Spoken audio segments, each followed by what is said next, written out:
How can this be faster than this when it should?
What up, boys and girls? Good morning, good morning.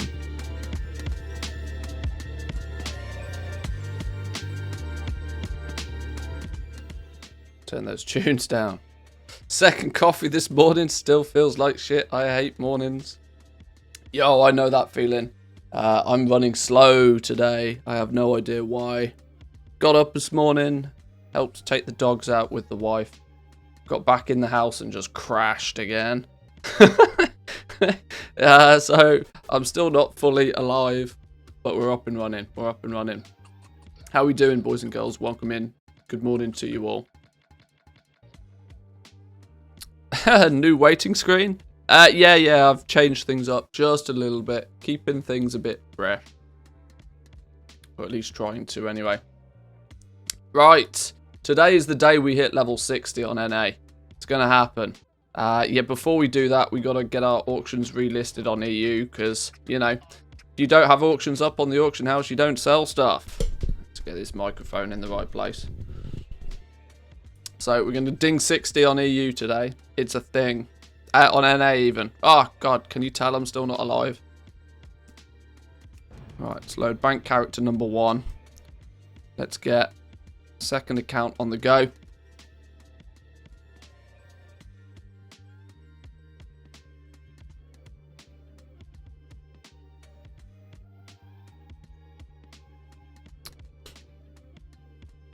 Numero dos. Whoa, okay. No, we're good. We're good. I did say yesterday at the end of the stream that I might play a little bit longer on NA yesterday. But I had a bunch of stuff I had to take care of yesterday afternoon, so unfortunately that didn't happen. But we are level 59, I think. And at level 59, we have got maybe an hour's worth of leveling. Not much more to get ourselves up and running. Then we can really start the... really start to feel as if we're getting somewhere on NA. It's been a slow, steady progress up until this point, because I've been busy doing other things. But I'm excited to like properly get going on NA. I've not entirely decided what we're going to do from a profession standpoint. I really want to pick up leatherworking, just because currently it's arguably one of my favourite professions for many reasons. Leatherworking has the advantage, obviously at the moment, Bone Shatter and Umber Hide, you know, legendaries. It has double the opportunities for legendaries straight away, which instantly puts it in a you know, super competitive spot. But secondly, the low level legendary stuff, the low level leatherworking stuff always tends to have some good value to it still. Mainly because the materials are less readily available. There's a lot of cool looking transmog at low level for leatherworking. So I was half thinking we might take it one expansion at a time. Leveling leatherworking, picking up some of the patterns, crafting some of the bits and pieces. That's a nice sort of slow and steady way of building our inventory. And on the side of that, maybe taking skinning. Now I know it seems really weird and against the norm to pick like a crafting profession and a gathering profession. If you're going to go gathering, you should probably go full gathering. But I want to get going with the professions as quick as possible, because crafting's my jam, right? Crafting is genuinely my jam. I'm not so much into farming, but I'll do it, you know, sporadically if I need to. Make a poll when more people join the stream will decide your fate. That's always dangerous. That's always dangerous. Oh, I lied. I said we were 59. We're not. We're only 58. Alright, well. Firstly, though, I've got to get some auctions up on the go. Because, you know, no auctions listed equals no gold made. And we got to keep that gold ticking over. It is nothing but ticking over at the moment. We're not doing anything too crazy. I'm just relisting my auctions, keeping them listed. We're not heavily engaging in much cancel scanning at the moment. If anything, I'm almost starting to stockpile materials again for 915, because I do truly believe there'll be a zerg of legendary sales again in 915, similar to how patch 9.0.5 brought an entire new life to the legendary market again. I think there's going to be a lot of alts and even mains trying to buy more legendary base items, simply because they can scrap their original one or their old one or their spare ones, get the soul ash and soul dust, and then craft the legendary that they probably want to craft but haven't, because they can't, you know, can't put themselves through 4 weeks of Torghast to make it. But when the floodgates on soul ash and soul dust are opened, I think it could be a good time for legendary sales. I at the very least want to just keep up and running with them.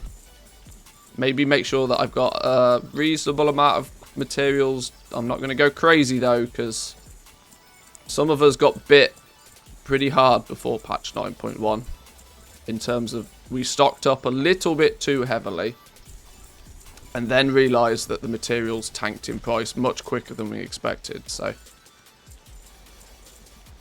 hang on, I've noticed something horrendously bad here.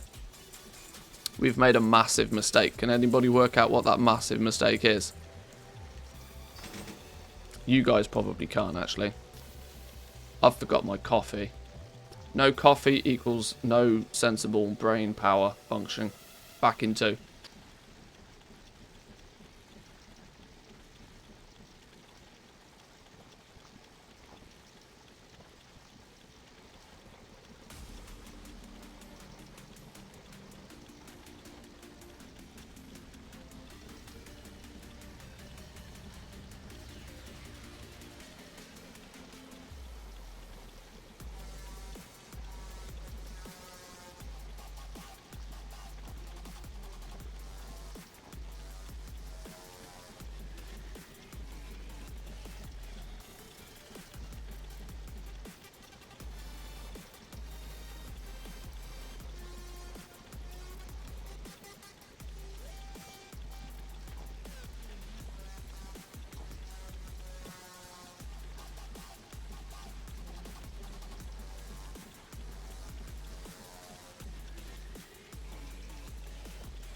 We have coffee. Everything is saved. Everything is saved.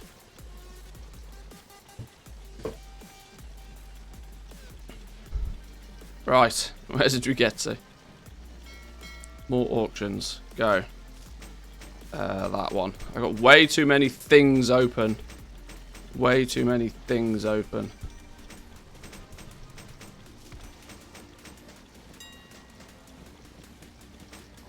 Oh, hang on. We still got a bunch of stuff on the auction. Oh, okay. Okay. We got some stuff listed. Some stuff is better than none.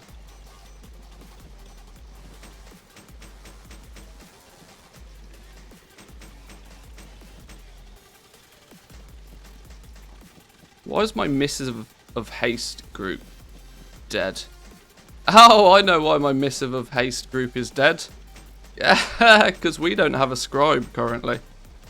That's why we dropped inscription in place of jewel crafting to go with my tailoring, so I didn't have to have expensive. That's why I can't sell missives based on their crafting cost, because TSM doesn't have a crafting cost. Oops. Might have to fix that. It's a slightly unsuspected downside of using crafting in your operations. I'm still toying with the fact to whether I should maybe remove crafting from my auctioning operations, but it's I don't know. It's just the safe option when you're posting so many things. It's just much safer, but it means you're not being as competitive. Like it's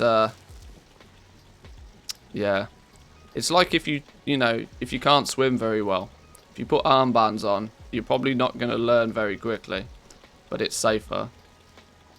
It's a weird one. That's probably not the best analogy, but you get my point.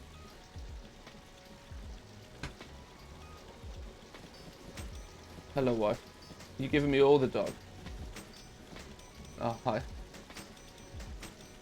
You get all the puppies. And then just stop eating. Who's the face?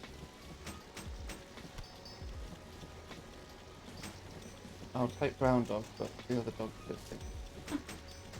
It's not my fault. It's not her fault either.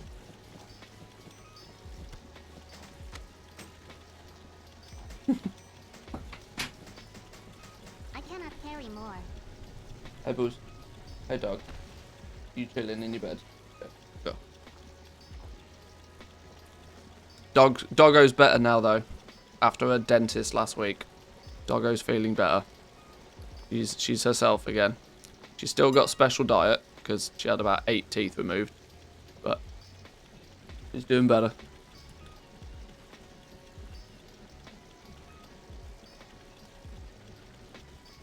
Bloody better be. Vet made off like a bandit.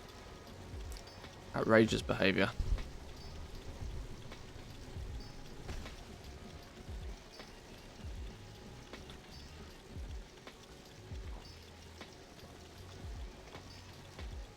Hang on, what's going on here?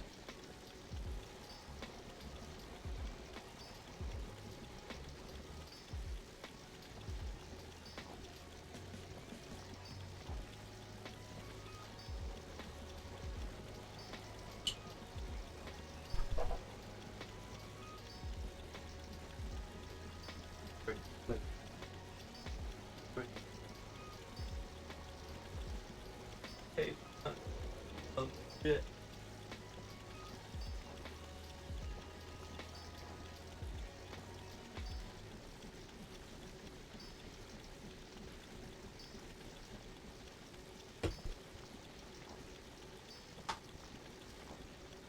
Trying to rig up doggo cam for you. Now that we have doggo in the room. See if doggo cam works. Right, how to do this without breaking OBS. Add video capture device. Add new webcam.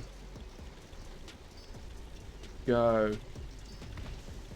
No, not that one. Oh dear. That one. Boom. Have a doggo cam. Let's make doggo cam in place of my cam. Oh Jesus. Let's keep it PG friendly, doggo. Why is it in a funny aspect ratio?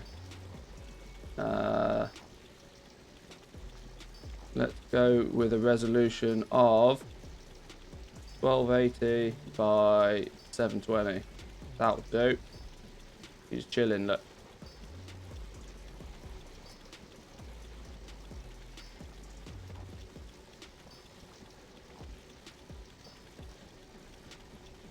She's chilling.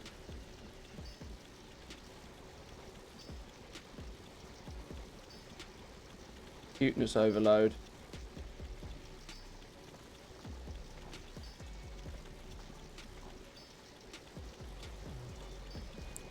See, nobody wants to look at me when there's a cute doggo to look at. Hey, boys.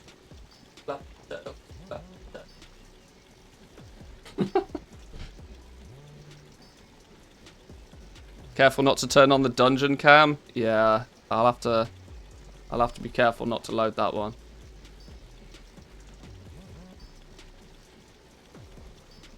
You can have my wonderful face again now. I'll rig that up properly now. Now I've actually got a proper setup on the go now. We can probably rig doggo cam up in a more permanent position.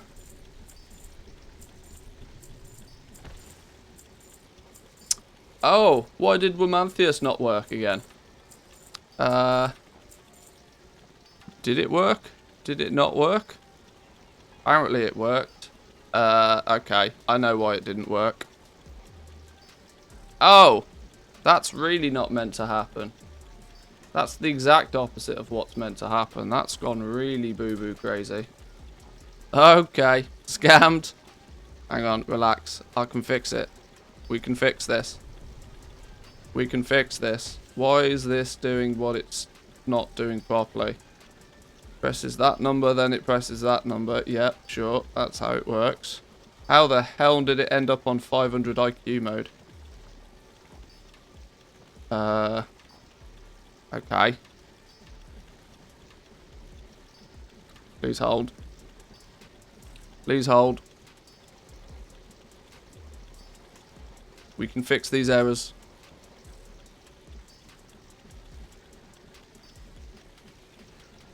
Maybe. Oh God, now I've broken everything. Now I've broken everything.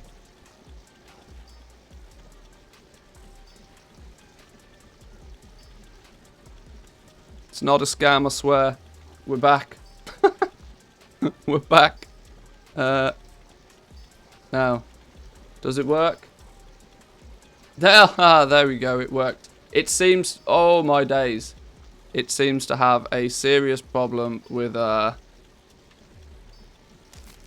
CPU usage when this one goes off. This is the downside. Oh my god, my entire computer decides to cry when we load that one up. I think there's this is probably the downside of me trying to do what is commonly referred to as way too much on one computer.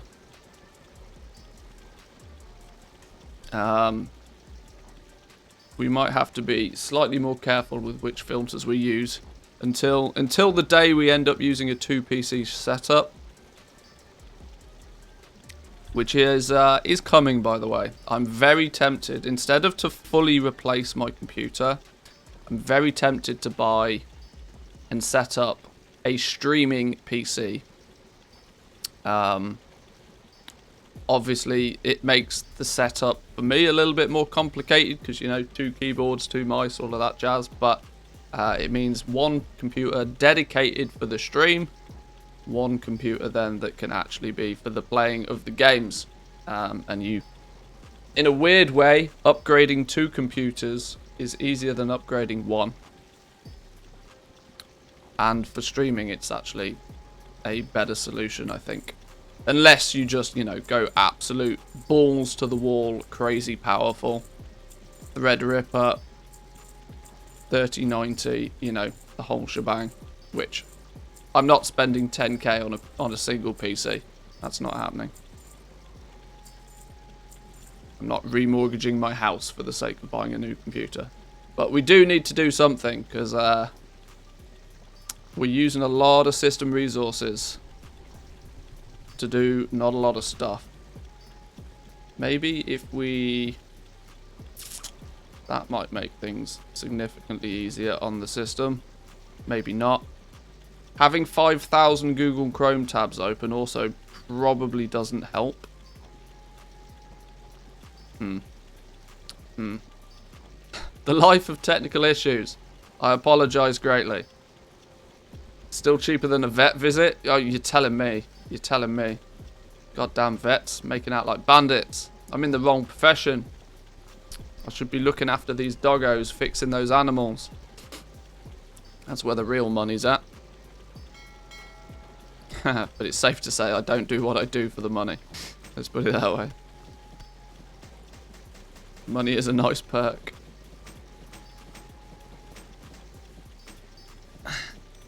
Right, let's get the rest of these auctions in. How are we doing over on this land? We're doing all right. Let's get some stuff posted.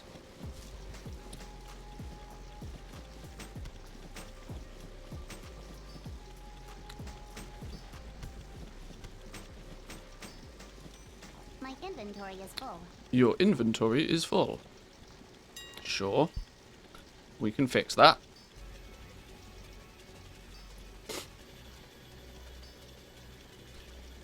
Oh, I forgot to ask the question. How old is my dog? The one you saw, she'll be 9 in January, so she's, you know, 8 and a bit.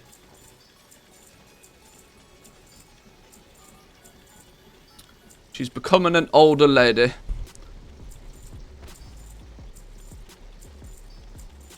Now she's fast asleep. She's fast asleep now, look. Snoozing away. Can we maybe do a bit of zoomy zoom on this? Is it possible to do zoomy zoom on this? I don't know. Can I do that button? Nope. Oh, maybe I can. There we go. Oh, she's all snoozes. She's all asleep. See, she's got a double bed, look. She's the only dog in the world that has a double bed. Those are actually 2 separate dog beds. But she was not content with having just, you know, one dog bed or another dog bed. She wanted both the dog beds at the same time. Never happy. Although, she's pretty chilling now, though. Am I the only one whose auction house is broken and doesn't load? Maybe. Mine seems to be doing alright. Don't forget, if TSM is updating, its database, then your auction interface for TSM won't work. The regular auction house will still work though. Not sure if there's been an update or something recently.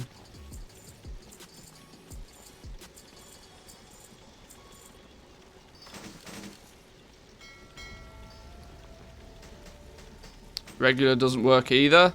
Okay, well then you definitely got a problem. Maybe restart your client.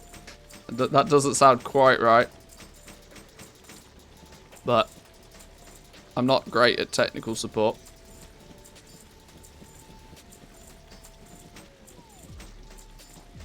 I think we've done a better job recently now of reining in some of the outrageous prices that were starting to appear on certain things.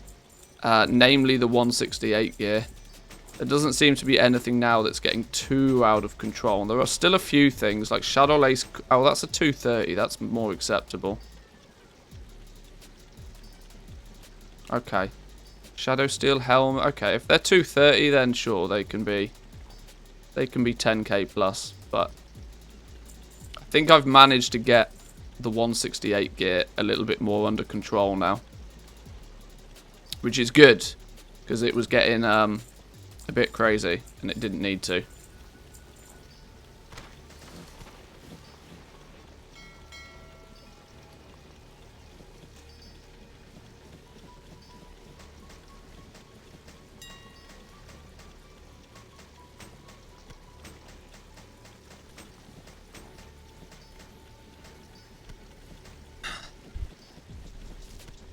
My other thought for the NA realm is, although I'm very fond of taking leatherworking, I was thinking that it might be sensible, based on the fact that I know without question I can sell Shadowgast rings and necklaces all day long.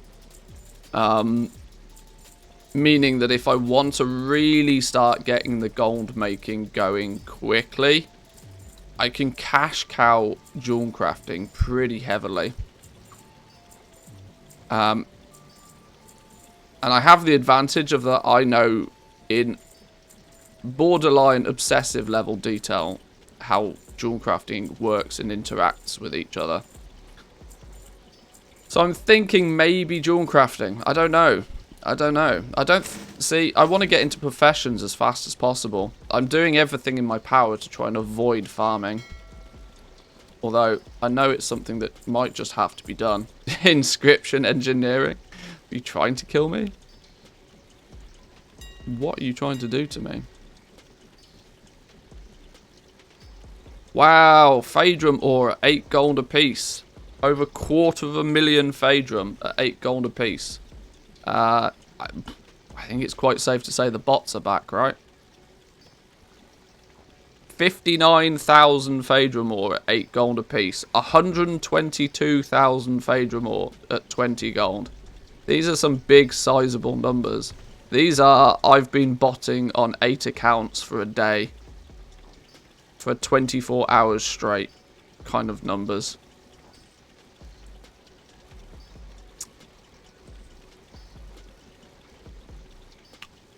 Ah.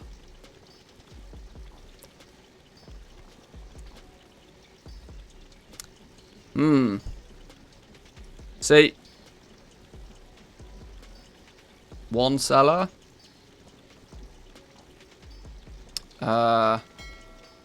Browse.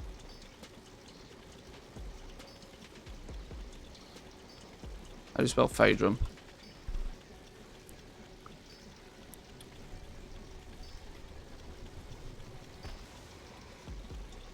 Where's Phaedrum ore gone? Hang on, I can't spell to save my life. P-H-A-E, that's why. Okay. Phaedrum ore. Not necessarily one seller, but at best 1, 2, 3, 4. At best 4. Now, if we take a look, is there any comparison? Ah, you know that 122,000 of it? Yeah, that's one dude. 122,000, one seller on Dentag. Now, there's nothing to say that he didn't buy out everything and relist him.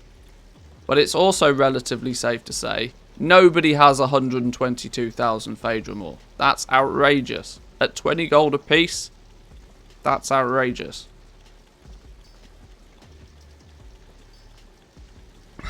Report him? Well, I'm not going to report him because I can't prove anything. I'm just speculating. I can't report somebody based on a speculation. What am I reporting him for? Having a lot of stuff? Yeah, that doesn't work. That doesn't work.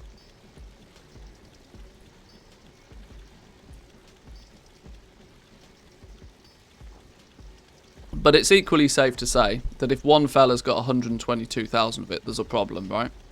But do we feel that we could take advantage of this? What's the regional average on Phaedra ore right now? Regional market average is still 26 gold. Now, if we half the regional average price, because this is a really big server and I expect materials to be really cheap on a really big server, that's still 13 gold. 50% regional price is still 13 gold.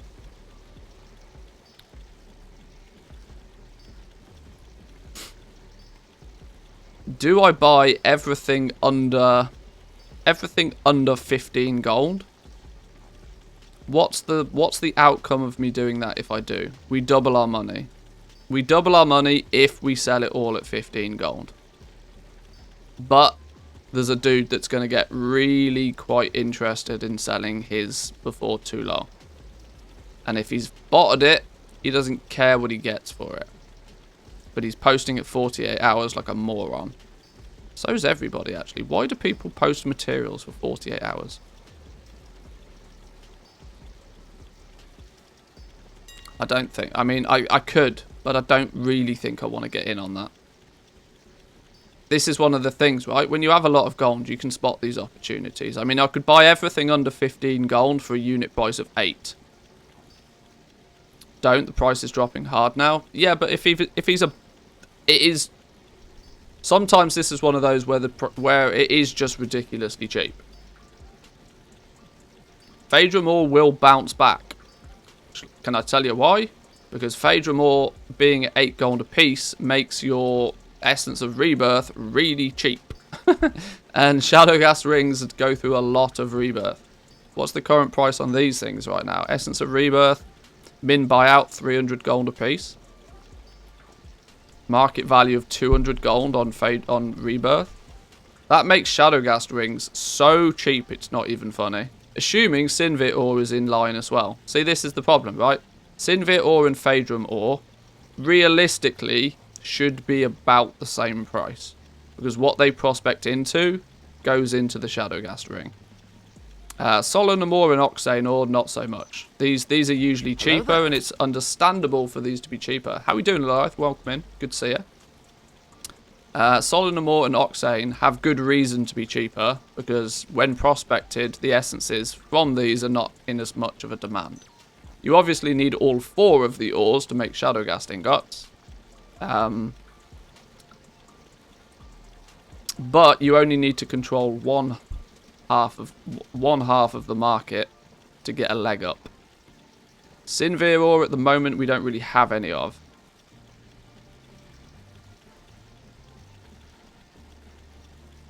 And you can buy your zone specific ore up to twice the price of Leystrite ore. So at the moment 8 plus... Where's... I mean, Phaedra ore is a no-brainer to buy if you need your Essence of Rebirth. I almost want to buy it just to stock up on these things for when the inevitable price hike of these come patch 9.1. 9.1.5.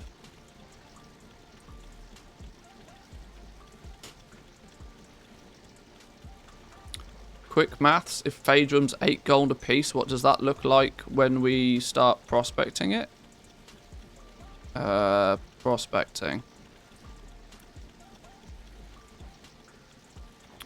Phaedrum 8 gold a piece. Damn, son! That's 133 gold in essence. 133 golden essence. Plus your Sinvir that's currently at 18, which is 300. So realistically, we're actually looking at, if we go to rings and necks, Rebirth at 133, Torment at 300, Shadowghast Ingots at 40 gold apiece currently. What are Korthite crystals knocking about at? See this? Whoa! Whoa, Nelly. Whoa, Nelly. Where'd all the Korthite crystals go? Where have all the, Oh. I know why. I was pressing buttons. Cam filters. It's not the cam filters are broken there. They're linked to the number keys. I need to make them, I need to switch. I need to change them. All the Korthite crystals have disappeared on a Tuesday. That's funny. All the Korthite crystals have disappeared on one of the biggest realms in the EU. Came in very confused. Sorry. Yeah, PewDiePie I think is this one. Yeah, there we go.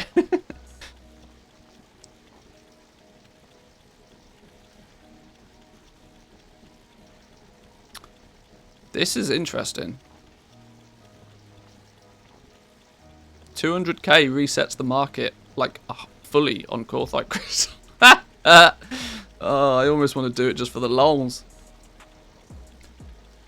I don't need to though. I've got plenty of Korthite crystals. I've got like 4,000 Korthite crystals at the moment.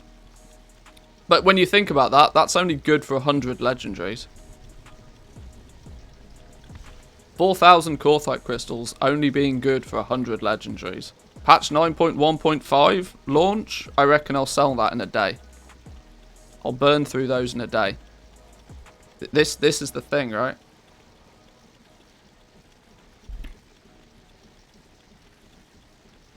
Not that we have any understanding of when 9.1.5 is going to launch, but be a big influx tomorrow. Will be a bit risky to reset. The thing is I agree, but I'm in the luxurious position now where I can spend 230,000 gold and not really care. But that's funny. I'm very tempted to buy some of this Phaedra ore just because it is very, very cheap. That's more of a long-term, long play.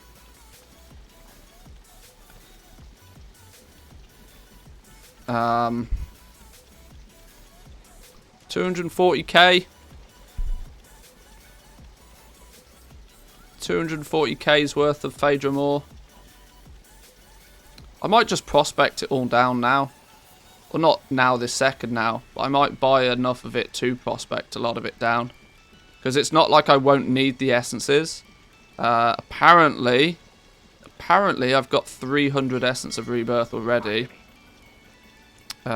Which I don't think is true. Oh, I do. I've got another stack of Rebirth here. So I've still got some Rebirth. It's actually the Torment ones I'm slightly struggling on.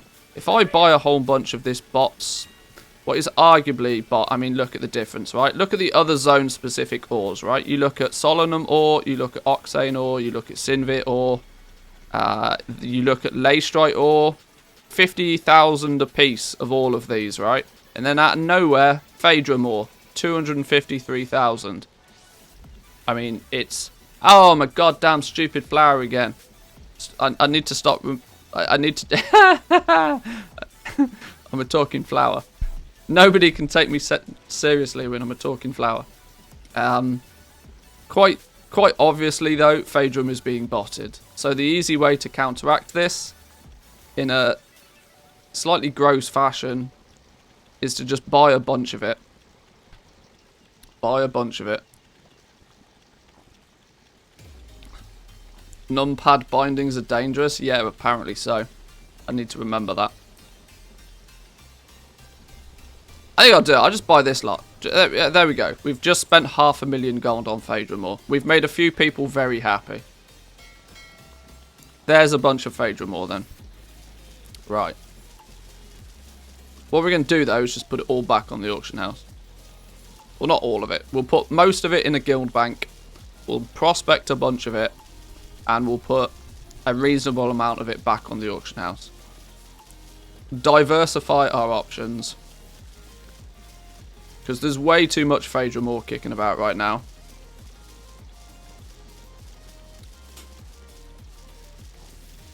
And whilst it may not necessarily end up being the bottleneck, it's always good to have more of it than less of it.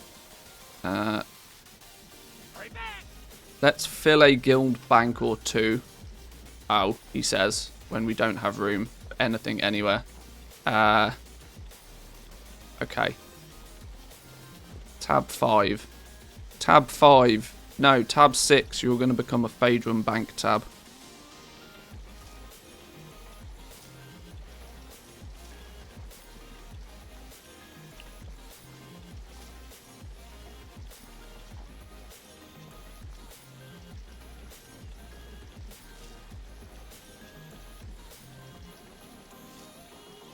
I do really, really wish there was profits on those uncut gems. I mean, I vendor all of the uncuts anyway. I do really wish, though, there was a much quicker way to put stuff in guild banks. And unfortunately, yeah, I know there's like macros and stuff you can use, but they're still rarely quicker than just pressing buttons. Smashing the mouse. It's one thing that Blizzard, if they're in this kind of they're in this mindset of making things better, quality of life things. We were talking yesterday about the potential material bag thing that Quinn made a mock-up for.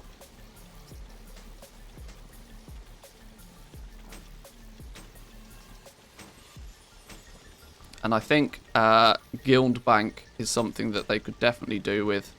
Although, to be fair, if they gave us an account-wide material bank, we wouldn't need to use Guild Banks for all of our storage of stuff. Which means we wouldn't need to do any of this.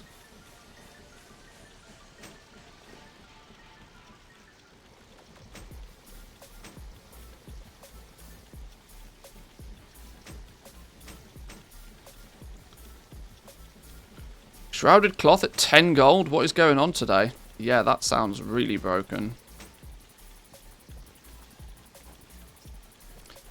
This is a good time though, because you'll often find materials just doing loopy things at the moment. Because when the markets are kind of left to themselves a little bit, crazy stuff does happen.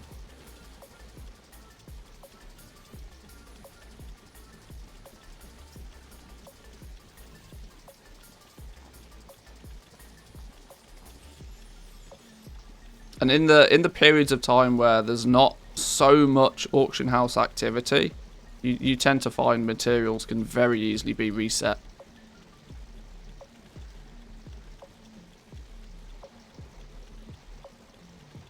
Right, we fill this bank tab up completely. I don't know how much fills in one, but there we go. There's a bank tab of Phaedra Maw full. How much is in that? Can we do some quick maths and work that out? So is it what? 2, 4, 6, 8, 10, 12, 14. 1400 multiplied by how many rows is it? 1, 2, 3, 4, 5, 6, 7, 8, 9, 10, 11, 12, 13, 14. We multiply that by 14. Wow, we actually we store less than 20,000 Phaedra in an entire tab. Okay. Okay. We don't store as much in there as I thought.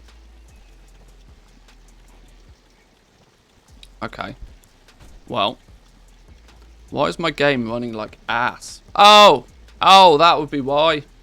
Because I'm a surprisingly pretty woman all of a sudden, which seems to completely destroy my CPU when I turn it on. Jesus Christ. I'm glad I'm entertaining you. We need to then put a bunch more of this back on the auction house, I guess.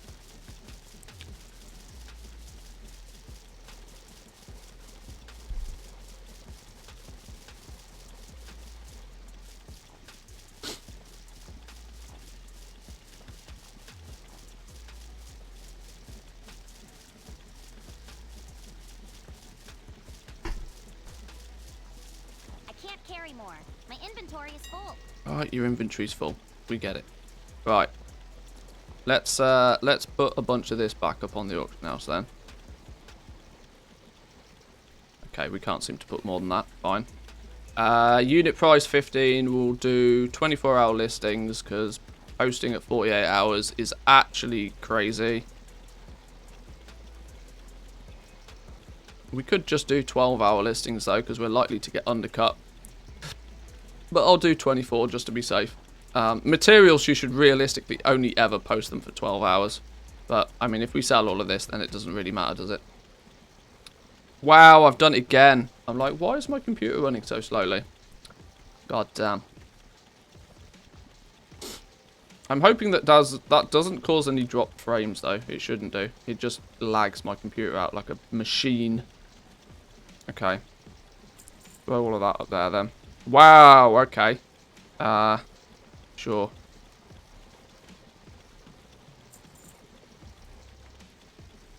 Okay, that was like 20,000 put back on the auction house, so that was a bank tab worth.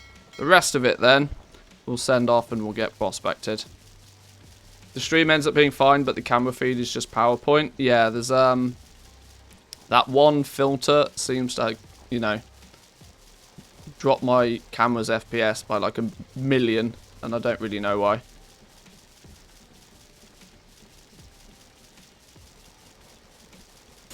I can't carry more. My inventory is full. Right, now I need to remember who is... I think this is my...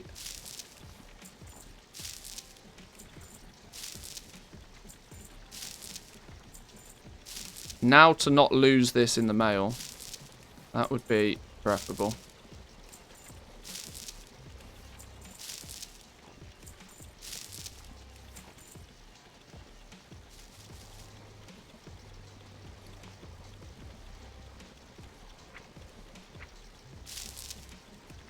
Alright, there we go.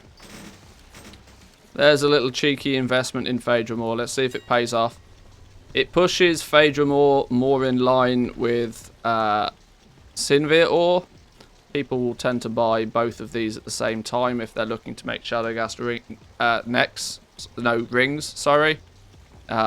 Secondly, it pushes it closer in line. It's still very cheap compared to the region average, but quite expensive as far as this realm is currently concerned. This realm's price has probably tanked due to this going on.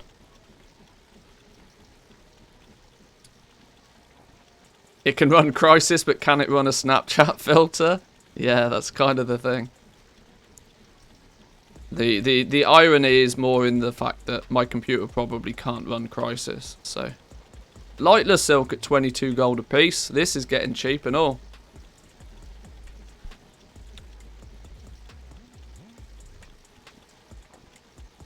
Oh, it's not really 22 gold a piece, okay.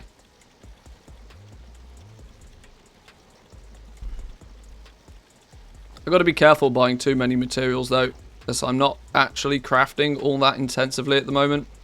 Meaning that, you know, I've got to be a little bit more careful. My buy prices are starting to slip way out of where they should be. I need to get shot of some more of these Eternal Crystals though.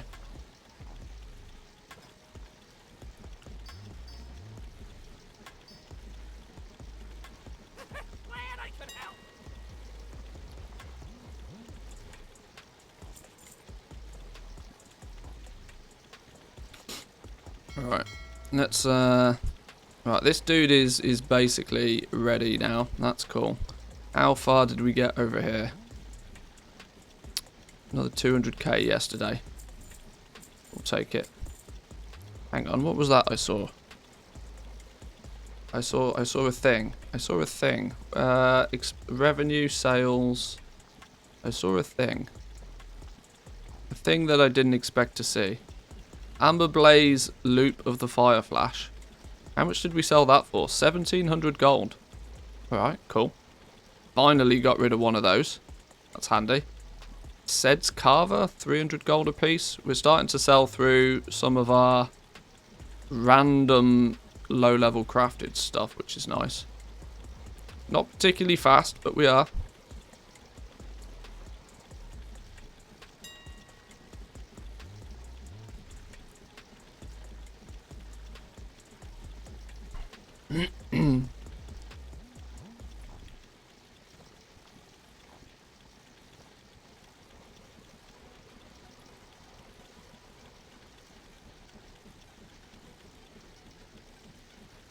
Is it time to do a restock, do we think?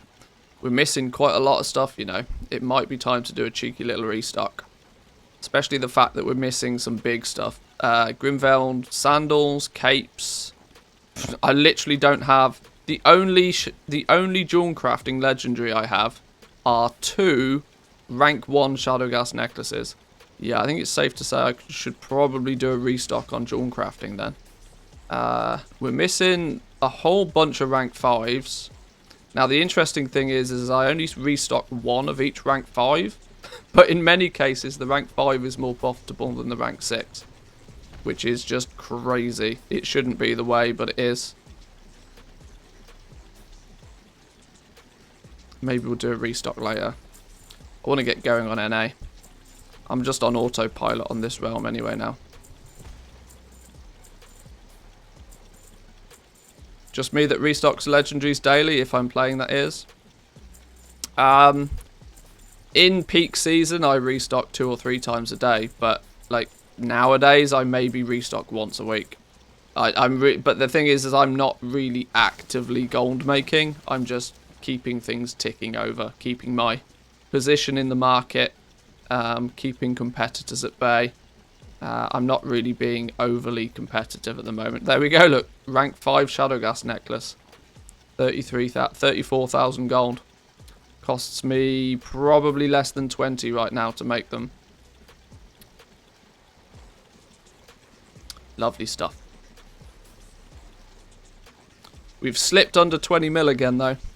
We've just slipped under 20 mil. I think I must have bought a bunch of stuff the other day. I can't remember what. We've now actually got a disgusting amount of Corthite crystals as I keep buying them whenever they go under 100 gold. Because, I mean, why wouldn't you? Even if I never use them.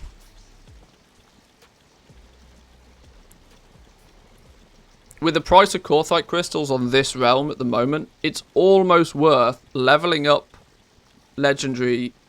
leveling up a character with legendary professions and then transferring that character to a realm where they can just get going. Because it's super cheap to level legendaries over here right now.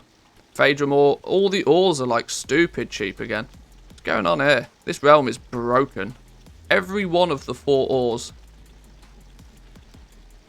Damn. Oh no, I see what's happening. I see what's happening. Somebody's baiting ore prices. Of course.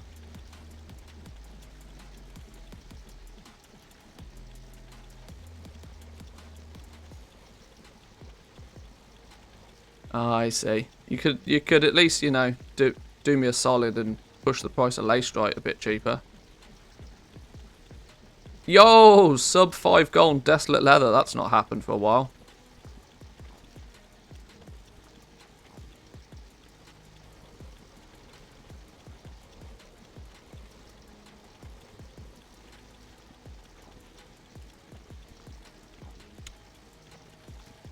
Yeah, leave the materials alone. I just end up spending if I keep playing with them.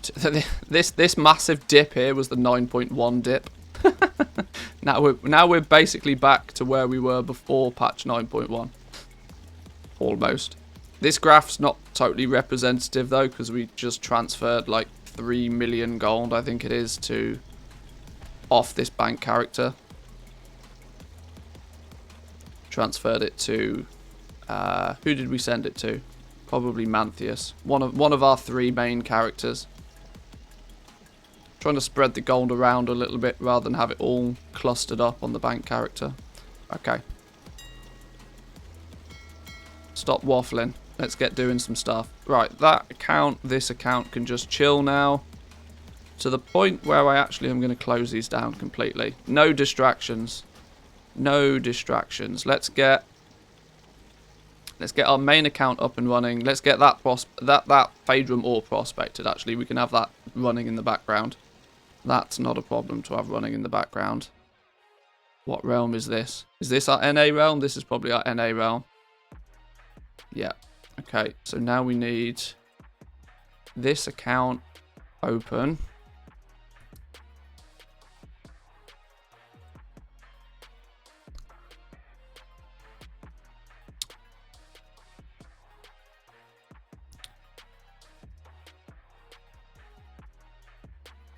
We need to go to this character.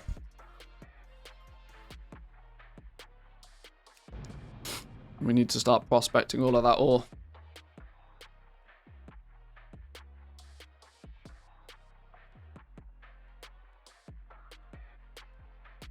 Oh! There's a fancy new game out today, isn't there? I've just remembered. When does it go live? Or is it already? Can't see many people. Oh, yeah, there is a bunch of people playing New World. I should really be on the hype train of that, shouldn't I? Just a casual 384,000 viewers on Twitch for New World right now.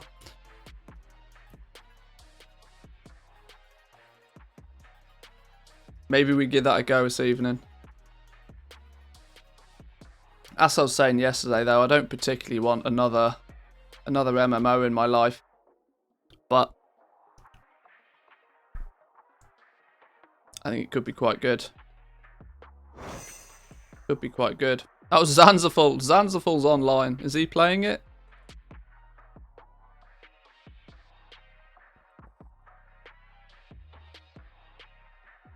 Not sure. Not sure. We may investigate later.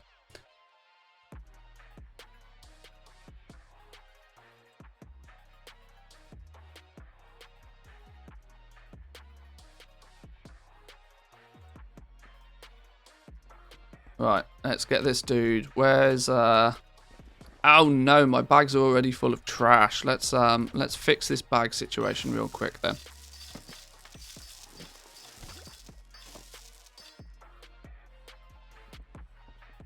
Something for every occasion. Let's get rid of all of these gems, because, you know, who in the right mind needs gems? Vendor a lot of them. See you later. There we go, there's all of those gone. I've now realised we've probably got... Oh, my days, look at all these Shadowghast ingots. I'm going to have to put those in the bank.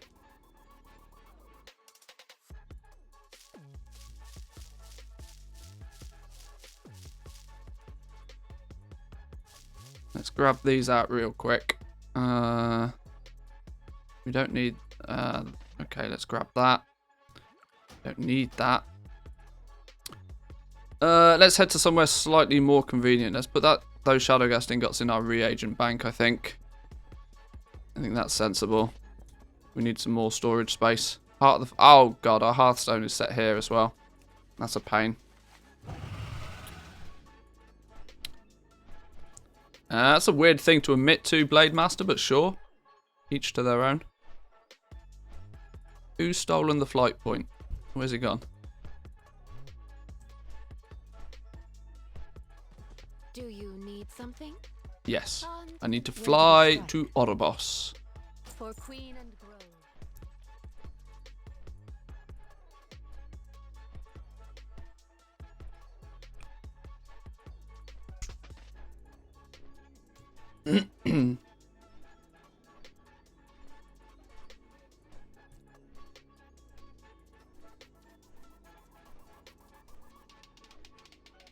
I guess it's not for EU yet, but I'm not sure. But New World, I'm tempted to play it, you know. I'm tempted just to milk it for content. I do feel like taking a break from WoW, but at the same time, I've got so much I want to continue doing in WoW. And like I was saying yesterday on stream, I don't really have space in my life for 2 MMOs. And if I get hooked on a brand new MMO, then yeah, WoW's going to be in a sticky situation. I'm not particularly sure I want to do that to myself.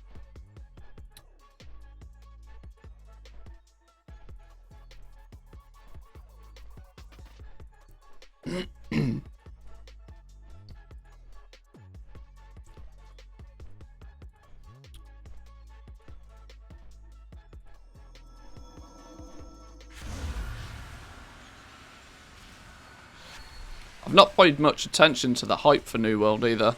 I kind of wanted to, I kind of like going into these things a bit blind. I don't like knowing too much about a brand new game before I start playing it. I'd want to obviously know enough to know that I want to play it, but sometimes it's nice when you play video games to not have the answers to everything.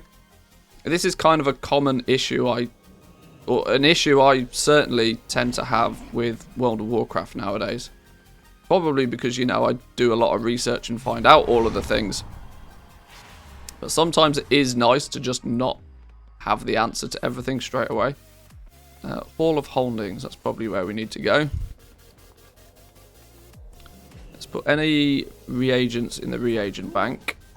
I think we've got a few spare gems as well.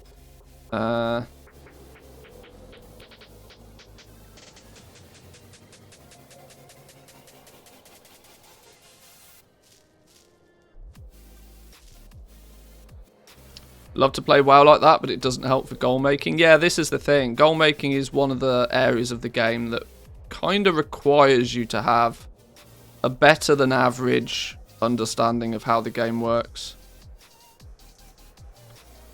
Because, especially if you want to be competitive in different markets, you kind of need to know why people are buying those things, what people are potentially looking for.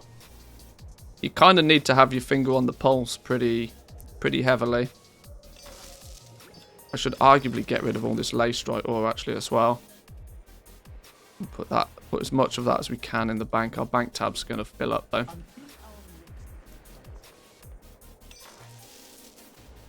Right, this dude can now stand here doing nothing more than just prospecting Phaedron, like his life depends on it.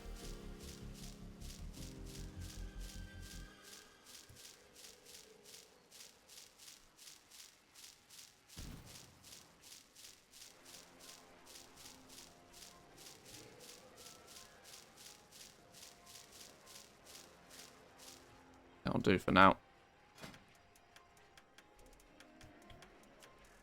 Go. Right, let's turn off sounds in background though, because we don't want that going all the time. Right, time to get this NA fella to 60. We got to get to 60.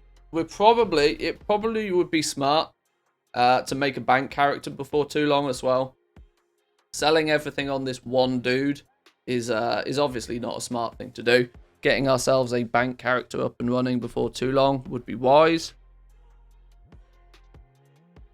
Now, eventually, it will come to the point where I might want to get a second NA account to have as an auction account, but we need to make sure that we can fund that with tokens before we go that far. I don't particularly want to start paying for a 5th account unless I have to. I'm paying for 4 already, and this one's not self-sufficient yet. This one needs to do a little bit more before it's self-sufficient. To my grove. Right, we are like less than 10% away from 59. That's why I thought we were 59. We're actually getting very close to the end of the Ardenweld storyline, which is good. We need to complete the storyline the first time though, so we'll be off to Revendreth before too long. My favourite zone, although it's my favourite zone when I can fly. Before you have access to flying, Revendreth is just annoying. Really pretty zone. I love the sort of vampire-y theme to it, but the traversing the cliffs is a pain in the ass until you are flying. Right, let's go around this way, not drawing in too much attention. Who'd be this? What's that spectral horse floating about? I've not seen that before.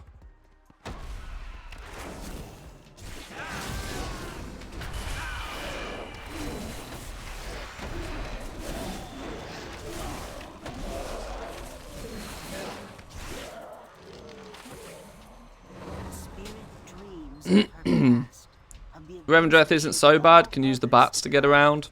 Yeah, I mean, it's, like I said, it's probably my favourite zone. Bastion just is naturally very, very pretty to look at. But I think I think Revendreth steps one step above for me. I'd like Ardenweld more if it didn't tank my FPS for no apparent reason. I get double the FPS in all of the other zones. As soon as I'm in Ardenweld, my FPS is like halved. It makes no real sense why. It's probably got something to do with all of the you know, the shiny twinkly stuff. But talking about horses, how's Blanchy going? That's a really good point actually. Once all that Phaedrum ore is prospected, we will set that account standing and waiting for Blanchy. That's, yes, well reminded, thank you. I forget about these things.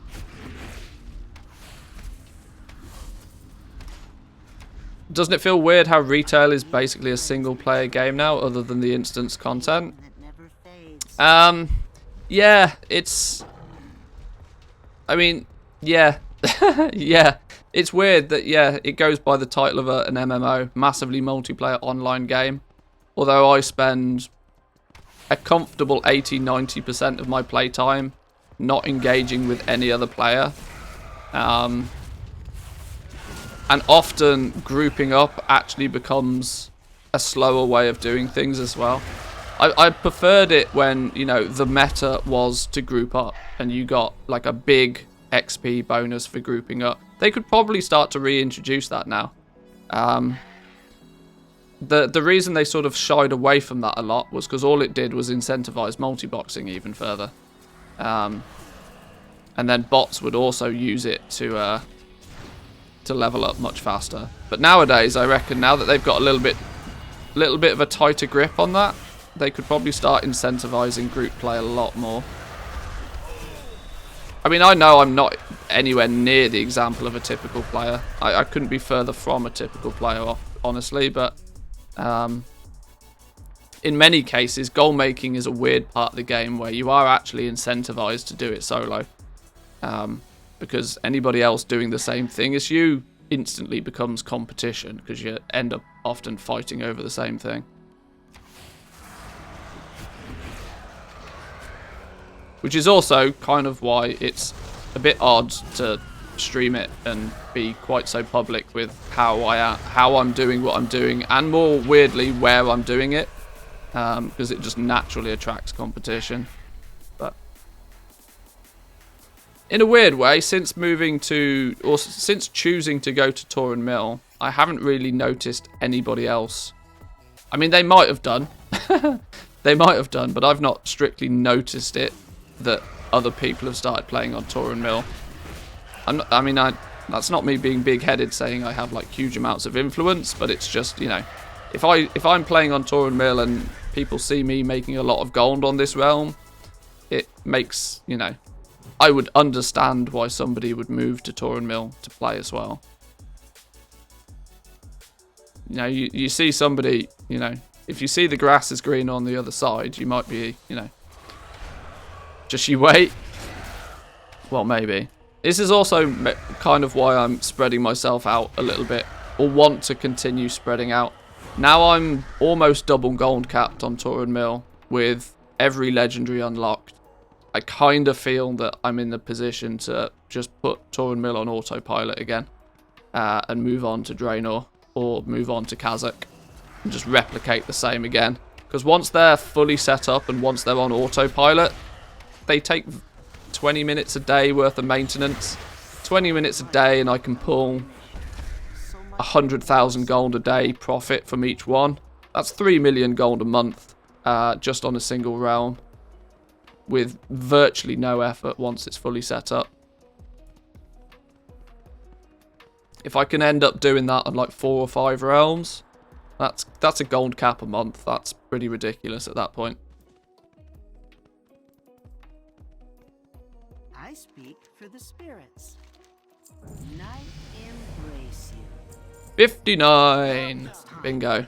Enter the spirit. If you do 16 keys each week, 3 days of 3-hour raiding and goblin on the side, it feels like more than an MMO. Yeah, well, this is the thing, that my primary playstyle is gold making. I will dabble in other stuff if and as and where I desire to, but the main attraction to me of this game is the economy and the gold making side of things.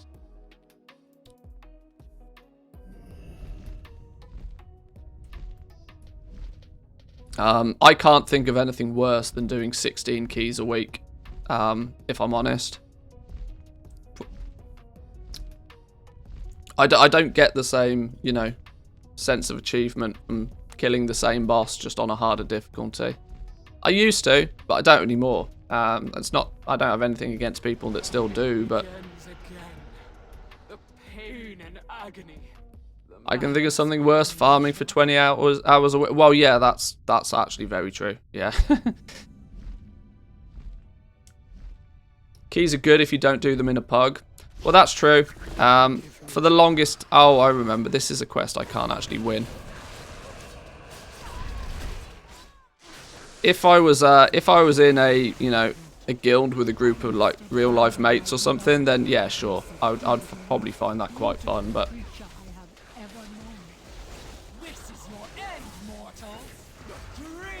It's been a fair few expansions since I've been in what I would consider a, you know, a reasonable guild. I don't know why I'm pressing buttons. The actual point of this is to lose. You can't win this one. But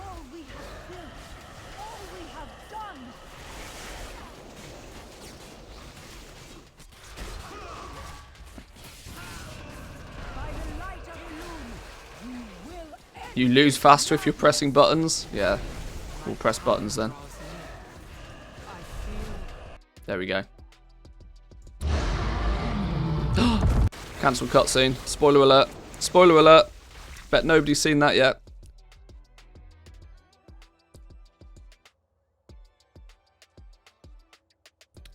Got 2 level 50s from BFA on Turin Mill. Just don't have time for them in Shadowlands.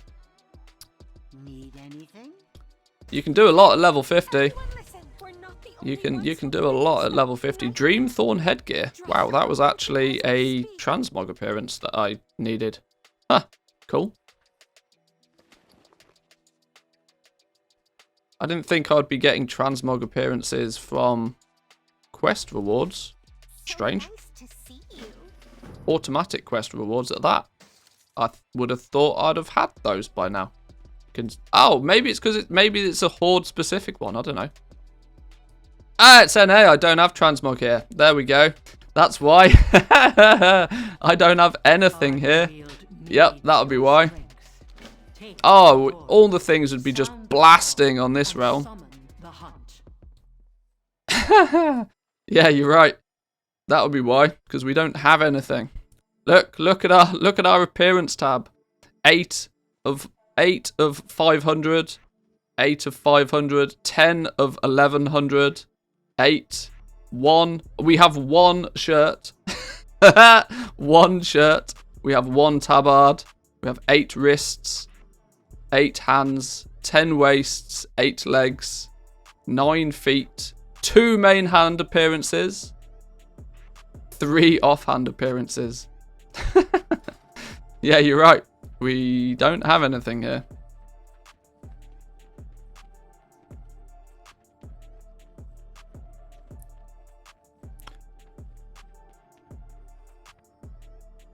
What is unique in an MMO is the open shared world. I don't like instance content. Yeah, I'm of a similar opinion. I would much rather see people out. There's way too much use of instance content nowadays. Every new thing that gets added to the game is a new version of something instanced as well. I mean, let's look at the past few expansions. You've got, I mean, even just look at BFA. Like, BFA was so packed full of instance content, it was gross.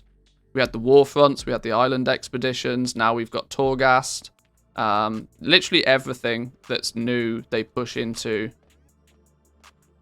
They push into the some sort of instance. The strong prey on the weak. And this has actually been Blizzard's leading argument against flying. Their leading argument against flying is people just fly over each other and never meet each other, which is true for sure. But if there was like timed world events that were somewhat interesting, and I'm not just talking about a world boss that lags the server constantly. There are other games out there that do world-based content a lot better than WoW, like 10 times better.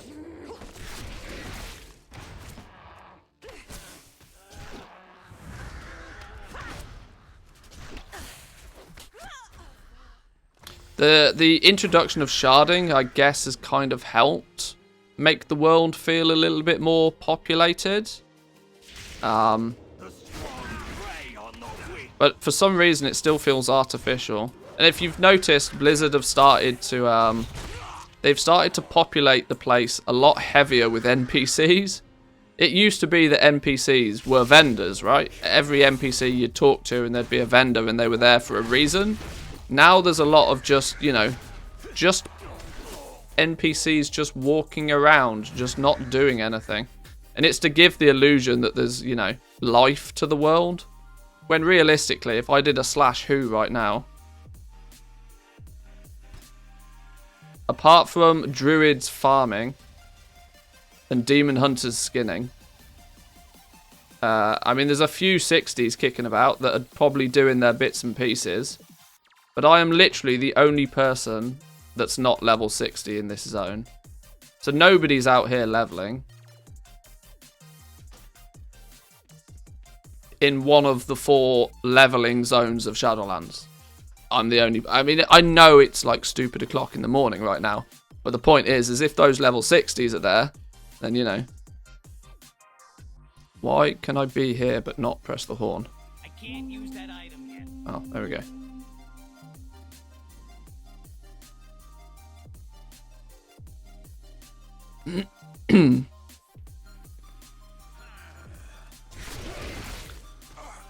I feel you're following me. I was playing Tor and Mill since ages and some other realms, then decided to expand to Draenor and NA Area 52 and Illidan, and you a few weeks later did the same. I mean, there's an element of coincidence there for sure, but it's just sensible expansion, right? They're the heavily populated realms. Once you get to a scale of goal making, you start to understand that playing on low level or low population realms is a terrible idea. It might be good to start with if you're, if you're growing your account and you're growing your wealth. Farming is twice as profitable, 3 times, 4 times as profitable in some cases on low level servers. Farming's actually horrendously bad on the full pop realms because the material prices for everything are so low. Your time is worth considerably less on a full pop server. But once you get past that, your time is worth exponentially more through like crafting and stuff because your rate of sale is going to be higher. The amount of people that are willing to buy your items is going to be higher. Yeah. Once you get to a certain stage, playing on anything but the highest population realms is just not a sensible move. In nature. That's the goblin issue of, if you look at it from a raiding perspective, it's exactly the same though. If you want to do anything remotely competitive in game now, especially if you want to do raiding at a mythic level, You have to be on one of the biggest servers. You got no choice in the matter, really. Sure, you might be able to find 19 other willing people. But what would be better? What would be better? Struggling to find 19 other people to do mythic raiding on your realm, or having 500 different people actively engaging in mythic in 10 different guilds? I see your hunt goes well, It's just a no-brainer.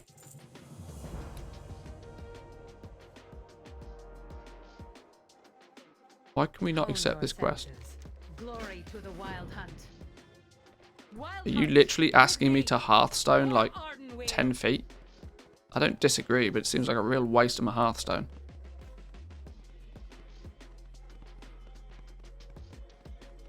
I think Ardenweald also counts as the Covenant hub. So that's a lot of... Well, yeah, that's true, actually. Most of those level 60s were probably just chilling in the heart of the forest, not doing anything. Probably AFKing.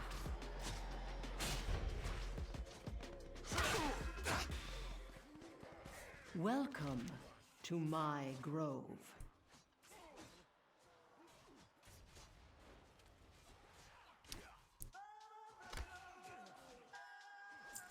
Did over 1 billion this expansion just by crafting and expanding? Definitely possible. Definitely possible. If you're doing it in the right places at the right time. Without question. I'll heal your wounds. Keep fighting. Aim true and strike down our prey. Oh, I like how it told me to go and get the buffs. That's quite clever.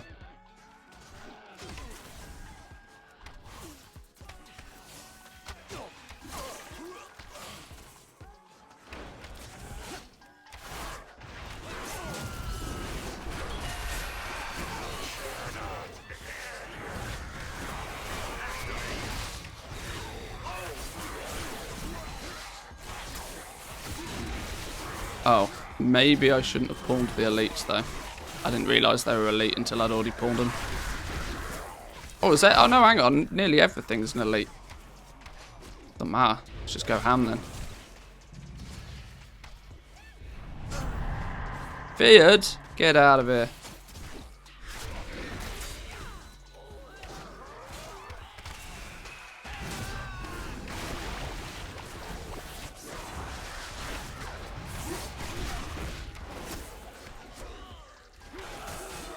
Is this just a... This is just kill a lots of things quest. Okay.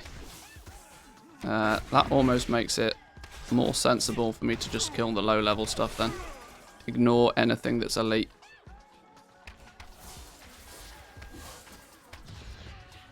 Where possible, obviously.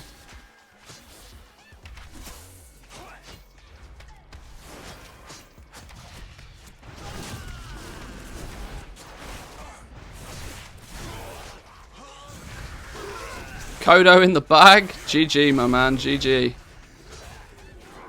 Good feeling, right? Congrats on that one.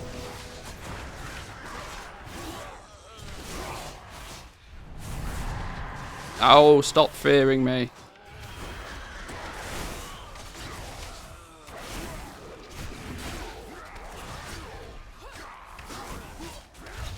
A great danger looms. Oh, my pet's dead again. Come Oops. to me, and together we will face it.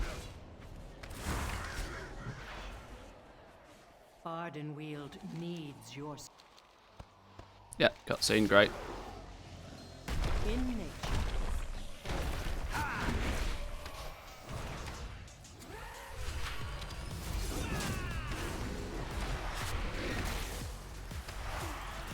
Pew pew.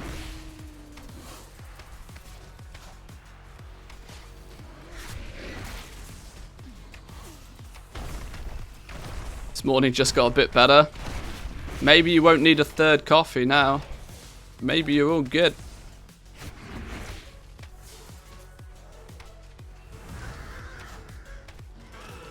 Bingo. That's the Ardenweald questline basically complete now. Sorry? Did you need something? Almost gone. bought the wild seed. Let's go. Third's already done. Alright, fair enough. Maybe you won't need a fourth then. Well, I think it's time we all sang with you.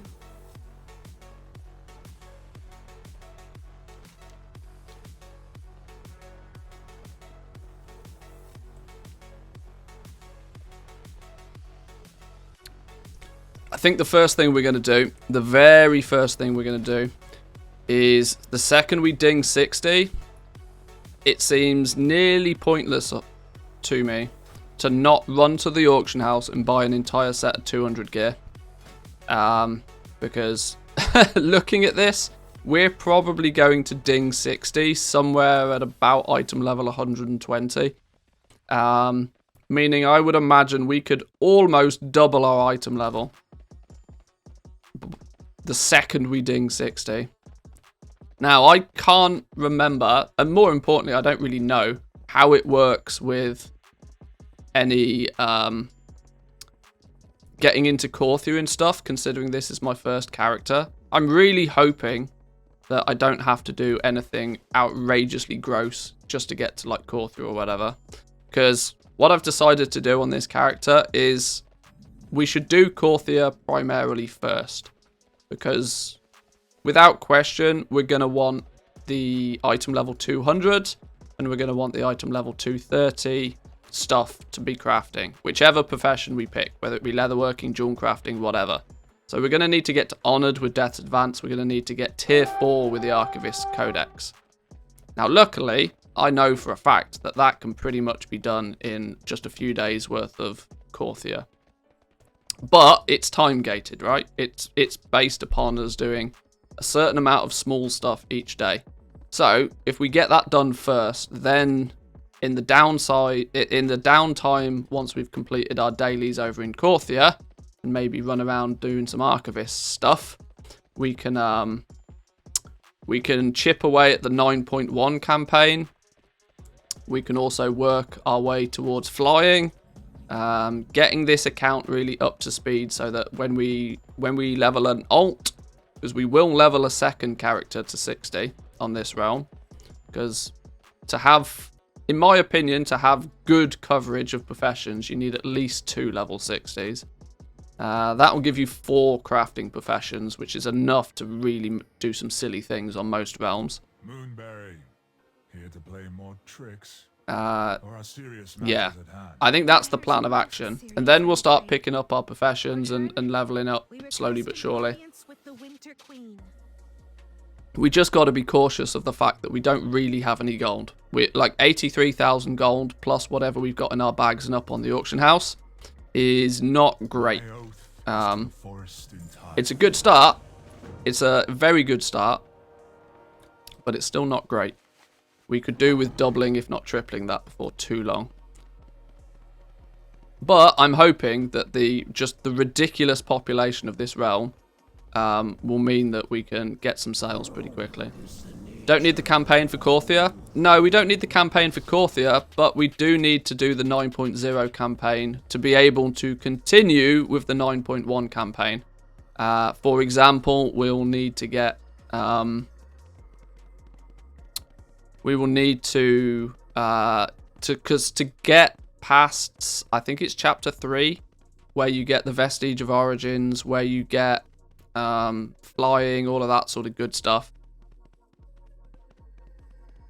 Yeah, I think we can get into Corthia very quickly, though.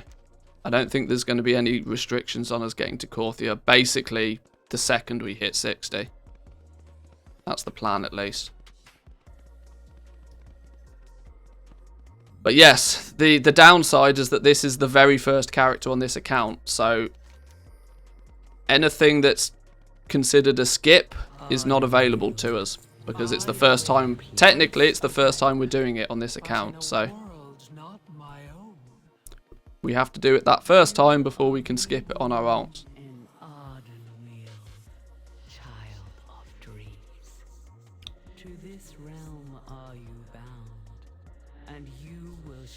You don't actually have to follow the siege, you can do other quests around in the area meanwhile, found out on my latest leveling. Oh nice, fair enough.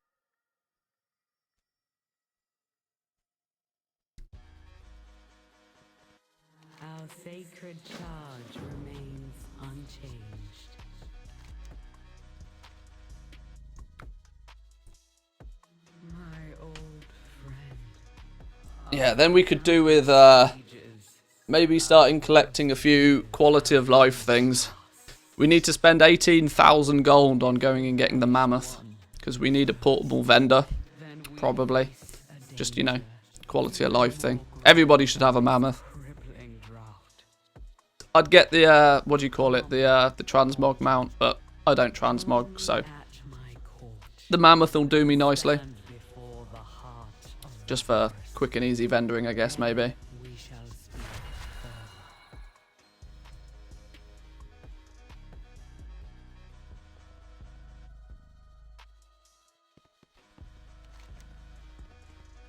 Why are we going this way? Somebody want? Oh, haha, clever Zygor. I know why this. Yeah. See, I forget that Zygor does things like this. It tells you on your travels to go and pick up flight points and stuff as well, which is kind of handy.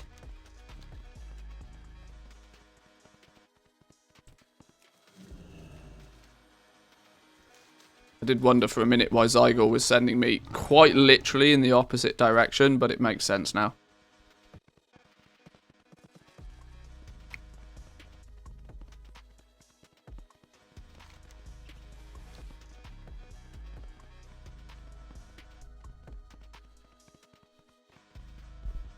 Hang on, Phaedra Mort.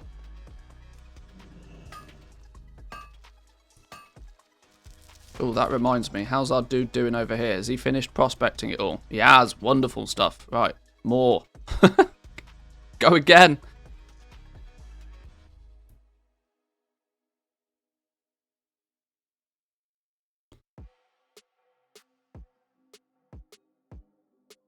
Fill our bags with Phaedra Mort. Get it prospected. This is one of the advantages of having multiple accounts that I really should utilize more than I do. And that's, you know, passively crafting stuff in the background. Doing this sort of stuff, making your shadow gas ingots especially. Oh my days. They are the bane of my life, those things. To the point where on my 2 main realms now, I don't even bother. I just buy the damn things. Buy the damn things, pay the premium, because it saves me so much time and effort by not crafting them. But obviously, if you're min-maxing profits and you're leveling up, you kind of have to make them yourself.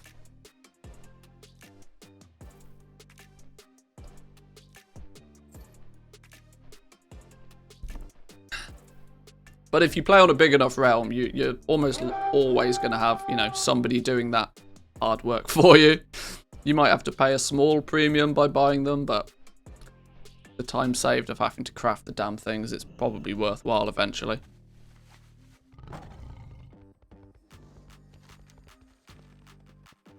I can't even begin to think how many hours my blacksmith spent just whacking away making shadow gas ingots in 9.0.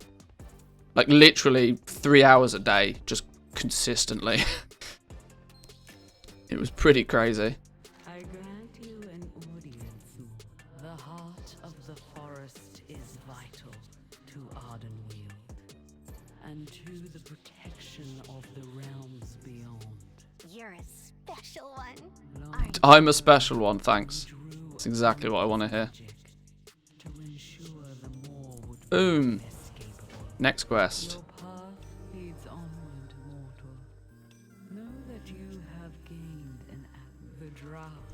Right.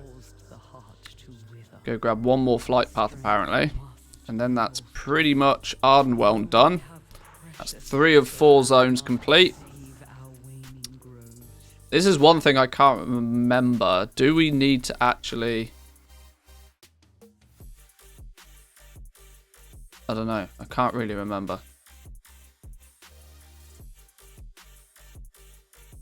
Yeah, I think we need to fully complete... I can't remember.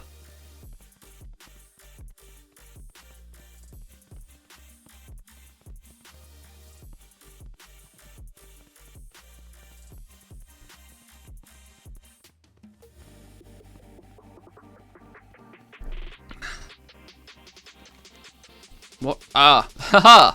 Once again, we're running to collect flight points, I see. I see. Question becomes, who do we align ourselves with? Does it kind of make sense for us to go Night Fae? Simply because, one, they're actually quite good for hunters, and two, you know, mission table. It seems, in my eyes, it seems a bit silly to not go Night Fae. Although I hate flipping Fairyland, but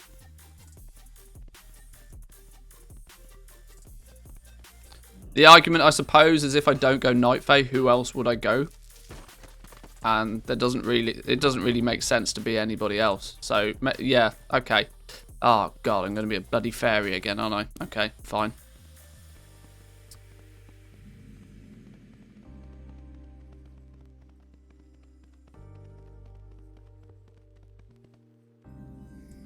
I mean, as a goblin, we will probably yeah, actually makes a lot of sense. Because we've got the vendors. We're a goblin and we've got the vendors in Ardenweld as well. Meaning we'd probably live here anyway. Yeah, there's many reasons why we're going to be Night Fae. Oh, god damn. Well, that was an easy decision.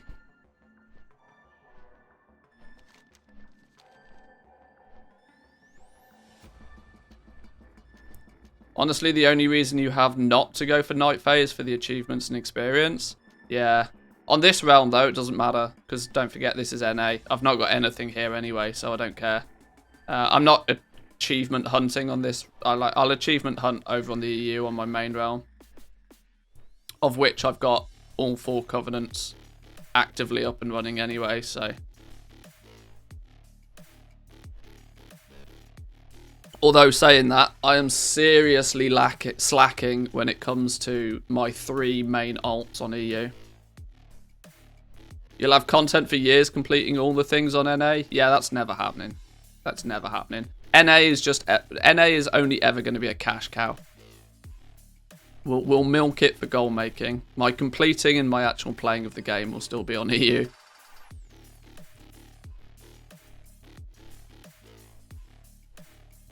Kyrian's got the vendors too. It's true. It's true. They do.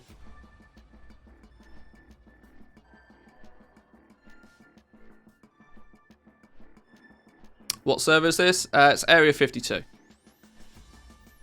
It's the big one.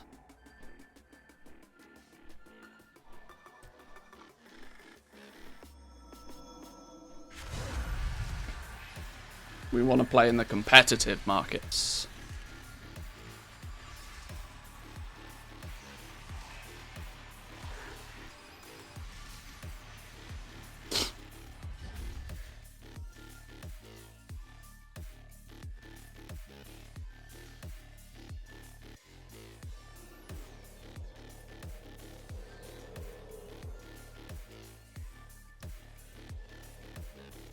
Is this the point where we go to... I think this is the point where we go to Revendreth, yeah.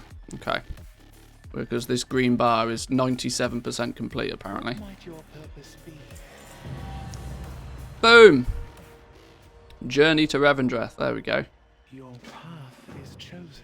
Activate the gateway to Okay, so we change this. We go leveling. We go Shadowlands. We go Revendreth story only. Go. Oh, what? Activate the gateway. Why did it not tell me to do that? It should have told me to do that. There's a boo-boo in Zygor's guide.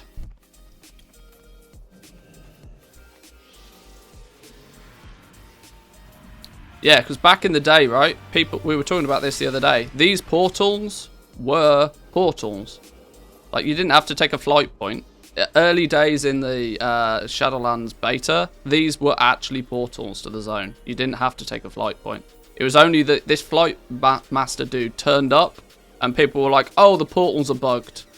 There's a flight master just temporarily. And then he never went away. The purpose revealed.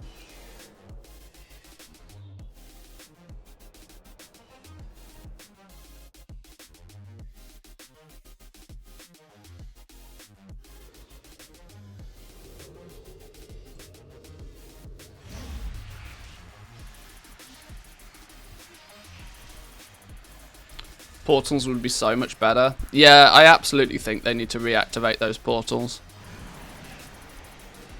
The fact that it takes you like literally 4 minutes to get from one zone to another on a flight path is just annoying. There's no other way to describe it. It is just annoying. And unnecessary, considering their argument was, well, oh, you know, these zones aren't actually, you know, they aren't actually right next to each other. When it's been proven that they are right next to each other.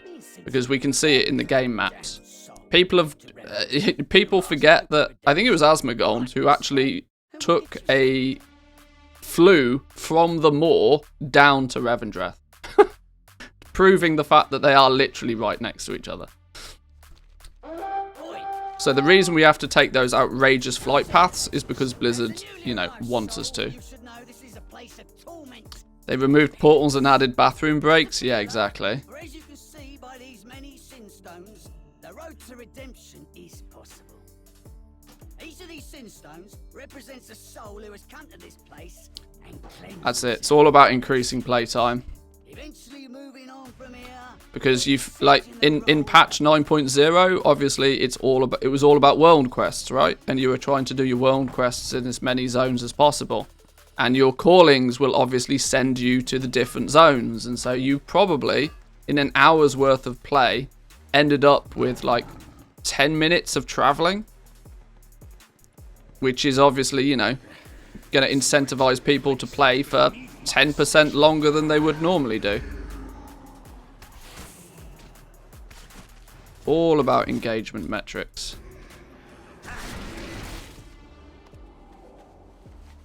Play mage, wasn't too bothered. But this is also why everybody wanted to roll an engineer, because you had the what do you call it? The wormhole. Looks forward to me introducing you. Come, mortal. Let us away from this place.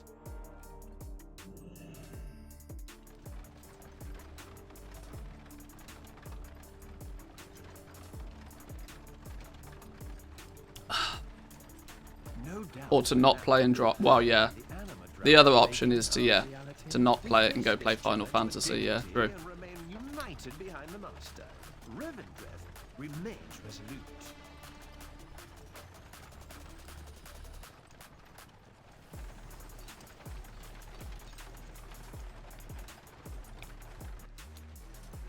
Lord Chamberlain, there's a commotion up ahead. There's a commotion. It's so refreshing to get into Revendreth once you've done Ardenweald, because there gets a point where the squeaky fairies just get really annoying. Even if you're only there for a couple of hours whilst leveling. This is why it pains me so greatly to actually go Night Fae, because I'm subjecting myself to eternal squeakiness. But what are you going to do?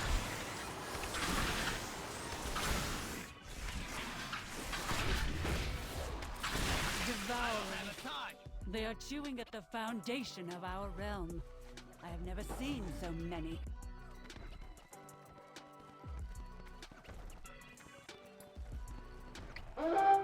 Hang on, what's going on here?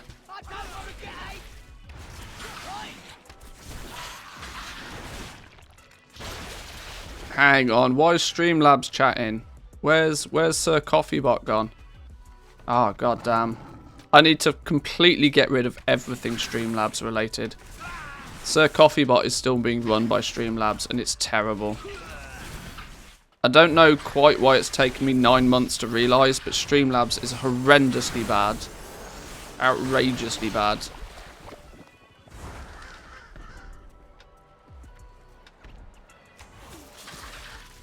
I am a goblin! Who turned me into a goblin? How we doing, Woo? Welcome in. Good to see ya. True form revealed.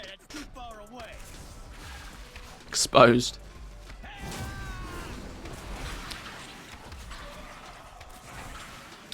As a hunter, you could go Kyrian and go into the slave business? Yeah, maybe. It's arguably better than Squeaky Squeaky. Oh, 500 IQ. I need to say something intelligent now. Need to say something smart. Send all of your gold to Manthius, Sylvanus. That's a smart thing to do. Oh shit! My pet nearly died. What are you hiding? Something's not right here. Nothing's wrong here. Smart for you, maybe. Incredibly smart.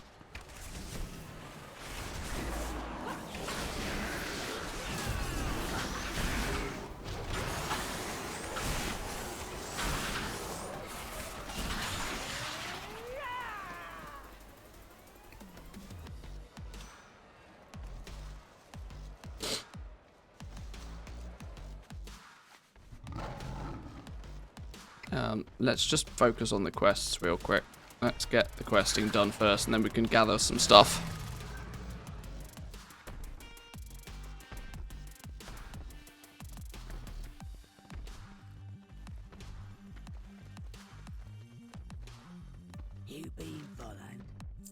You being followed? I actually am, but he's run away now. It's fine. I do hope our paths cross again. Be on your guard. Try not to Draven die. and his lackeys may still be lurking nearby. Draven is one of the few remaining leaders of a failed rebellion. Now, I can't remember. Do I have to do the entire campaign quest line for Revendreth? Responsible for the anima drought. Such heresy. I can't remember. I'm guessing I probably do. Do I have to do it though? What am I being locked off from being able to do? Do I have to complete this before I can pick my covenant? Everything? Ah, foobar. Let us proceed on foot. Do not fancy being flung off a cliff again. Rumors regarding the drought. I was concerned that that might be the answer.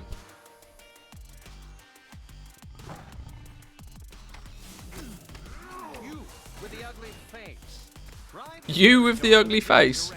Delightful. We should split up to avoid being an easier target. Try not to die.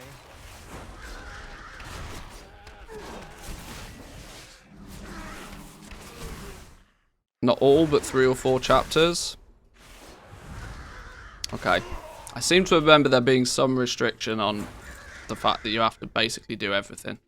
I can't remember why though. See, it's really odd. I've literally not done this. I was talking about this yesterday. I've literally not done this since the very first day that Shadowlands came out. That was the last time I did this.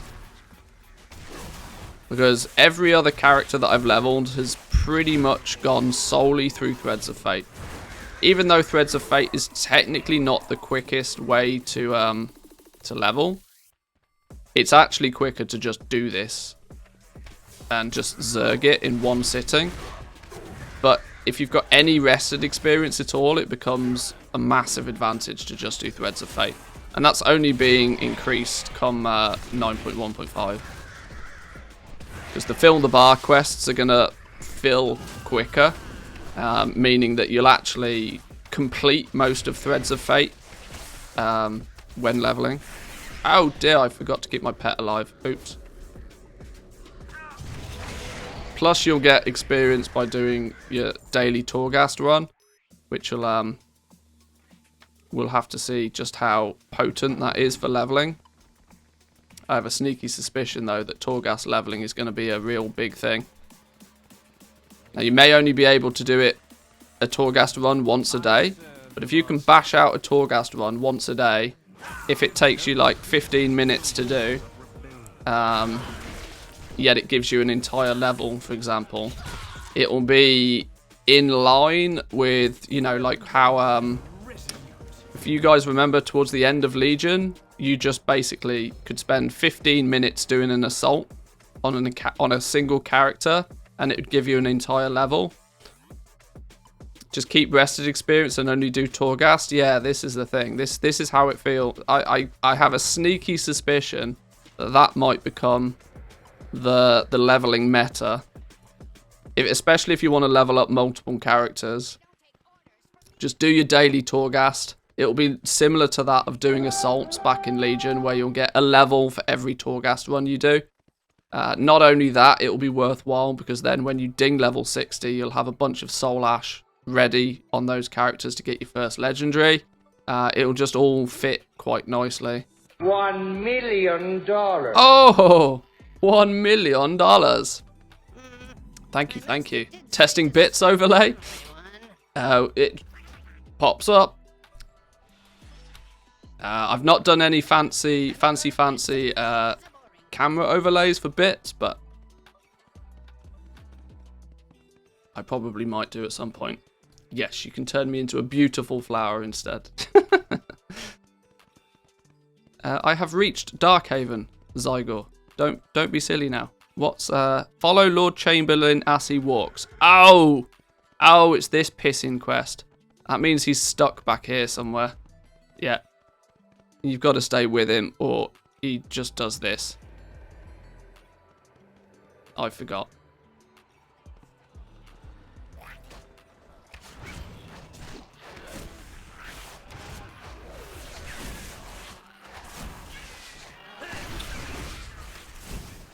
I'm scared though. It's a pretty flower. What's wrong with a pretty flower? Hello. Just chilling. He's all fucked. Darkhaven. Let me put Doggo Cam on real quick. No sense of propriety. Look, Doggo Cam's all flopped. At least up in the castle, there is an order as to who Hey, is boys. permitted. Yeah, stretch it. Just chilling. What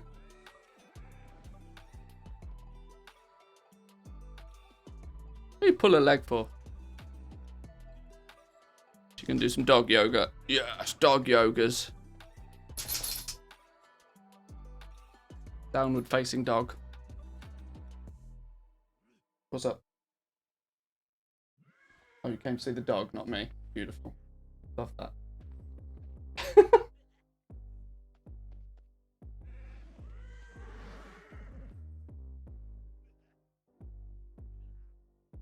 Slapping a butt. May I help you? Trust in the Stoneboard are fanatically loyal defenders, typically. The rebels have been swayed by pretty rhetoric and lies. She coming with you? I think she is. Because you're giving graphics, that's why. Right, well, I'll turn dog cam off then, since you've stolen the dog.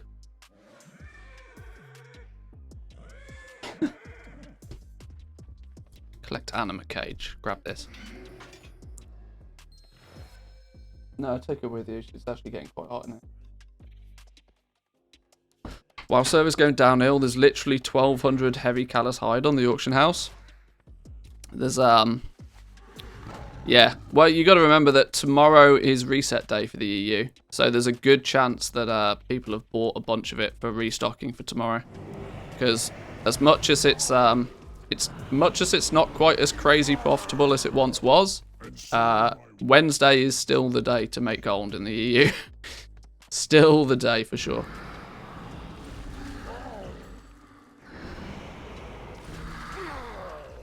It's near enough the only day of the week where I bother doing any cancel scans nowadays. But I'm also of the mindset to, you know, go hard with gold making when the gold making is good, and then chill out and let everybody else fight over the scraps.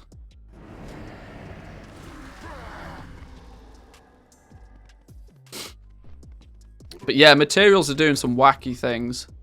Some real wacky things going on with the materials. Some days there's like millions of stuff, and then the next day there's like nothing. The master is watching. Always watching. It just goes to show, right? When the majority of the active player base stops playing, that your the economy does some weird and wacky things out of nowhere. Good opportunities though. That's one of the advantages. There's good opportunities with that. Often means your material flips are more successful or more likely to be successful. Material prices have been going down for 5 or 6 weeks now. Not long till we hit the floor prices on some of them again. Yeah, a Desolate Leather coming down in value is going to play a big part for anybody that likes their vendor shuffles. People have been able to buy Pallid Bones for like basically for free for a long time now. Meaning that once Desolate Leather drops, probably not to its floor. Desolate Leather's floor price I think is about 2 gold or something. It's not going to get quite that low anymore. But the big vendor flip, or the vendor shuffle I should probably say, of taking Desolate Leather and Pallid Bones, making the bows and vendoring the bows, relies on you getting both of the materials for an average of about 2 gold a piece. So, not just for shuffles, I mean for demand to start outweighing supply again as the patch approaches. Yeah, that's true. Has fallen, and the rebellion is in shambles. Only the accuser remains to issue orders. The accuser? She still holds a harvester's medallion. How are we going to defeat her? Now you know why we need this Mole Walker alive. Yeah, I've almost started to consider stockpiling a few materials now in preparation for 915. I'm not doing anything too drastic yet because I am aware that the material prices are still dropping. But the very second I start to see things either, you know, stabilize or even, you know, start to creep up again, is where I will start probably picking up some stuff. I'm not going to go anywhere near as heavy as I did for 9-1 though, because it took me... I almost didn't break even, which is really bad. It's hard to fully gauge because whilst on my main realm now, I haven't got the account open. Whilst on Sylvanas, I am now back up to 20 mil again. I did cash out probably 10 to 15 tokens, or maybe even more. Basically, I maxed my Blizzard balance, however many tokens that means, which was probably close to 5 million. So I'm probably up overall. I just don't have quite as much liquid gold as I once did. Webcam seems a little bit laggy at times. Yeah, these face filters that I've added as channel point redeems means that I have to have 2 additional pieces of software open which control my webcam, which is actually causing it to be a little bit laggy sometimes. There's no easy fix for that.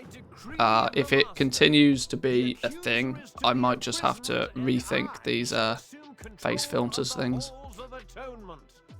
We reject your decree, your false claim to this seat, and the corrupt master. In your defiance, you reveal the vast pride within you. Let's put this here. I can't remember what this even does. Flayed shot, causing them to bleed for a bunch of time. Each time Flayed shot deals damage, you have a 15% chance to gain Flayer's mark, causing your next kill shot to be free. Oh, okay, now I remember. It's just the dot, yeah. The dot with 3 kill shots.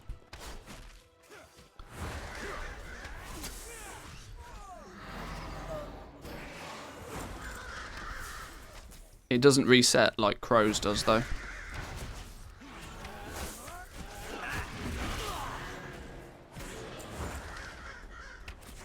Sorry. Orders is orders.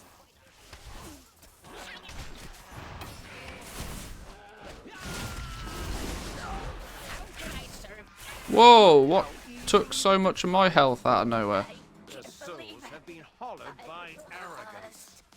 You are the most hollow of us all, Lord Chamberlain.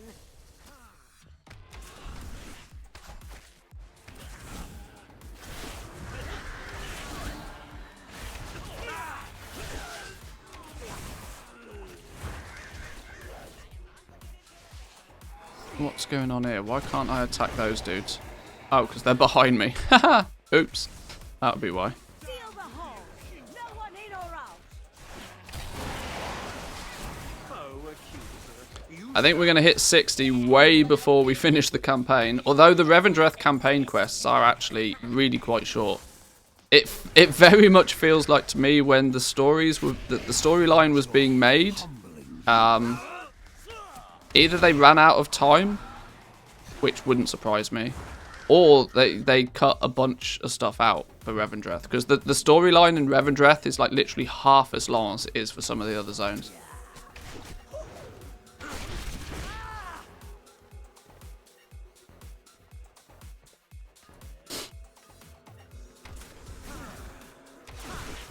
I mean, it might not be, but that's always how it's felt to me. I remember doing this the first time. I was like, oh, I'd like completed Revendreth like really quickly, and I was like, oh, that feels odd.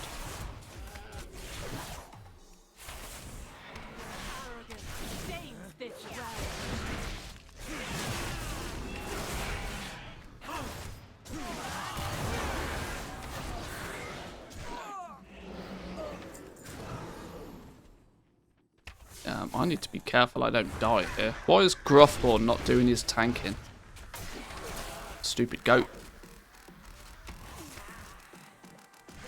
I did always think it was much shorter. Yeah, it's I don't know if it actually is. Maybe it's just that the quests are much faster to complete or something. There's not as much cutscenes or grinding, or traveling. I don't know. I don't know exactly what it is, but it always is always felt to me as if the Revendreth story was a fraction of what the others were. But it was very clear that the different zones' storylines were handled by different developers. Especially the Covenant campaign quest lines were definitely done by very different developers. They have a totally different feel about them.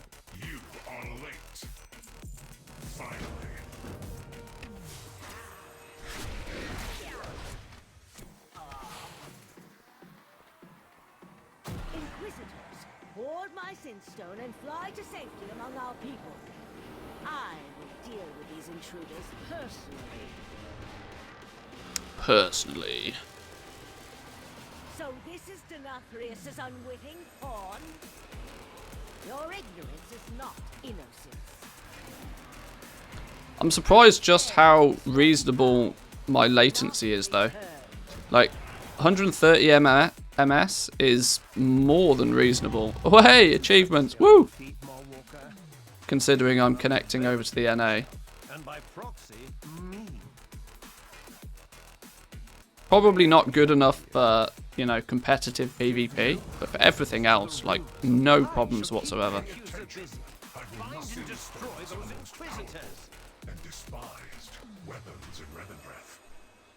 Do I have to do anything here? I don't think I do. The worst thing that you can do is shove their faces in it. I will locate the Inquisitor. You find. Yeah, I think we're going to ding 60 at item level 125. Meaning if we go straight to the auction house, buy ourselves a set of 200 gear, that will be a huge advantage. Power spike will be crazy.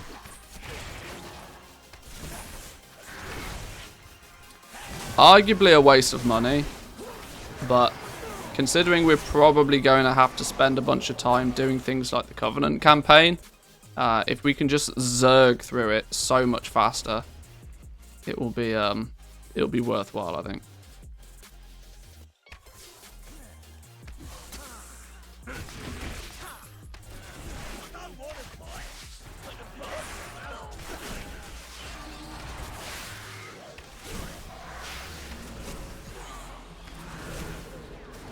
Go full on, buy a full set of 230s. Wow, I could. That is an option. It's not a very smart option, but it is an option. And then I'll buy a rank 1, 2, 3, 4, 5 and 6 legendary. Just to, you know, really complete the set. If you're going to go big dick, you might as well go all the way.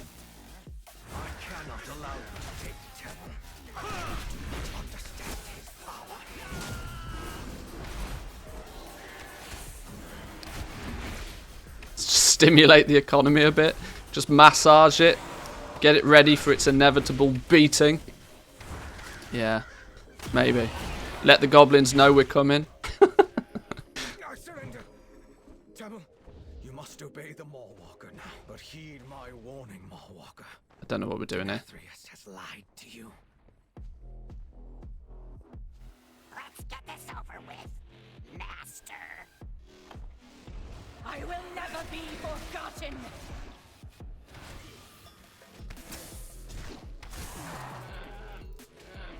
I will not.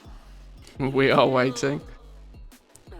See, it's interesting, right? A lot of my... It's strange. Because of the time that I do my streaming, my stream audience is very EU focused. For obvious reasons.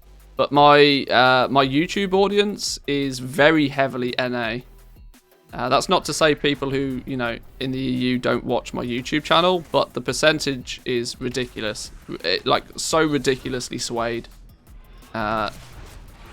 Like 70% plus of the viewers on my YouTube channel are from the NA. Compared to my stream, where, like, obviously because of when I stream, probably 90% of my stream viewers end up being from the EU.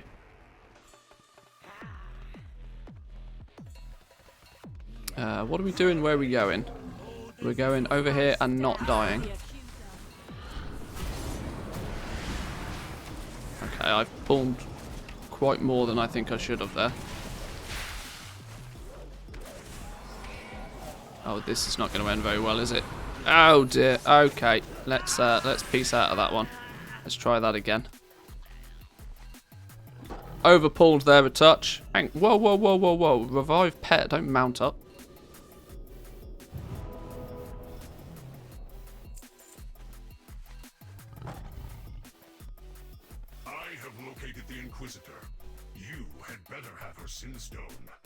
I do. Want that Widow Bloom though.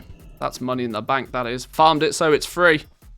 Widow Bloom's got to be worth 20 gold apiece. Oh, I'm going to have fun on this realm. 20 gold apiece. Move out. I will locate the second Inquisitor's Sinstone. Meet me back here.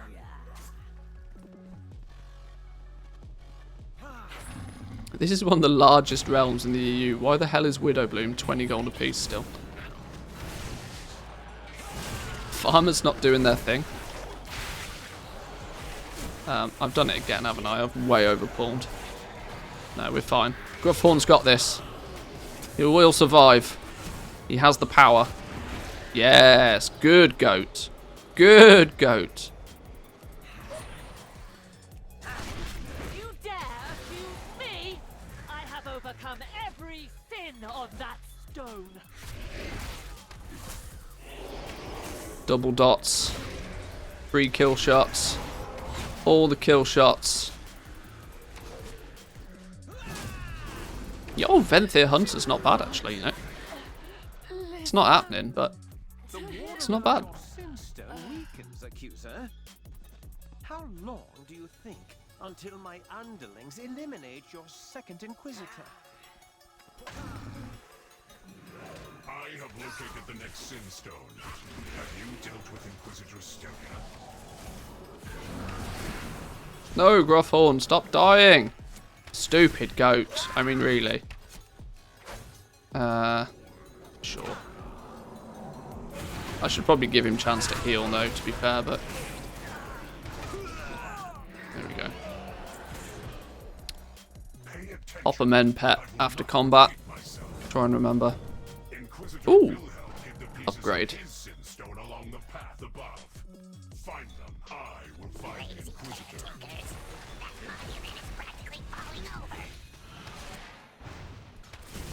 Tell you what, this last level's gone pretty quick as well.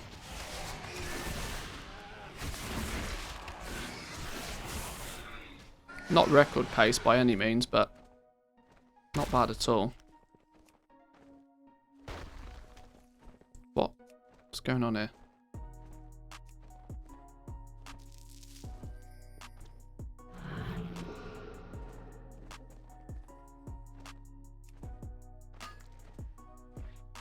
Let's avoid the big bear.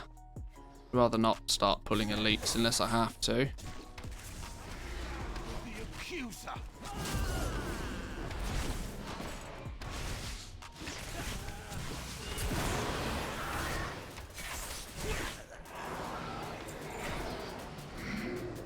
Oh, we got the bonus objective on the go as well. Which way does Doom go?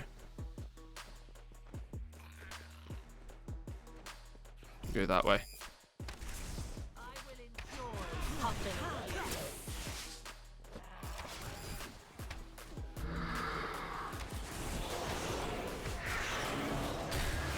Oh no, I forgot that that's not a cooldown like... Ooh.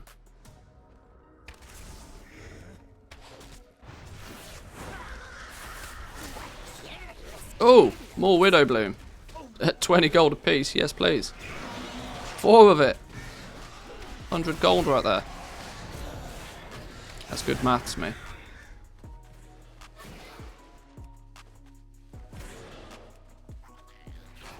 Ah, it's always the last one, isn't it? Oh no, they just unlock the main thing, okay. I see.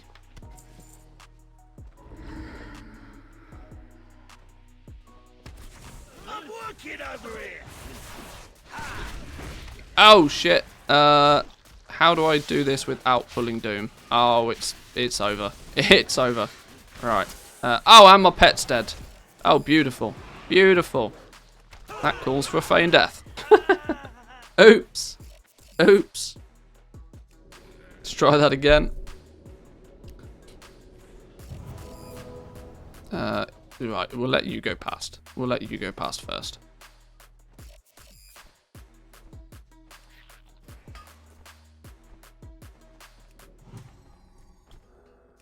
I don't want to fight, but the boss, you know.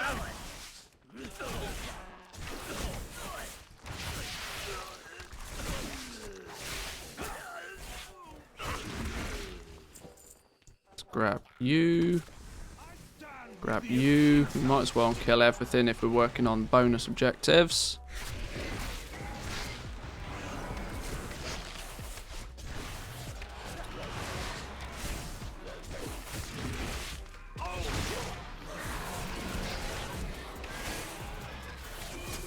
Beautiful.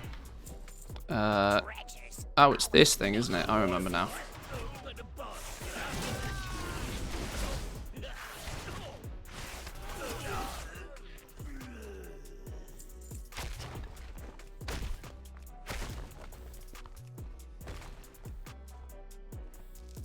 There we go, there's number 3.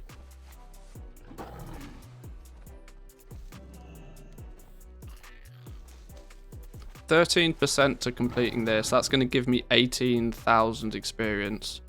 That's a third of what we still need left. We're going to dink 60 pretty quickly now. Inquisitor Wilhelm is close. And you are slow as his orders.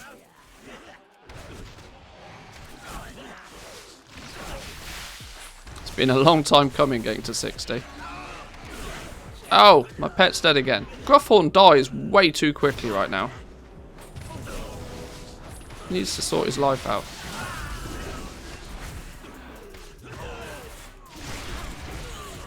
Bingo! Alright. Turn this in. You are the Mawwalker. I will reassemble the Sinstone for you, Temple. So I can betray my friend with it. Gee, thanks. I'm working over here. Remember to keep Gruffhorn alive.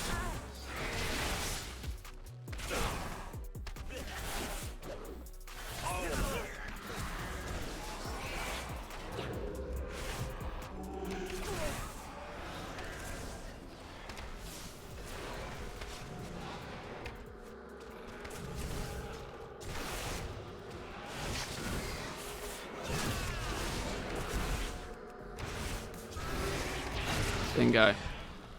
What are we doing now? Oh, okay. Pull him, kill him.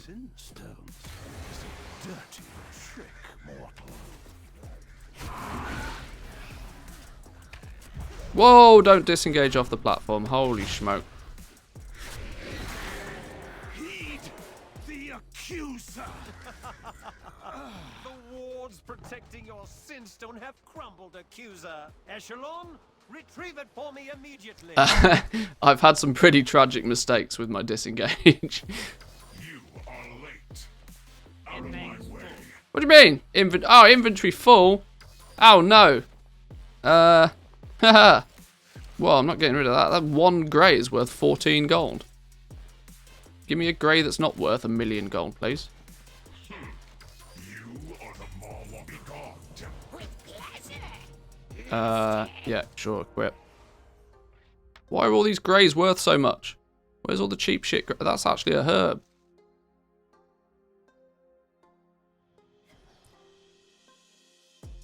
Damn, all these greys are worth money. Money in the bank. Now, if only I had a vendor mount. You are late. I will retrieve the accuser's sinstone. Your role is to hold still and stay silent. Tactical cancel scan followed soon after. Managed to disengage on Sylvanas fight. Yeah, tactical cancel scan engaged. The hour of your defeat has arrived, accuser.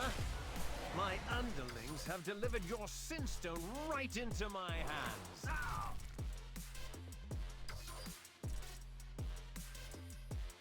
Is this going to be ding 60? The master. May I help? No. Rumors regarding the drought? Oh, woefully overstated. I will use the accuser's sinstone to break her, just like the 10k. If this quest. This quest will be it. This quest will be it. Finally, ding level 60 on NA. Assassinations of countless innocents, whose every profit came from murder. Need to get your butt kicked first. Ah, yeah, well. Why is nothing happening? Did you think a harvester would be so easily broken? I keep my sinstone on display for all to see. I am proud of the sins I have overcome in Revendreth. Echelon, Marwalker, protect me! Your stoneborn cannot. Come on. So much RP. My medallion must be able to amplify the sinstone somehow. So you know my name. Now you know my power.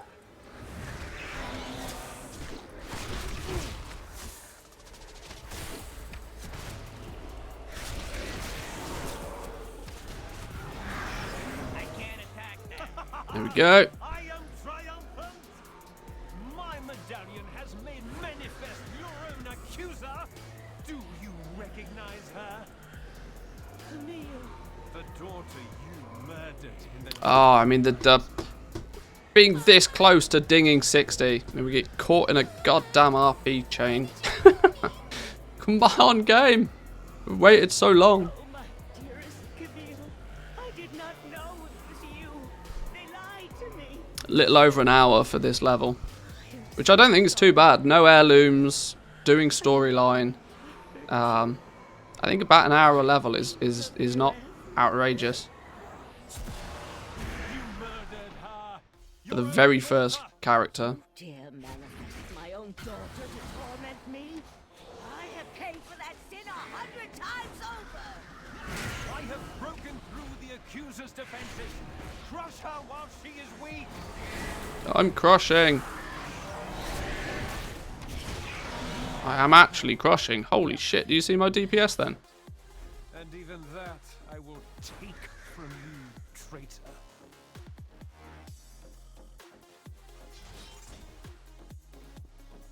Let me turn in the quest. 60 ding ink. Boom! There it is. Finally, level 60 on NA. World first. The master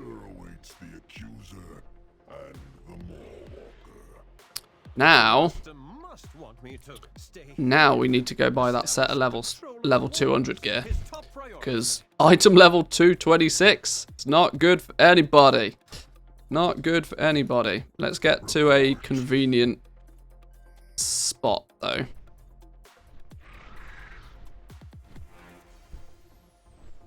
Now, in a weird way, we've dinged level 60, but there's not a lot more we can actually really do just yet. Silence, prisoner. Deliver me to the master, but do not trust him.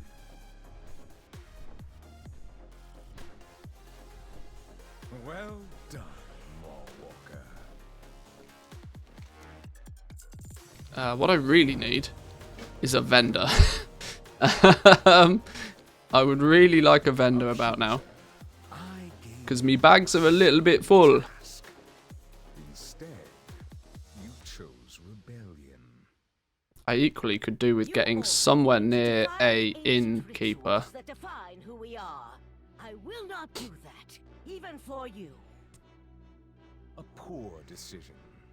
You are hereby accused of defying the will of Revendreth. I accuse you, Denathrius, of failing in your charge. You are the one who defies the will of Revendreth. Defy Revendreth? I am Revendreth. I am Revendreth. Perhaps a few centuries burning in the Ember Ward will remind you of who rules this place. Even your punishments reveal your complacency. Very well. RP for days. With your other failures.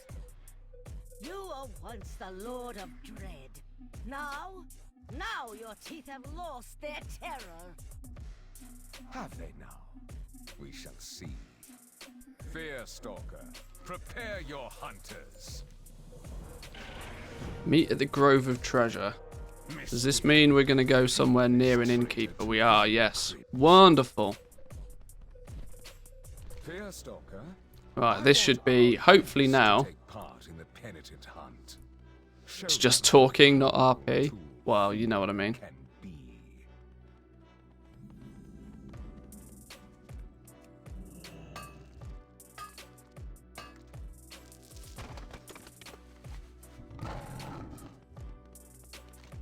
Now, we've ironically just reached 95 in Shadowlands mining, but it's probably about time to drop mining and herbalism now. Mining and herbalism was cool for while we were leveling, but I can't see me doing much actual mining and herbalism going forward. I will pick up this Widow Bloom though, considering it's 20 gold apiece.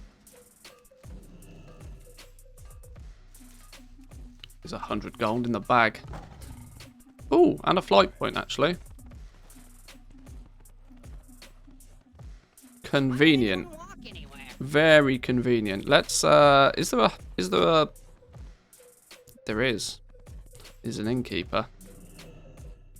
Let's then, considering we're going to need to continue from roughly where we are, drop our hearthstone there. Let's go sort our gear situation out. Item level 200 gear, not good for anybody right now. Not good for anybody. Let's go fix that. Now, where did we get to in the campaign though? We're 3 of 7 chapters. There's actually not a huge amount more that we need to do. See, I told you Revendreth is really quick. We like banged out Revendreth in no time at all. We go get ourselves some gear so we can just zerg through the mobs as well. It should be an easy game.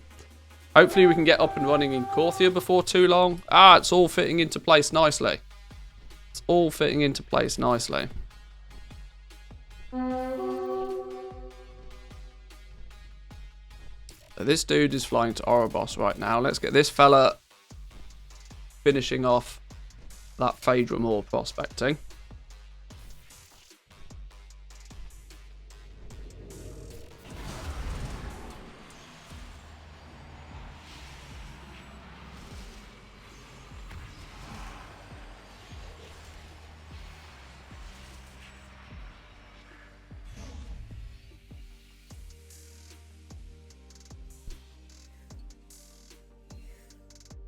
Oh, damn. 305,000 gold still a token.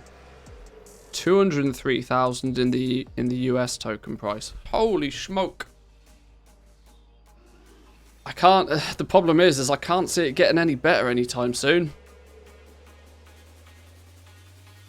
Although I was kind of expecting a bit of a spike with Diablo's launch, I had expected people to cash out some gold into tokens to buy Diablo maybe, like buy it with Blizzard balance, but it's obviously not had too much of an effect.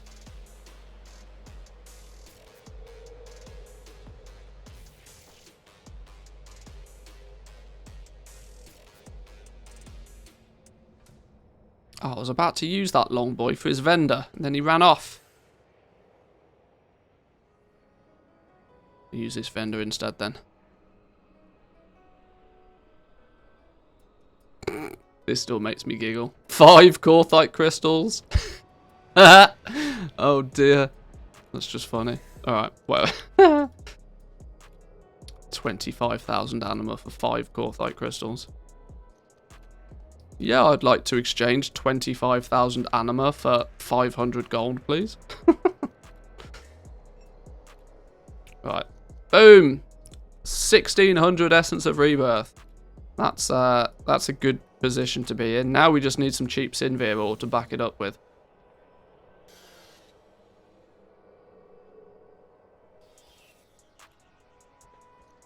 Gold owners done the pre-orders with gold, I guess. Yeah, maybe that might be it. There's a good chance that if people had any intention of playing it, they might have pre-ordered it with gold to begin with. Maybe. Maybe. Let's also do, if this dude is just chilling here anyway, let's maybe prospect the rest of this lay strike, because we got a bunch of that. And it takes forever to prospect lay strike. Right. We now need to move our butt to downstairs and then take fat. Yeah, I know where I'm going, it's fine. What professions are we going with? Not 100% decided. I kind of want... My brain the logical thing to do is probably to take jewel crafting, because I know what I'm doing with jewel crafting. More so, I feel I have an advantage with jewel crafting because I know what I'm doing with it way more so than anybody else. And Shadowghast rings, mad gold in Shadowghast rings. Or I presume there to be mad gold in Shadowghast rings. I would additionally quite like leatherworking, but I got to be careful that I don't have much gold, right? I probably should pick up a gathering profession. Well, I've got 2 options. I could just spend a few hours now smashing through some gathering and doing some farming. It's annoyingly the sensible thing to do, even though I just don't want to do it. Because we've got a little bit of gold, sure. But we could definitely do with more before we really get into crafting, because crafting gets expensive really quick. Which we would like to avoid that expense if possible. Or at least mitigate it by having enough gold that it's not a problem.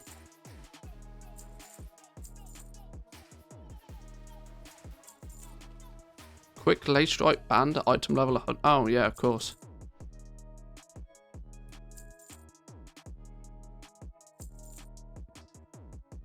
What is all this other stuff? That's soulbound. That's soulbound. They're just materials. Okay. Hang on. What's this thing? What do you need? That's soulbound. Get rid of those. Strength. It's time to make that poll. Why not blacksmithing, jewel crafting? They combo together quite nicely for sure. Yeah, there's no denying that it's a good combination.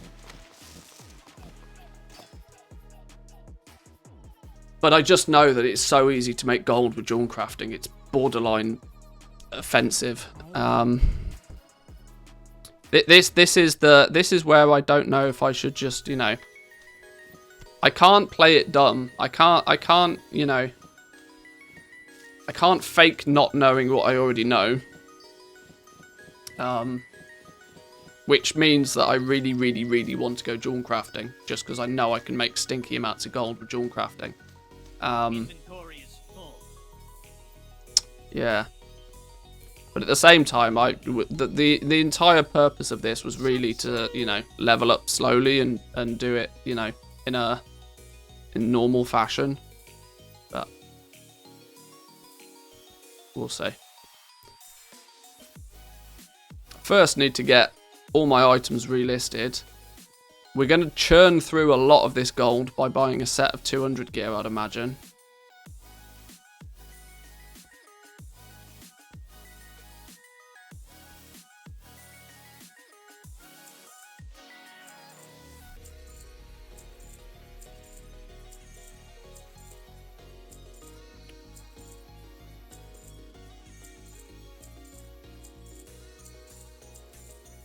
Suggestion, a 50 IQ coffee bean redeem when you make really bad choices. Hey, that's smart.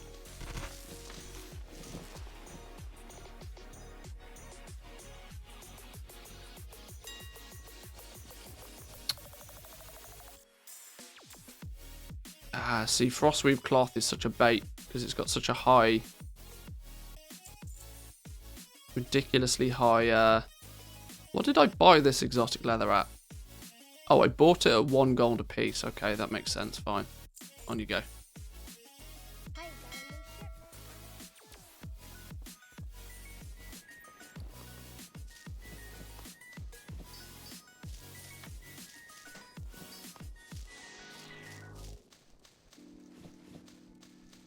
Right. So we're nearly, I mean, in the process of getting to level 60, we made nearly 100k gold. Which is not bad, right? A couple of months ago, that would have bought me a token. A couple of months ago, that would have been my month of game time done. We've still got, if we look at our ledger, 128,000 gold worth of stuff, though, which is all materials that I expect to be able to sell relatively quickly. But the graph looks nice, right? The graph looks tasty. The graph is about to take a massive down spike because we're going to buy a set of 200 gear. But with what we have inventory-wise, we can continue selling off for a few days. It's not looking too bad. It's not looking too bad. Let's get these items listed and then buy our 200 gear and see where we stand from there.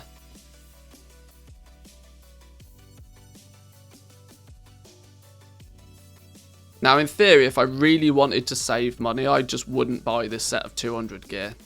Especially since I know that we'll probably replace a lot of it really quickly. But we are going to have to do a few levely, grindy things. So it kind of makes sense that we make our life a little bit easier when we can. So if we go... Is there a weapon that we can use that's, you know, not uber duper expensive? No. Any weapon that's not tragic, that's not, you know. Although we could pick up a more sworn. It's still 500. Yeah, I suppose maybe. We could pick up a 163 weapon pretty quickly. Don't we get a high item level weapon pretty soon? Buy at least one 230 item as well, yeah. Oh yeah, these are stupid daggers. Give me a bow. Why are these all cheap daggers? Where's the bows at? Oh, of course. 20,000 gold for the Ballista of Buried King's crossbow. Yeah, I don't think we're going to be spending 20,000 gold on that. You get a weapon pretty early. Yeah, I was thinking if we could get a quick cheeky bow. But the cheapest cheeky bow is 2,000 gold.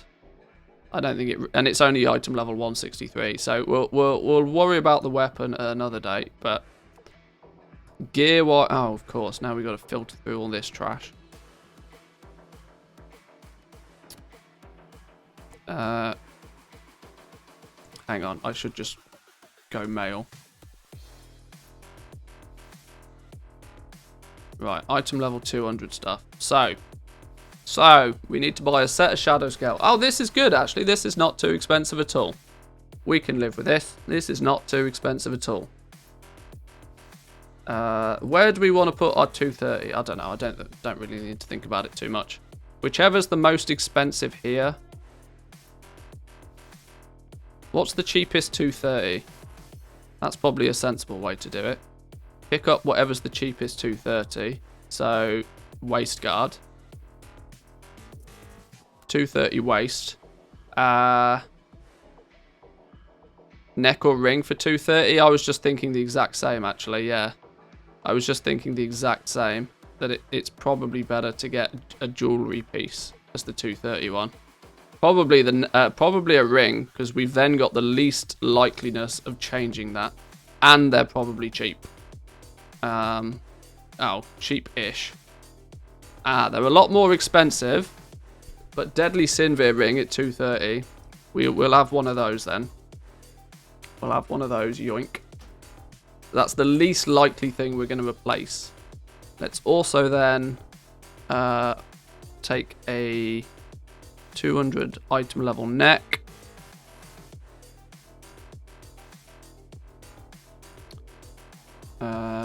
Deadly at 200 is significantly 4 times cheaper than quick, so we'll have that.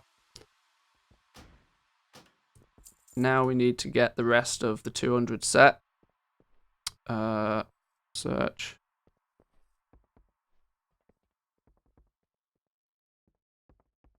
Right, gauntlets.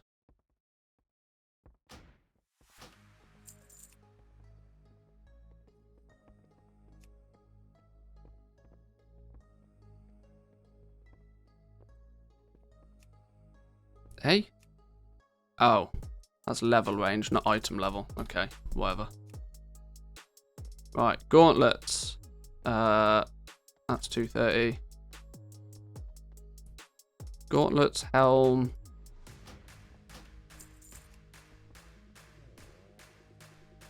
Vest.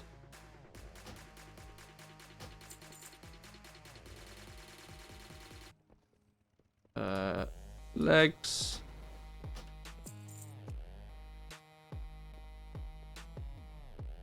Shoulders.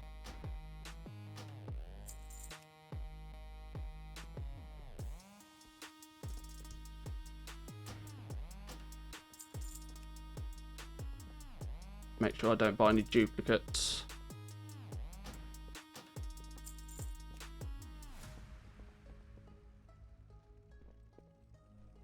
Shit, did I just buy the boots? I did. Why am I in 168? Threads. Waist guard.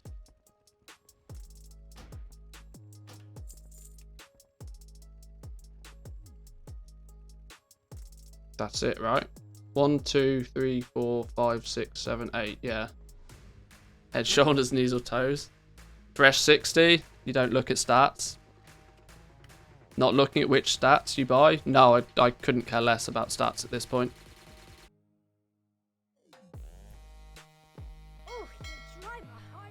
Yeah, this is quite simply boosting 128 up to something more sensible. Could not care less about stats right now because anything is an improvement.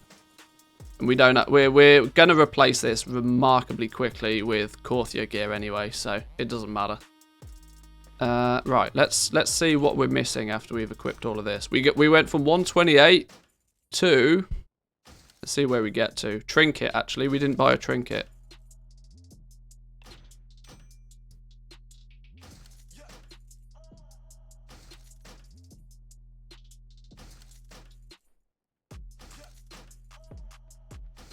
Nor did we buy a cloak. That's what we forgot. So we need to go. We need a trinket and a back piece. I mean, obviously a weapon would be nice, but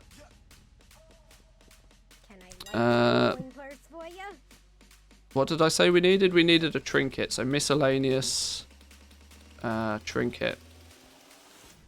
Dark Moon deck of some or other. Which is the Dark Moon one we're meant to buy? Oh, of course it's the expensive one.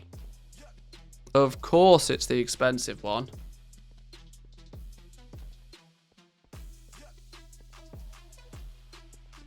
When you do the scenario thingy, you get a 187 weapon. Oh, that's true.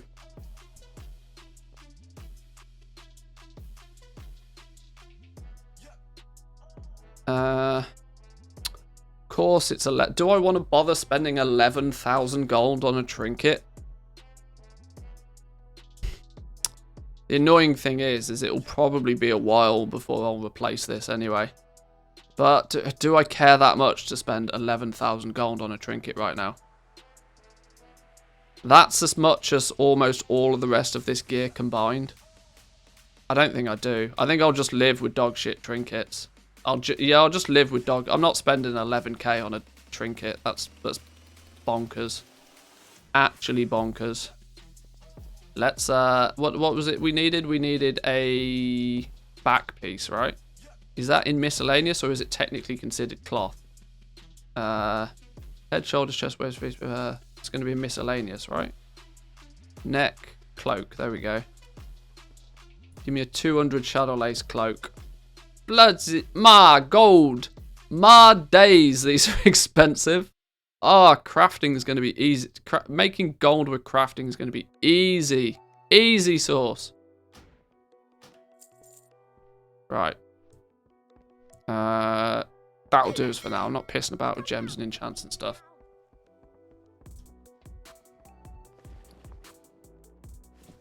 Go run an epic BG. What does epic BG do for me?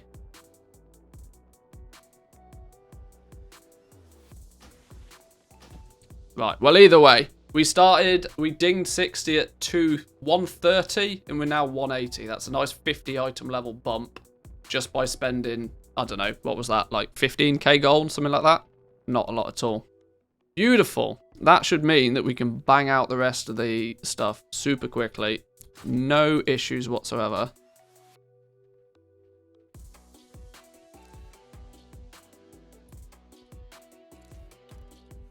Now I think the path that we have to take is to continue this quest line. Until we've completed the quest line, we can't even pick our covenant, right? Is that the case? I think that is the case.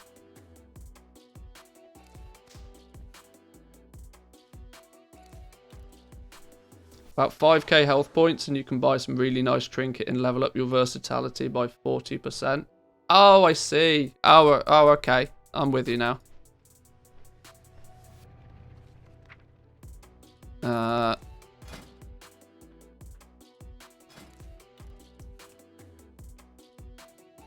450 honor, 65 conquest points. I see, I'm with you. Well, I think we need to get this campaign finished, like, as high priority. Because we can't even pick our covenant yet, which is kind of annoying.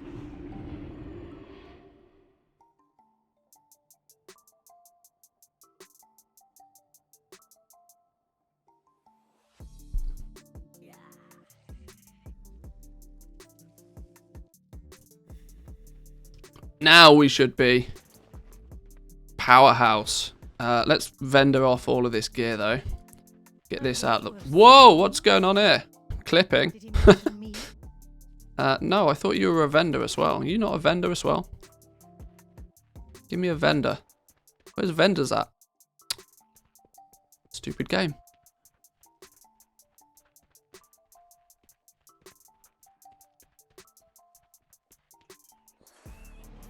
Oh, whatever. Right. We are... Where are we? 3 of 7 chapters. That shouldn't take us too long then to get the rest of this done. Is there not a single vendor around here? What are you, useless? Go buy the vendor mount. It's something we'll definitely do at some point. It's not super required right now. It's going to be 18,000 gold to buy the mammoth, which is I think the cheapest vendor mount. I think. To control the stubborn soul. A soul bound in irons is at your will. It's quite a big expense right now. That 18,000 gold should probably be used for... 18,000 gold, for example, could probably fully level up jewel crafting for us. Obviously not the legendary side of things, but it'll get us to the point where, you know, we'll be good to start crafting some stuff. 168 gear, maybe. Oh no, Jesus, we won't even have access to 168 gear, will we? Oh, we're not going to have anything. Oh dear. How do people make gold nowadays? Be seeing you. Your sins are many, but none quite as cruel as sicking your beasts on innocence.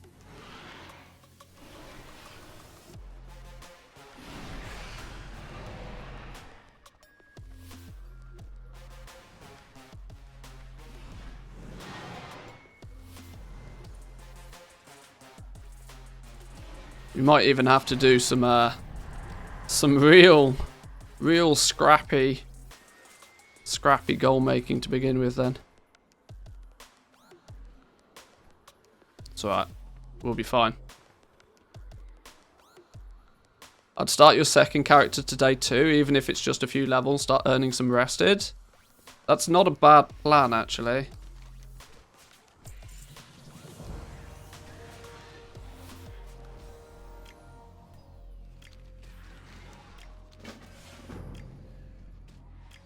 Am I the only one who simultaneously says 18k is pocket change and that spending 18k on a mount is a lot of money?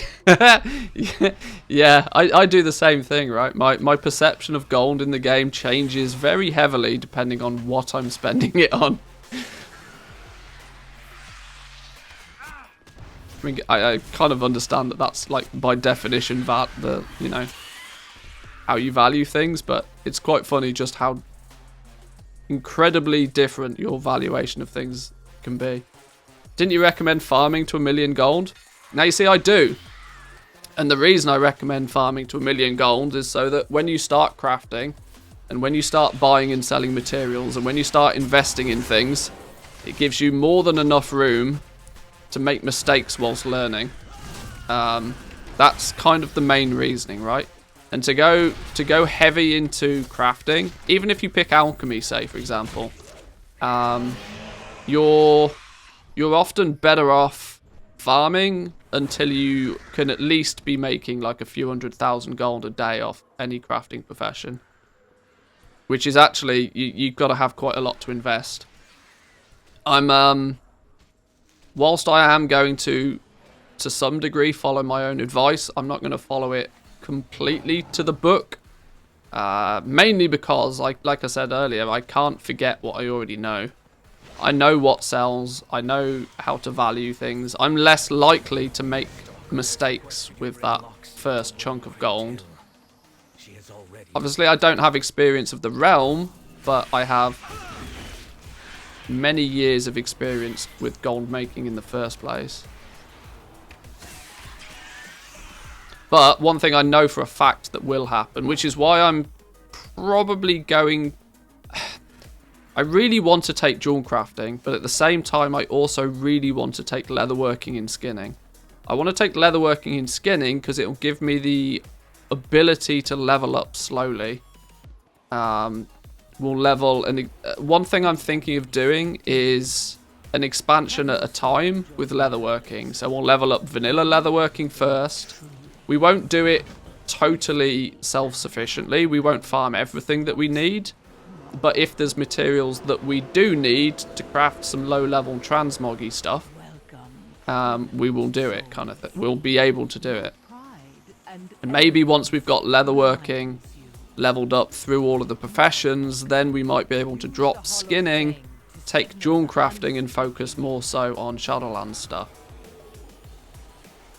Do leatherworking skinning till you have a bigger float of gold, then drop skinning for jewel crafting. See, that was kind of my thought process. That seemed to be quite sensible to me.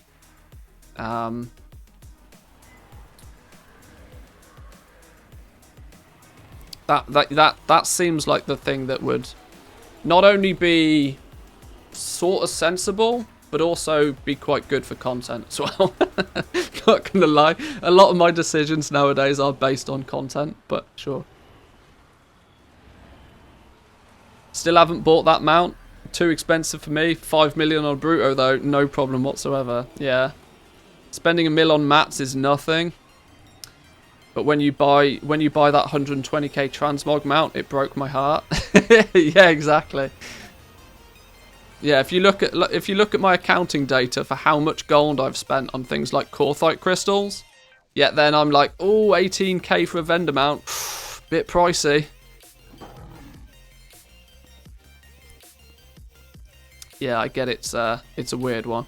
What am I meant to be doing? Signaling the hunt or something? How do I do that? Be gone, prideful souls. Let your fear drive you.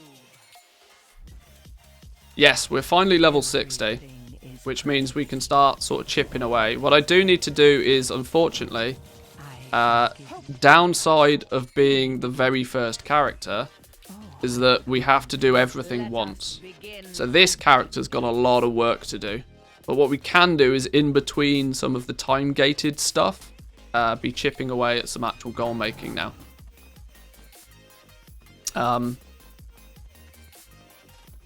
This is why I kind of want to get this out of the way, the campaign out of the way, get my Covenant, get into Korthia as fast as possible, because Korthia is time gated, obviously. Like your progress in Korthia is heavily time gated through dailies, so it's a priority of mine to get into Korthia and get started with those dailies. Start getting Death's Advance up, start getting the Archivist Codex up. And then once we can't really do too much more in that day on that character, then we can fall back and do some of the stuff that's not time-gated. Which will be more of the goal-making sort of side of stuff. Look, Marwalker. Paralyze a soul with fear, and their anima flows freely.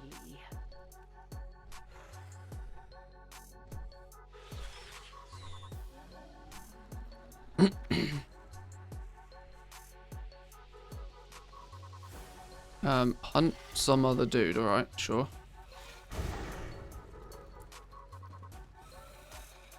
Why am I running? What? Get on your mount, you donkey. Now, while I've worked out that I probably don't really need flying, it feels to me as if getting flying will just be nothing more than a benefit. So I might as well. We're going to have to do everything at some point. This is the thing, right? It's a brand new character. It's a brand new account. We don't have access to any of the skips. We don't have access to any of the catch-up mechanics. We have 0 renown. We don't even have a Covenant yet. We're going to have to do everything at some point. At least once. So it's just more of a case of, well, what order do we do this stuff in?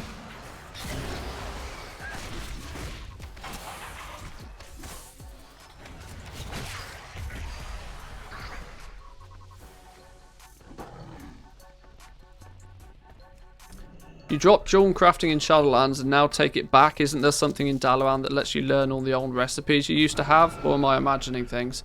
That was a thing in BFA. It's not a thing in Shadowlands.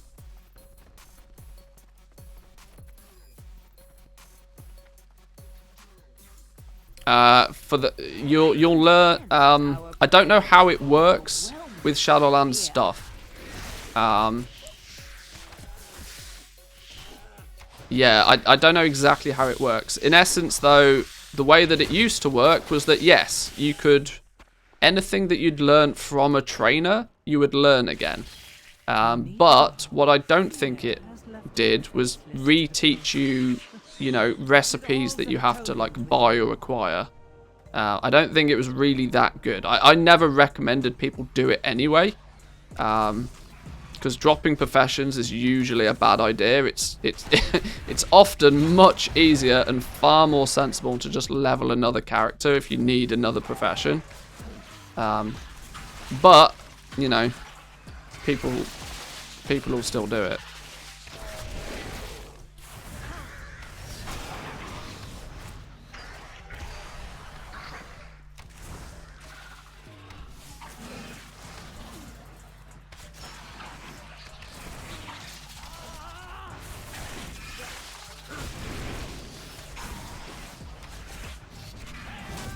I mean, even considering this is my very first character, I don't particularly want to take a crafting profession and then ever drop it.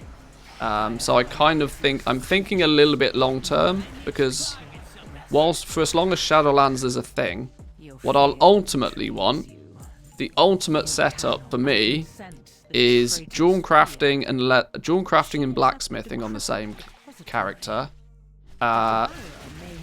Tailoring and leatherworking on the same character. So I got to bear in mind that that's the ultimate setup for me.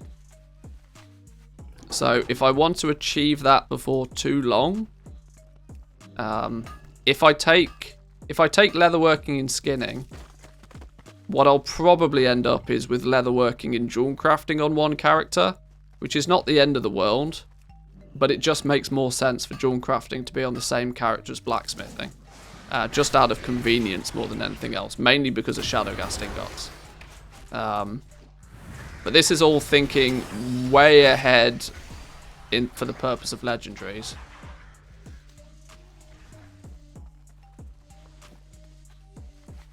Which we are not at that stage yet. Not by a mile. But I want to be cautious of the fact that that's the direction that we're heading.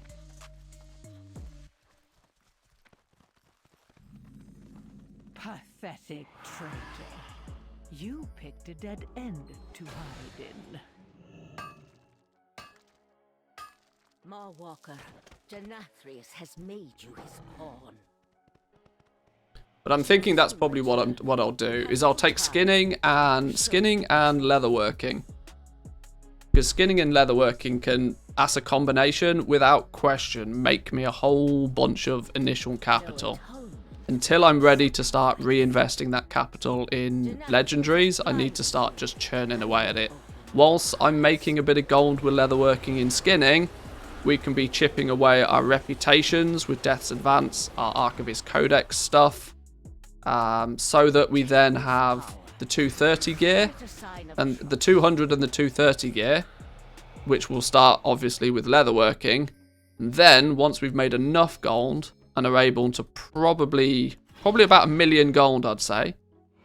If we can get to 1 million gold, then we'll be able to then we'll probably be able to power level jewel crafting and start just printing money that way. And then once we've got jewel crafting on the go, for legendaries at least, any gold that we make from that we can invest into leatherworking legendaries. And it's, you know, it spirals out of control. Hopefully, that's the plan.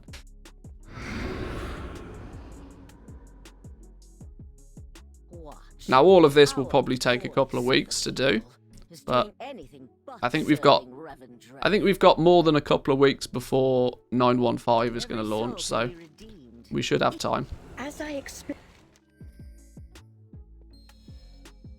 Protect the accuser. All right, sure. Some time to secure us a way out of here.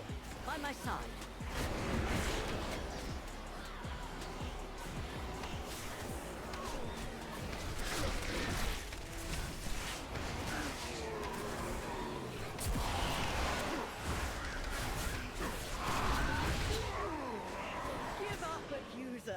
This is nice and easy now that we've got stupid gear. Or stupid gear relative to the content, at least.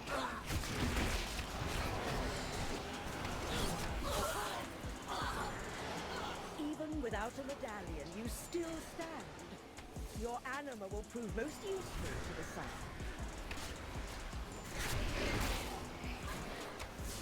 For the master.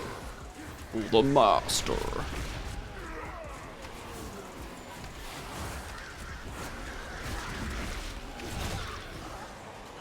How long we got to protect this dude for?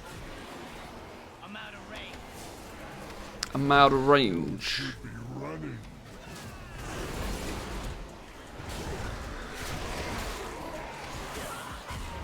Bingo. Escape! Run away!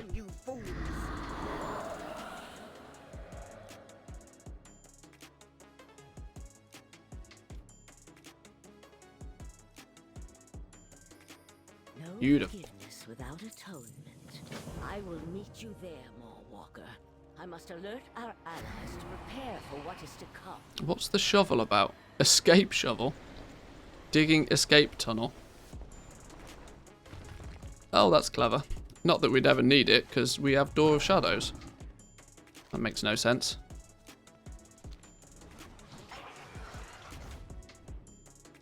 Run away, helpless mortal. My hope breakers will find you. We probably don't need our leveling weak order now, do we? It's probably quite obvious that we're level 60 at this point. Is that? What is that? There's a piece of lace, right? I'm not bothered.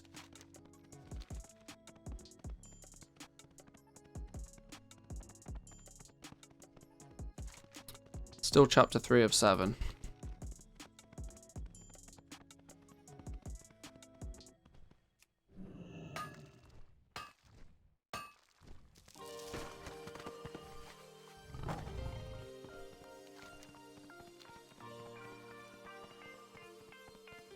Oh, I've just realised as well, we're not going to have, you know what we're also not going to have? We're not going to have flying in half of the old expansions either. Oh, Jesus. Are we even going to be able to fly properly in all of Eastern Kingdoms and Kalimdor and stuff? Because aren't they linked to something or other? Damn. This whole, you know, it's... You forget just how much stuff in this game, like, you have the ability to do that you once had to earn. The trial must be set properly if we hope to succeed. We will await you at the manor.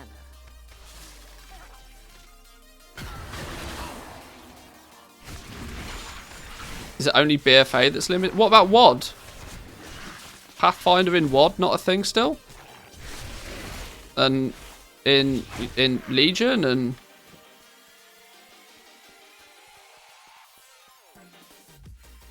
Surely they're still locked away, right? You can fly in WOD and Legion now? What, just by default? Oh, okay.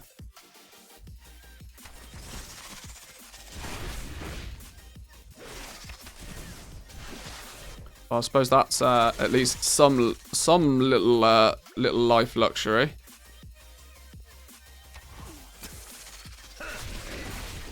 Because having to do that again would be a right pain in the ass. In fact, it'd be so much of a pain in the ass we just wouldn't do it. It's quite simple. We just wouldn't bother.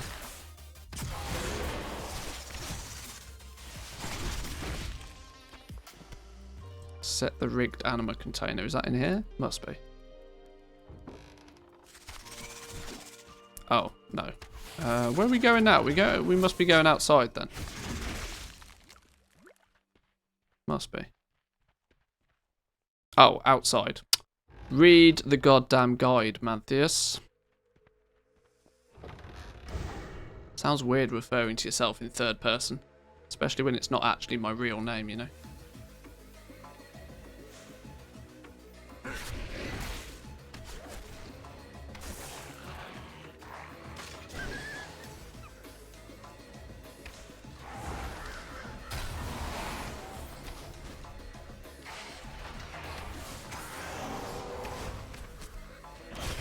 It's easy mode now though.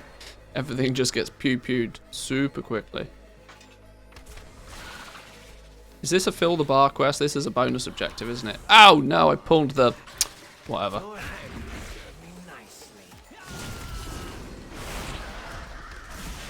Oh, hang on. We probably should still keep the pet alive all the same.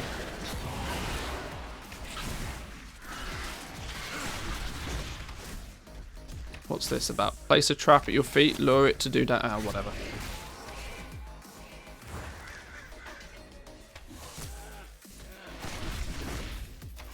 Oh, we got to kill this dude anyway. Oh, well, perfect.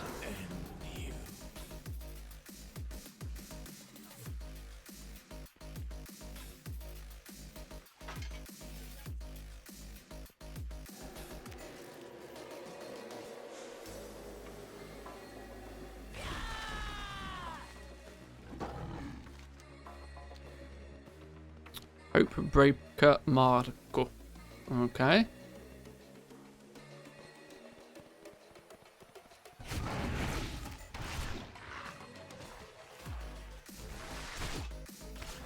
8 of 8.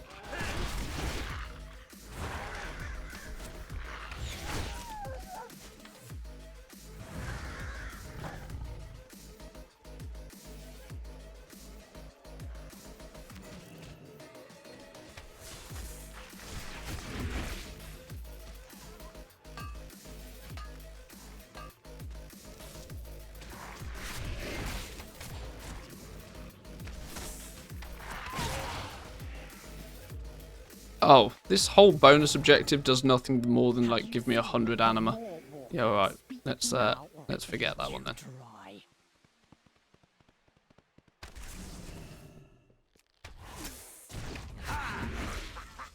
First blood will be mine.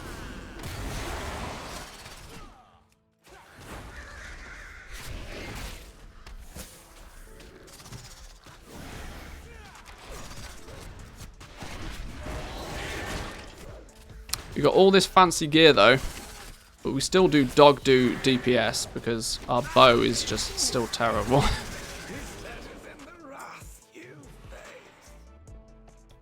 But I guess it's still much better than what we would have done without all of that gear.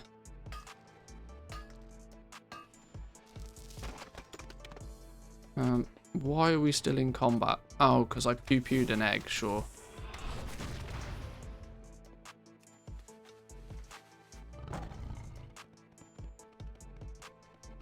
Have you seen the Moor Walker speak? It seems the prey has foolishly sought their predator.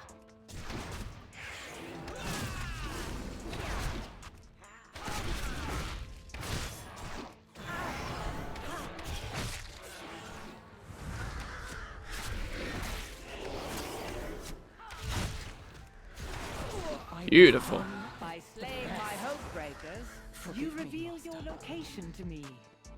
Your end comes. Follow the path. Don't we go this way? Zygo's having a heart attack again. Oh, a nightshade. Double night. Oh, what? It was a double nightshade until half of it disappeared. And that one disappeared. Ah.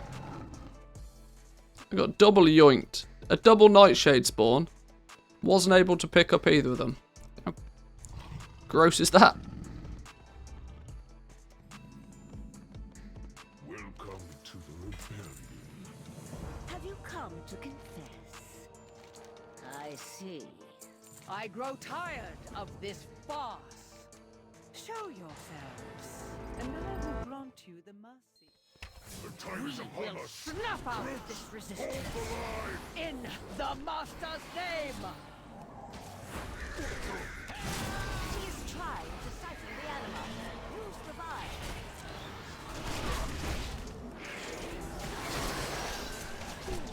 I don't think I really needed to use a vial, did I? I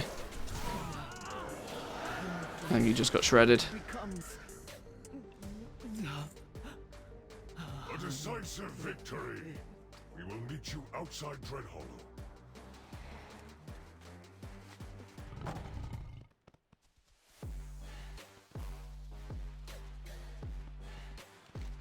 Oh, we don't even need to finish this bonus objective.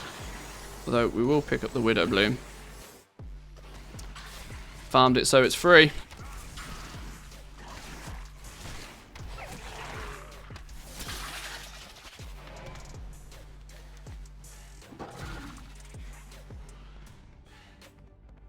Have you seen the Moor Walker? It's a bit sad that the bonus objectives, you know, become so outrageously useless.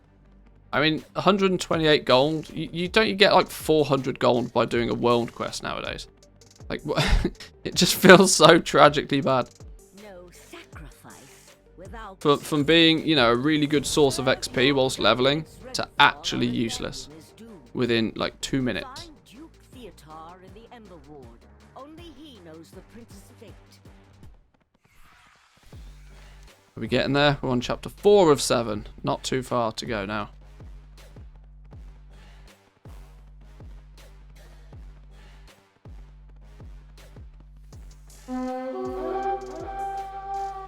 Nightshade all over the place. Probably not all that valuable anymore, but If Widow Bloom is 20 gold apiece, Nightshade can't be far off.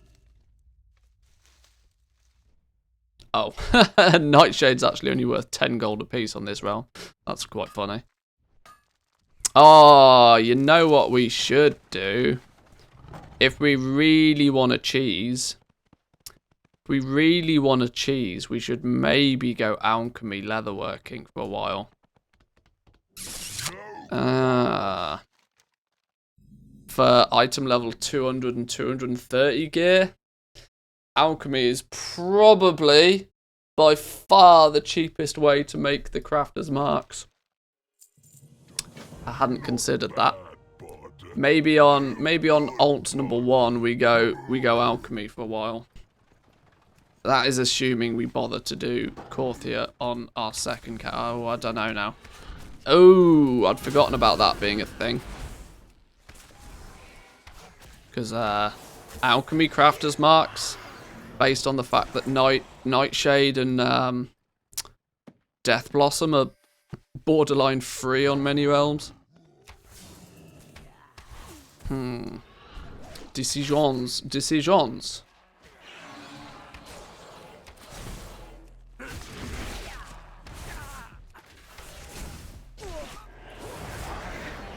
Because one thing I do expect, even though this is NA, and I'm on record for claiming that NA is easy mode for gold making. What I do expect from this realm, if none else, is a lot of competition. So, whilst there's probably good gold to be made, I expect there to be outrageous competition. So, an advantage is an advantage, however you look at it.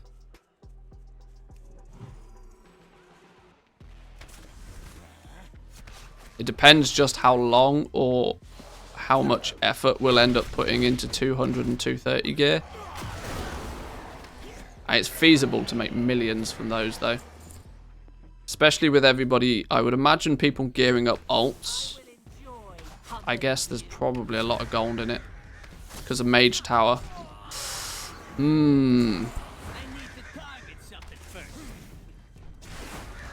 I want to do everything. This is the problem. This is one of the big issues. Like you can see these opportunities, and very quickly you realise, well, you can't easily do all of it. You can probably do most of it if you're already very established in what you're doing, but you can never do all of it.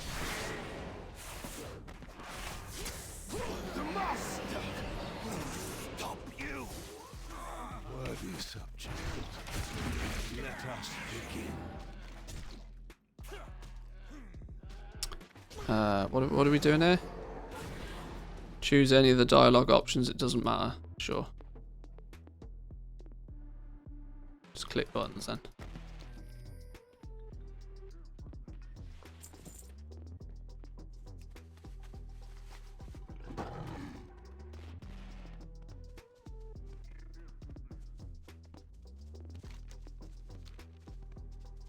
Sign your own death warrant.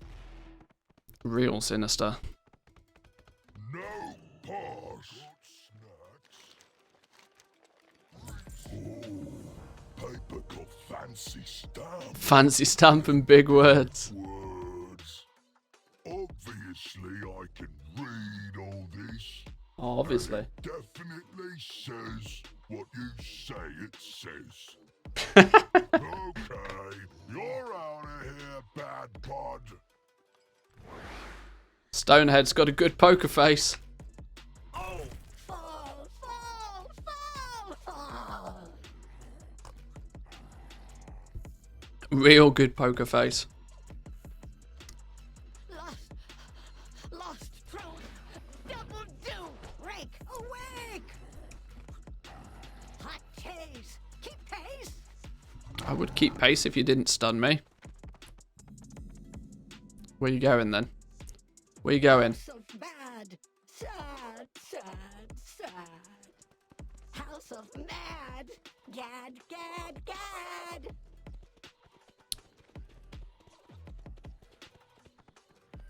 He's had one too many loopy juices, this fella. Laughing stocks. Where are you going? How am I meant to follow you up there? Son of a... Did you receive my message? Oh, you are no Tobbins at all. Forgive my poor manners. Oh, fine. Forgive my appearance. My hair is quite unruly today. Theotar's mission, unbearable lights. Let's roll. In advance for what I will become out there. Don't worry about Theodar's willpower bar above his head as he follows you.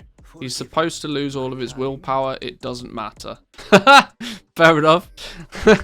Ignore the main mechanic because it really doesn't matter. That's what we like to hear. Wait, did you say NA's easy goal making? Yeah, I knew I'd trigger people with that. You would make a great team. Oh, hello, darkness, my old. Hello, darkness, my old friend. That's funny. Oh, hello, darkness, my old friend. Yeah, but before I before I insult half of my audience, what I'm basically referring to is that due to the token value on NA, your gold goes a lot further, right?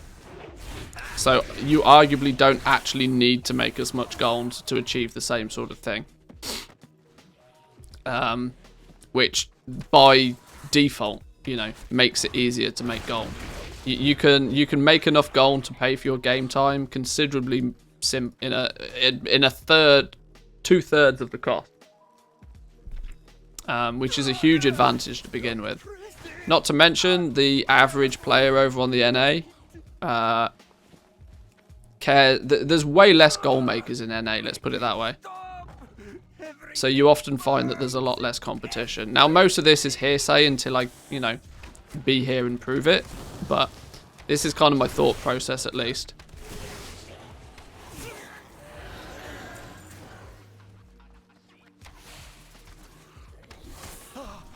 I got like 10 level 60s on NA. I mean, you're in a really good position with that many ults for sure.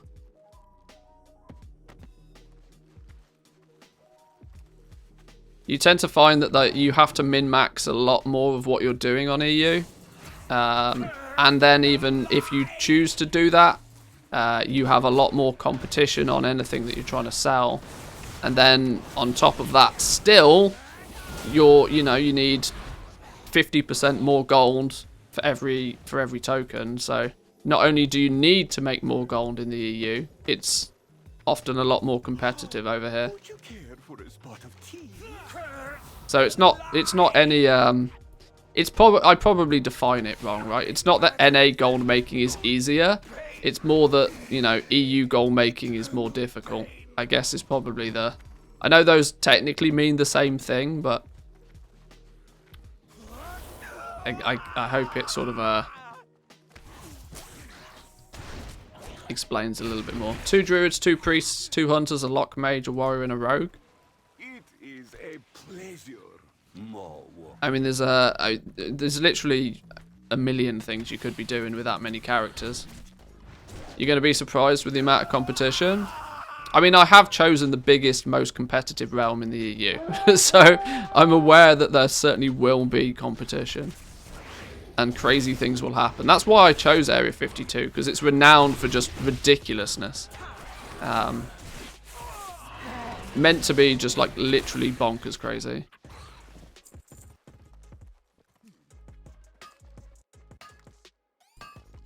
Which one? I mean, just pick any video on my YouTube channel, you know. With that many characters, mission table, like you could make you could make $1 million gold a month just off the mission table with that many characters.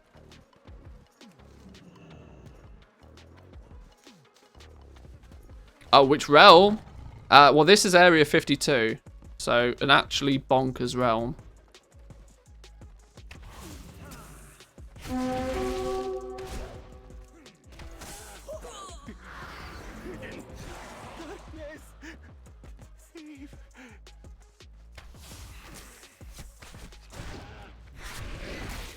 there's the two fellas dead. What do we got to be doing now? Oh, this is a big dude.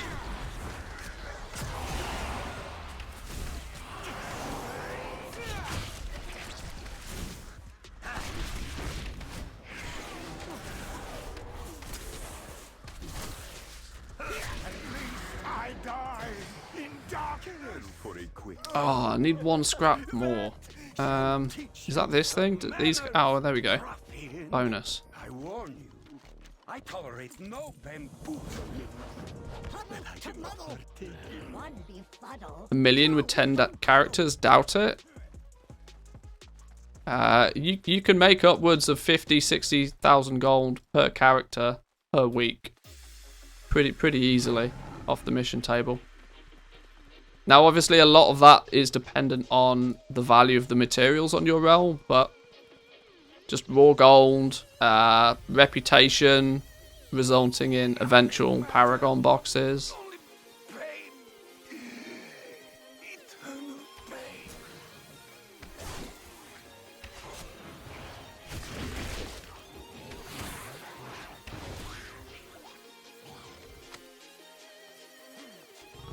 Where are we going then? Are we going this way somewhere? What's going on here? Follow Lost Sybil. Where is he? Oh dear. Was I meant to follow some dude and now I haven't? Where did I mess that up? Where was he? I can't remember where we were. Maybe he's up here somewhere. Oh, oh no, he's here. Look, there he is.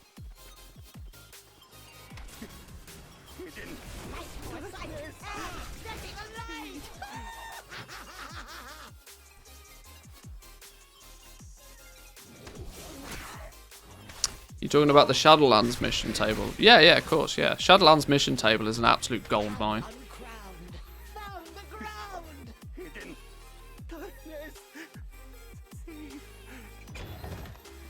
Boom.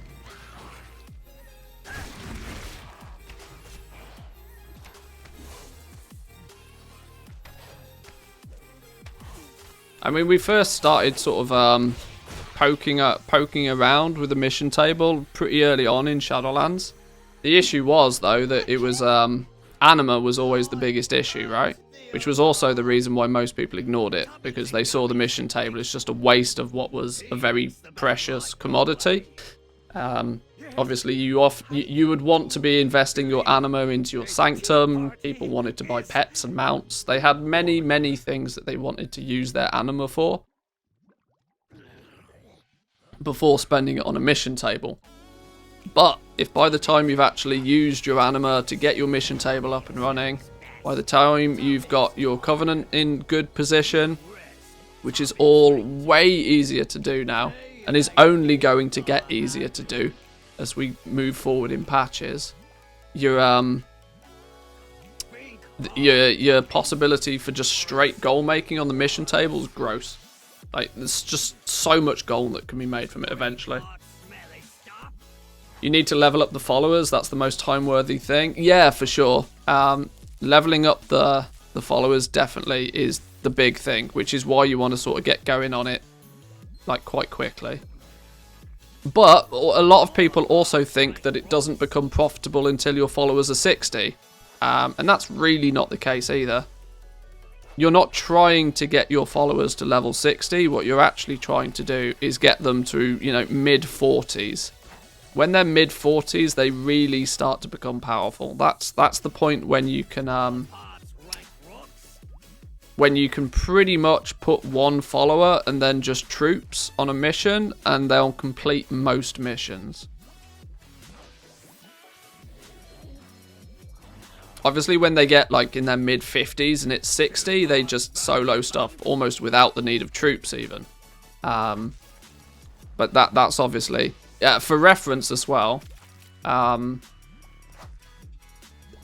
the time you hit level 49 with your followers, they're technically only halfway to 60 at that point. If you do the maths on just how much experience they need to get to 60, 49 is the halfway point. One part wicked wood.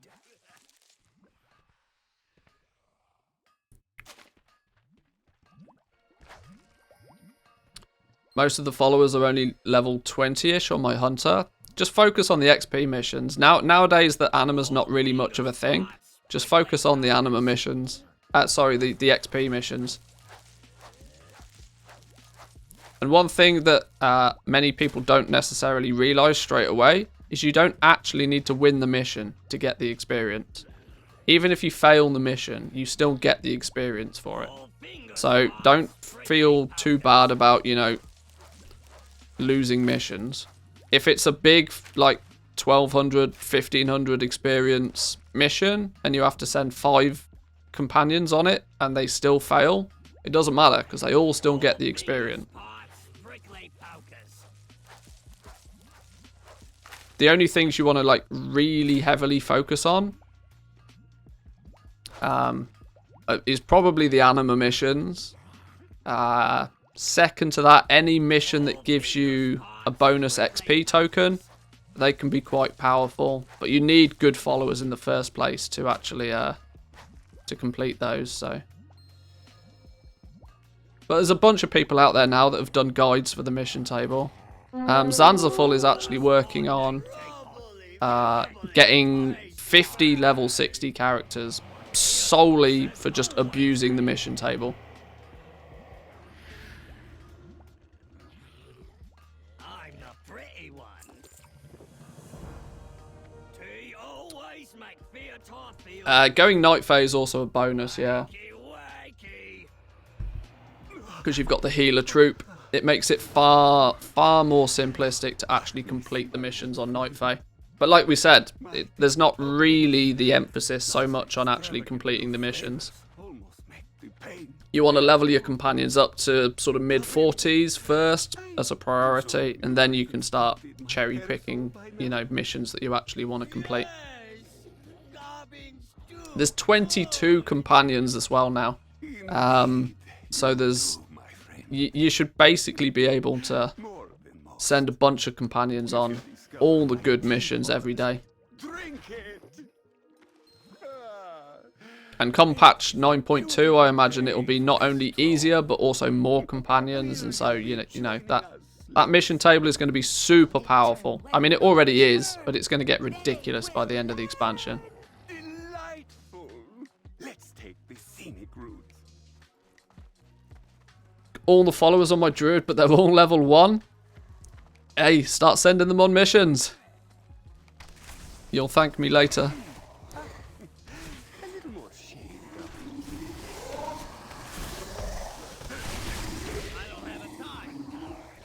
Getting as many as possible up front as soon as you're 60 is an arse, but really does speed up the process. Yeah, getting the majority of them quite quickly. If nothing, you want to, you know, bash out a few Torghast runs until you get most of them. Now this character is going to be in a really good position for missions, simply because it's my first character on this realm, and on this server, and on this account. So I have to do everything at least once. So this guy is going to be in a really good position to get a bunch of the followers, because he's obviously going to have to do all of the campaign. I'll probably do a few Torghast runs on him just because he'll be the one that's, you know, chasing renown. He's going night fae, so there's a bunch of benefits here.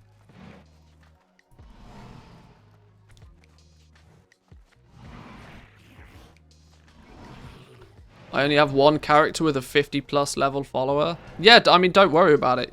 As long as you're leveling them up slowly, they'll get there. Like I said, level 49 is still technically only halfway there. But you don't need your followers to cap out. You don't need level 60 followers. That's just an eventuality that they will hit 60. You'll be making hundreds of thousands of gold off the mission table way before your followers hit 60.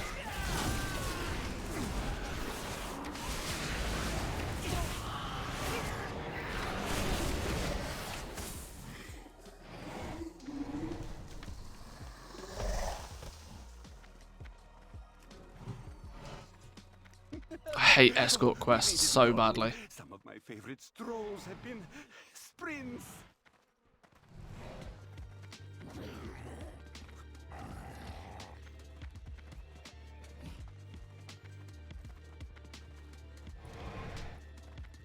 Guess I need to install the mobile app at least to level up my followers. I mean, it can help, but honestly, it takes 2 minutes a day. It really doesn't take that long to send some fellas out on a mission, because eventually you end up leaving those alts just standing at the mission table anyway. So you quite literally, you log on, you press 3 or 4 buttons, and then you log off. If you make it part of your routine, just like how reposting your auctions is, you know, part of your goal making routine, have it so that you're just sending those fellas out. It takes 2 minutes, you log on to your characters, and you can even go as far as, you know, turning off all of the add-ons on those characters so that, you know, the game loads nearly instantly.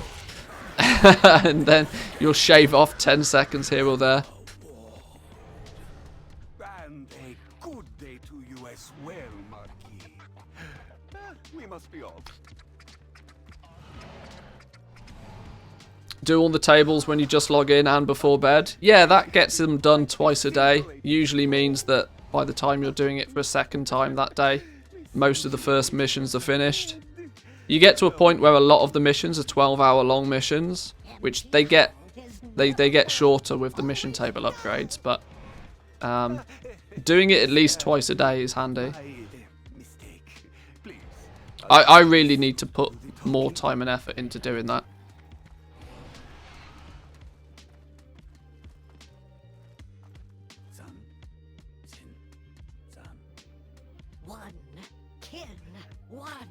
I haven't really paid much attention to it, but I think I'm only getting about 1 to 2k of value from my table per day right now.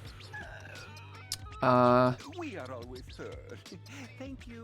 that's the equivalent of doing your calling every day, and we've already established that if you do your calling, every day on at least 3 characters, your game time is paid for, pretty much.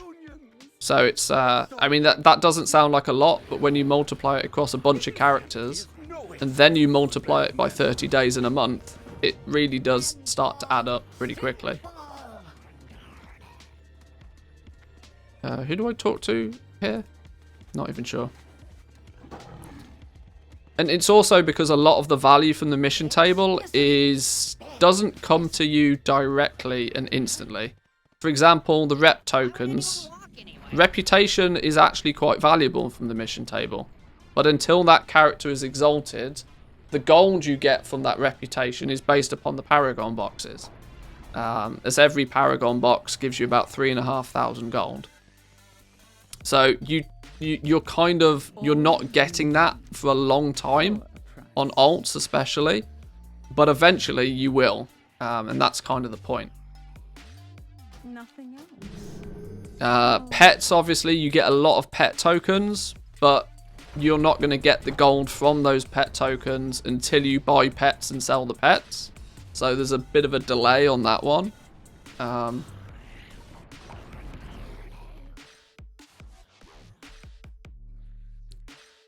But you might not see any gold from the pet tokens until you know, get 10,000 of them and buy a bauble worm and then sell it on the auction house for 1 million gold, and then there's a big chunk of change, you know.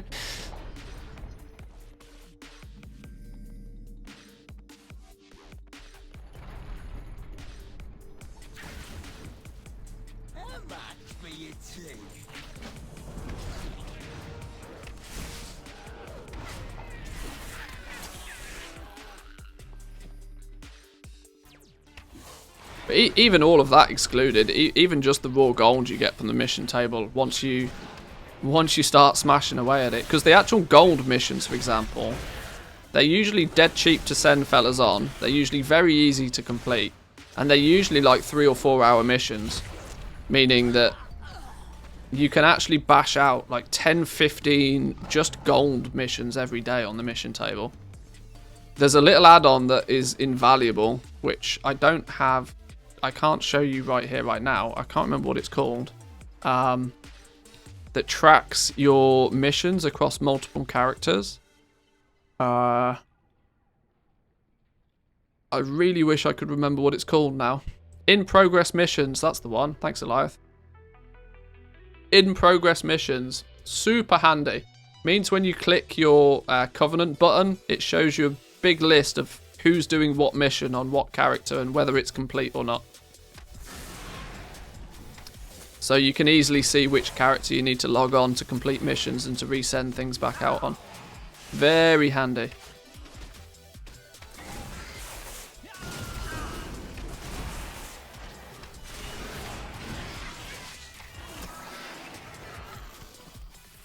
What are we doing here? Oh, just clearing out Sinfall. Alright, sure.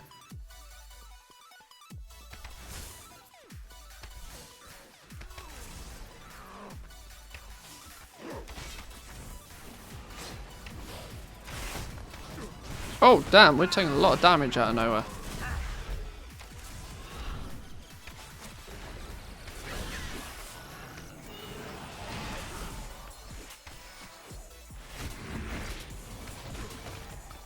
Sounds easier than Callings. Oh, it's a million times easier than Callings. Exponentially easier than Callings. That's not to say you shouldn't still maybe be doing your Callings, because they do come with other bonuses. But, yeah, I mean, for just straight gold.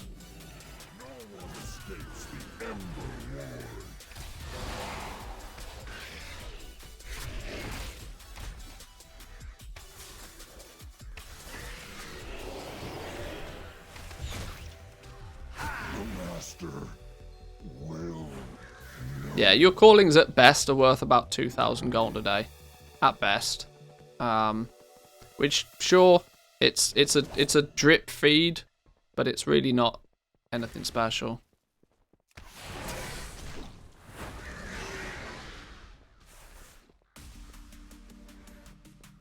Where's the mirror? Is it this way? No. Where is it? Is it this way? I don't know. I vaguely remember what I'm doing on these quests, but...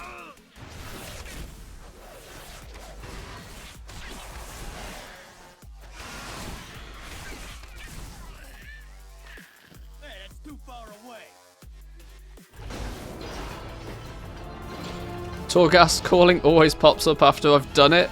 Yeah, that's probably a thing. Yeah, that's a bit of a kick in the teeth for sure. Oh, hang on. Where are we turning this in? I should be paying attention to what I'm doing here. Go down this way. Oh, of course we get dismounted. Generally wait till they're all in one zone. Yeah, if you can get them to combo up, it's nice. It doesn't always happen though. If you do see them comboed though, you can usually smash it out in 10-15 minutes and it's an easy 5-6k gold.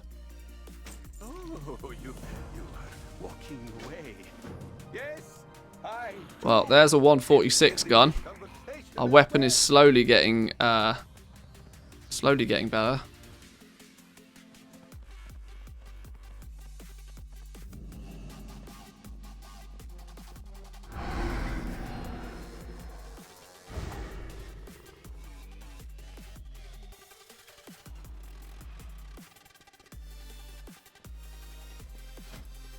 $181 item level now. Hopping. What are we doing? Finding a clue. What's this thing? A body. Good. That should prove useful.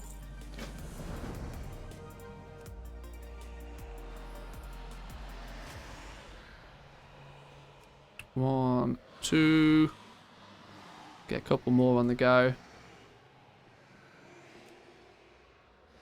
3 and 4.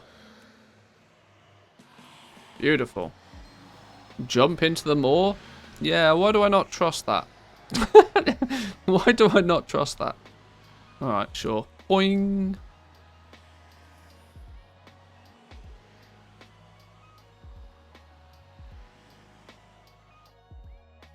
Oh, great. No mounting in the moor. Beautiful. Absolutely wonderful. I hope you are handy. Footprints, Renathar. Yeah, that's not right, Zygor.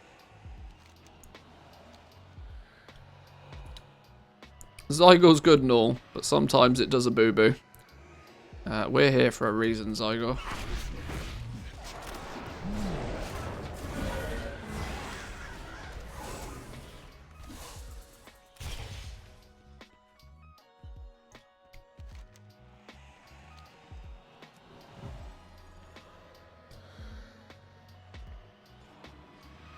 Hang on.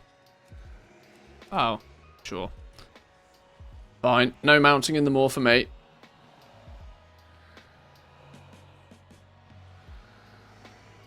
Slow and steady wins the race. It's alright. We'll survive. My prince, are you And okay? what can this humble They hurt you? fallen for Palia? You were cast into the moor as well? And who is this that... Wait, I recognize you. You are one of Azeroth's champions. I am one of Azeroth's champions. I'm one of Azeroth's champions, just like every other person that plays this game who happens to be one of Azeroth's champions. Is anybody else bored of being the champion, by the way? Is it just me?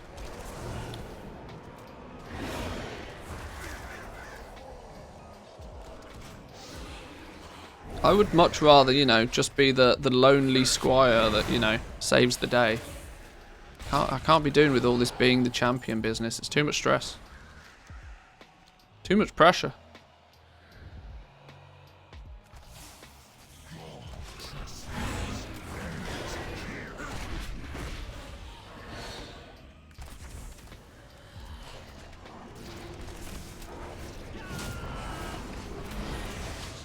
Wonder how Blizzard haven't added a mount for the moor in the shop. You could use it on a new account. Hey, that would be true. I think the the community backfire to something like that might be a little bit too much for Blizzard to handle right now.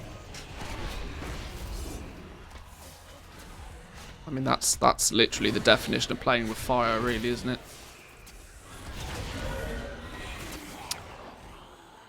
We're way overdue a new store mount, and I can almost guarantee they're holding it back for that very reason. That, you know, their PR team is snowed under right now. their public relations are not doing well. They need to do everything they possibly can to keep their player base happy. Releasing another store mount right now, maybe not the best idea. Maybe wait until, you know, you can get away with it. Not now though, Blizzard. Give us some goddamn content first. Otherwise, everybody's going to end up playing something else.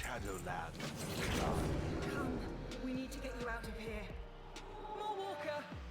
Flying from the start of the expansion, only $2.99 a month. Oh, God, I laugh because I could see it happening. It's one of those, it's one of those, you know,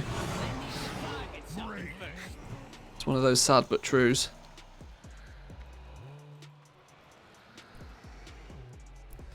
Hey, if I could pay that $2.99 a month with gold, if I could pay it with Blizzard Balance, fine. I'm not bothered then. Anything I can pay for with Blizzard Balance, I don't mind. But I'm in a very fortunate situation in that regard.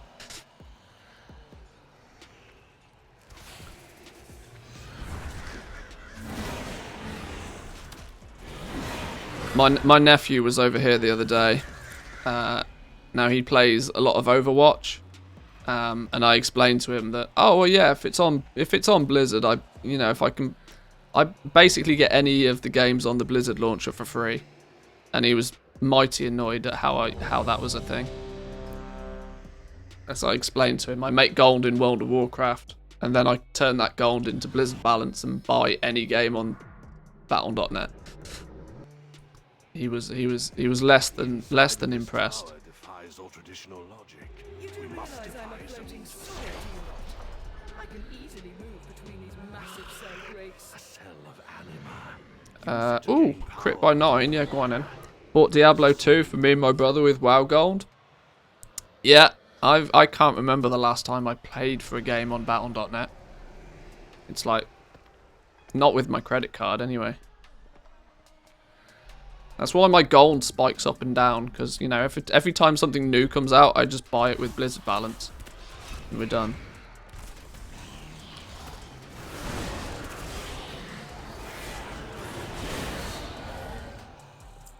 The debate will quickly turn into flying lets you farm herbs 3 times faster. Sick of this pay-to-win game. Ah, well. The game is already pay to win. It has been for years. Since the very moment the token became a thing, the game instantly became pay to win. Like, I don't understand, like, how people can see it any other way.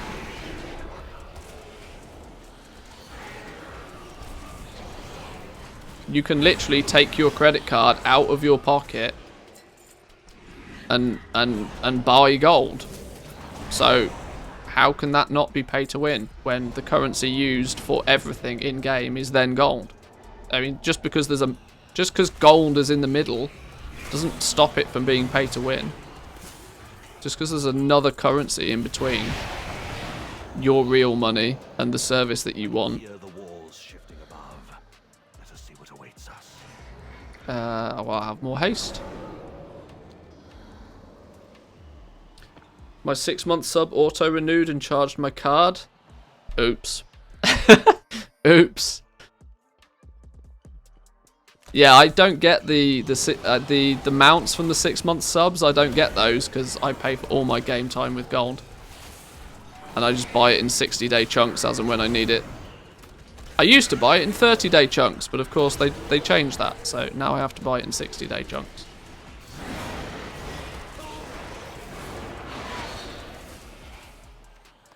I don't understand why I'm actually going out of my way to kill things here. We should just zerg through this. Oh, let's not get hit by that, though. Wow! Definition of a stupid person. Doing the same thing twice. Like, literally the same second.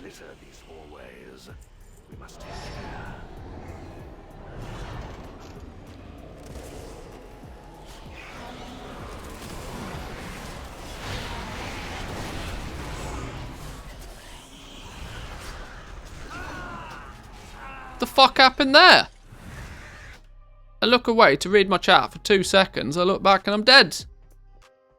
Oh dear. Oh dear.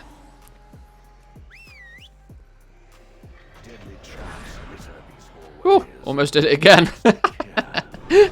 Oops. Oh, this thing stuns you, and the stun probably killed me. Sure. Fine. Probably stood in a swirly. Now I know what happened.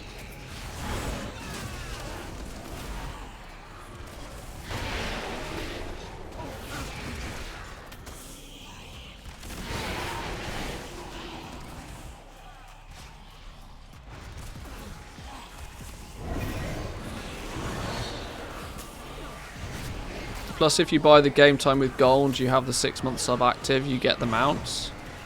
Do you? Oh, I don't know. I'm not bothered about the store mounts. Sure.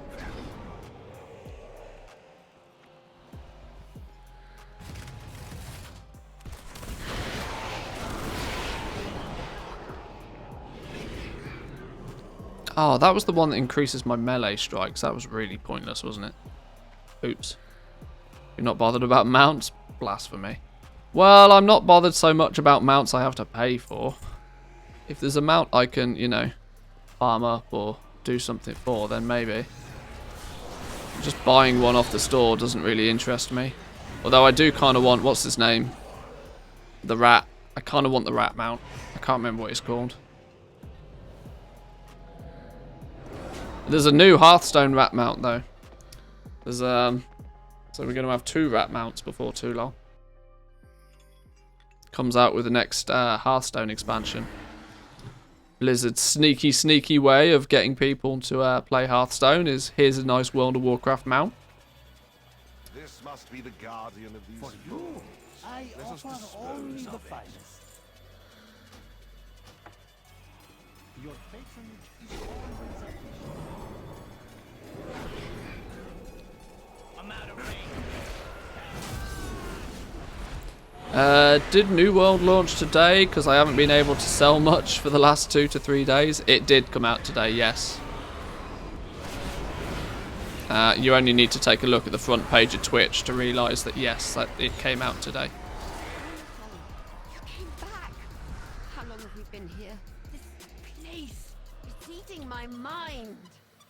Curator, Yeah, Diablo 2 definitely didn't help either. There's a lot of people that, you know, jumped on that hype train. I bought it. I tried to log in and start playing it the first day, and then very quickly realised that, like, the servers were just trash. So I'll wait until they fixed stuff. Not to mention, I mean, it's cool, it's been remastered, but I never played Diablo 2 back in the day. I don't have that nostalgia kick from it that many people do. Because I don't have the nostalgia from it, to me, it's a 20-year-old game. Even if it's got a nice new shiny lick of paint, it's still a 20-year-old game at this point. It's probably holds its own quite nicely, sure, but I'm not too bothered. I thought I might get, you know, caught in the hype train with it, but I really didn't.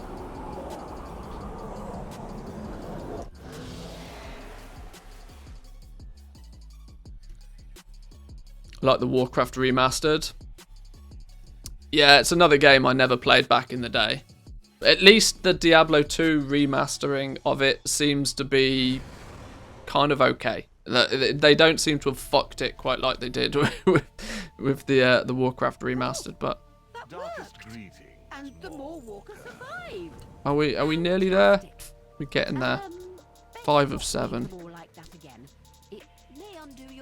Vastly different remasters. Yeah, exactly. Yeah, I mean it was light years apart. Old friend, I am so happy to see you. Oh, and I see you managed to get your shirt off. You as well. I could grate carrots on those ribs of yours. It's hard to get invested in a game without many of the modern ARPG stuff, mappings, inventories, etc. Yeah, I mean, if you've played Diablo 3 for a long time, if you've played Path of Exile for a long time, even a nice new shiny lick of paint to D2 still doesn't take away from the fact that it's still a 20-year-old game. So yeah. Draven, this is more than I could have hoped for. Got the pig, fox and rat I don't care for much. Yeah, there are a couple of the store mounts I'd like to get, but I'm not bothered about them. There are far less of us than we had in our last assault. Gather the forces. We attack soon.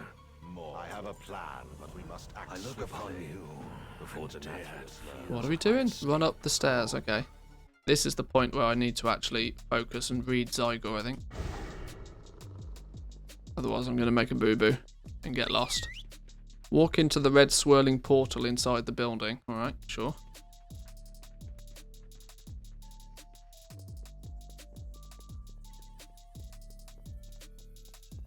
We're getting to the end though, look. We're not far off. We're 85% progress in this. Meaning we can't be that far away now.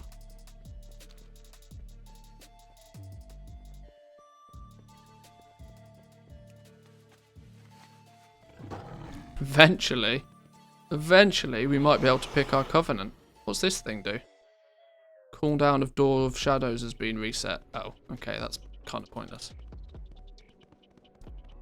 I like the fact that D2 Remaster is a game, but I don't like the connection problems. See, that just blows my mind, right? This is a 20-year-old game that didn't even need an internet connection to begin with. Like, for the love of God, Blizzard, just, you know. Especially since you're charging $40 for this remaster. You're charging $40 for a game that's 20 years old. I mean, that's like, sure, you've spent a lot of development time on it. My God, that's borderline theft to begin with. Like, at least if you're going to charge people $40 for it, get your servers in order. It's like, it annoys me so heavily when they put these arbitrary requirements on games and then, you know, don't actually allocate the money correctly.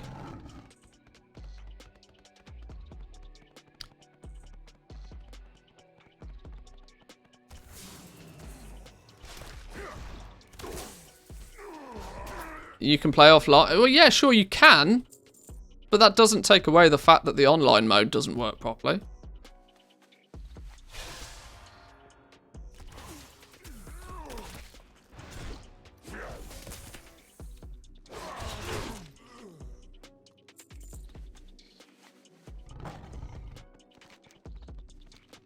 See, I'm glad I had Zygor to guide me on this one. I'd have taken completely the wrong route for this.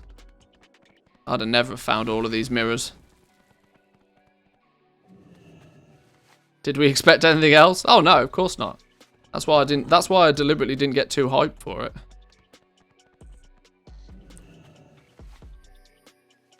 I knew I'd pick it up and I knew I'd probably play it a little bit, but I equally never expected to really invest too much in it.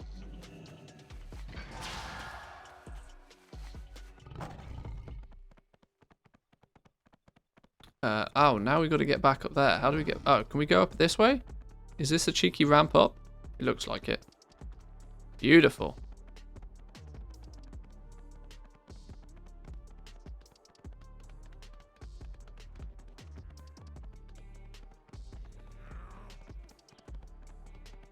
Welcome, my fellow doomed friend. We face the unending, undefeatable, Not far now. Not far. Don't we get a weapon at the end of this? A 187 weapon at the end of this now. I think we get I think we get a good pew pew gun after this. Which is desperately needed. Trinkets, to be fair though, is what we're really lacking, but we are going to use the Anima Denathrius Stone against him.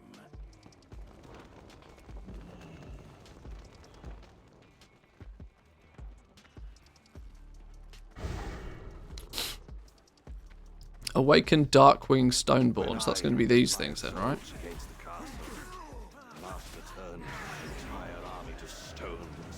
Oh, I remember. These take a whole bunch of anima to make them come alive again. Now I remember. Find enough anima to awaken as many of the Stoneborn as you can. Let's head. Well, where are you lot going? Okay, maybe just follow these dudes because they're going to help pew pew everything anyway.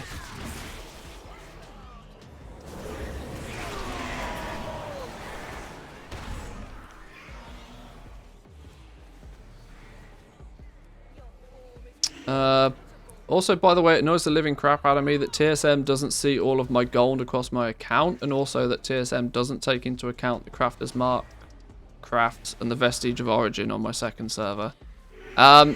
Yeah, the sync is a real problem at the moment. Yeah. Yes, is the only answer to that. I agree. I'm hoping, I can't clarify this, but I'm hoping that with they're redoing the TSM desktop application. Now, I'm really hoping that with that comes a better way for them to synchronize across accounts. Because the current way that they do it in-game is very prone to just not working. I recently found out kind of how it works, and it's basically that each character is whispering the other character information.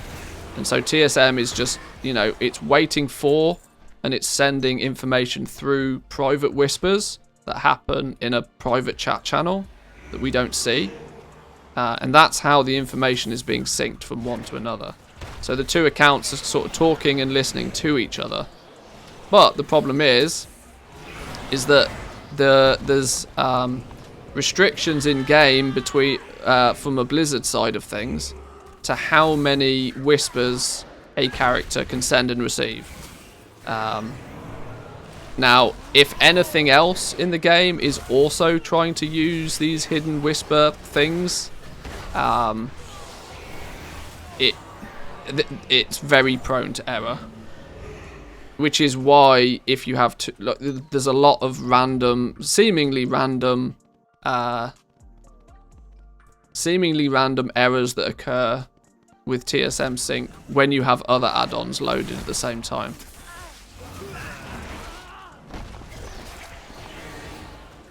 God forbid you actually log out of one of them, then you get spam for days. Yeah, that's it. It's like that's why you get that spam of like, this player is not online. Because what it's actually trying to do is it's still trying to send whispers to that character, but hasn't been given the notification that that character's now not online, so it gets those error can't speak to that character thing. It's really quite annoying. Can we just go and pew pew now? We don't need to fill our anima anymore, do we?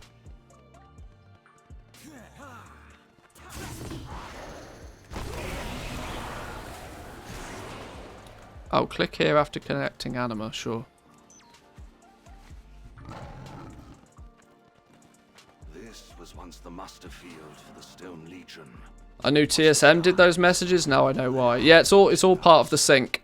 But it's a very rudimentary way of doing it. But at the moment, it's realistically the only way that they can do it.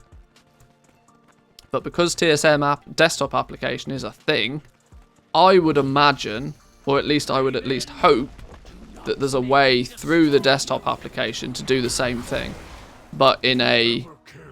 Even if it's not automated, you know? Even if I have to press a button in the 2 accounts, but it does it all, like it just then syncs everything, would be much better than an automated system that doesn't work. I'm strongly for a manual system that works fluidly over an automated system that only half works. While Draven keeps them distracted, we must gather as much anima as we can if we are to face Denathrius.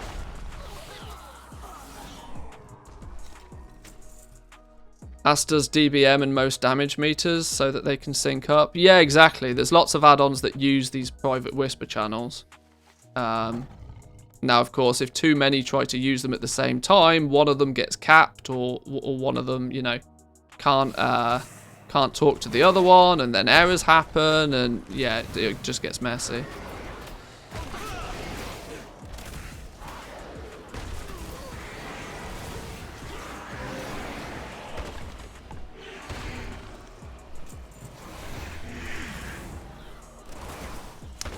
That other one is popping up Legion and BFA missions. Oh, you mean the in-progress missions one? Yeah, it's probably because your mission table is still got missions complete. You can turn them off, though, if you want. You don't have to have all of those showing.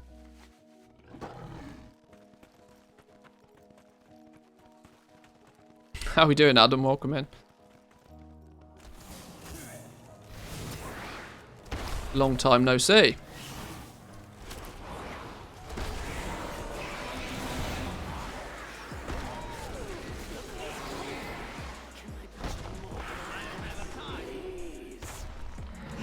Restrain yourself, Remordius. This is red and red. I really need to be careful and not die. That is a sensible plan of action, the whole not dying.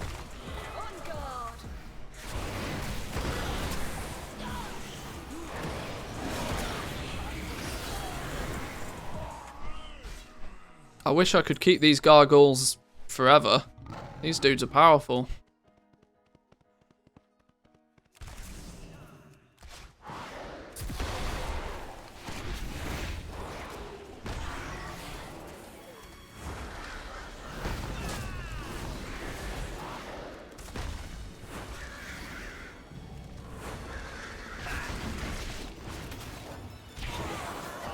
Lovely stuff. Go this way then.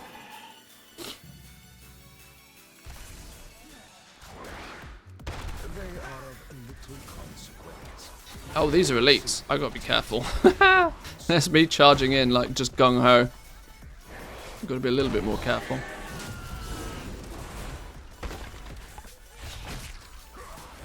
Even Blizzard has a tip in the loading screen. Having trouble with an enemy, remember to keep your health above 0 and the enemy's health to 0. Works every time.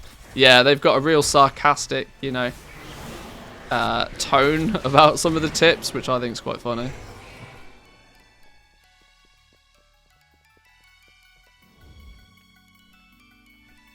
Yeah, something along those lines. Aim to keep your health above 0 whilst bringing your enemies below it.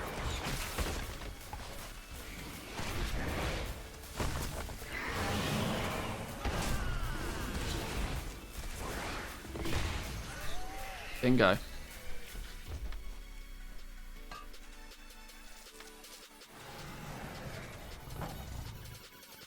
Speak with Prince Renathal. Let's go. Face the master. Yeah, cool, great, excellent cutscene, brilliant. Well,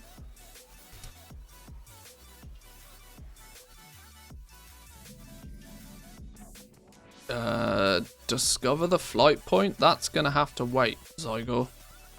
Oh, all right then, fine. It's a sensible time to grab the flight point, I suppose. Maybe. Oh, it is here. I got concerned then. We might be in an instance version and the flight master wasn't there, but it's all good. Can we get back up this way? How far up do we need to go? I can't remember.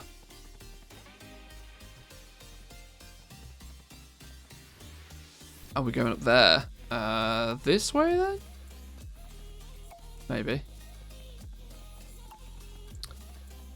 Compromised Owl, how we doing? Good afternoon.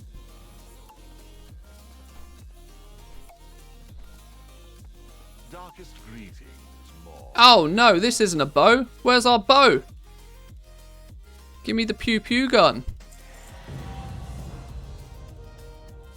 The war grows, surging with the flood of anima. I fear nothing will stop the jailer from breaking free.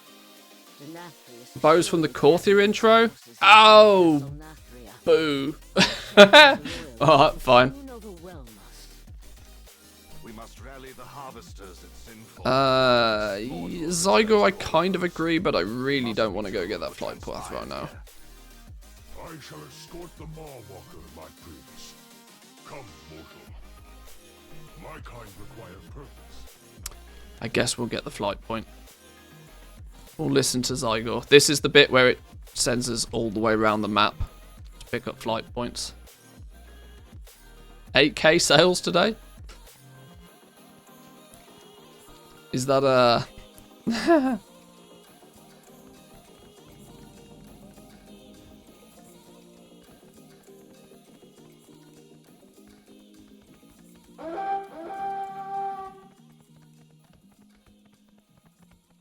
Now it's telling me to ride an elevator down. What's going on here? How dare you speak to me? How dare You get the token from the first kill of Denathras. That's true, actually. Yeah, there's a few things we could do. I mean, I'm not chasing gear on this dude. Definitely not chasing gear on this dude. But if we can, oh, that was lucky. A trinket and a weapon, and then we're good. Trinket and a weapon. But at least we've got the... We should be able to go pick our covenant now. We're slowly getting places. Oh, you know what? I think I've already got this flight path as well. It's gonna be annoying.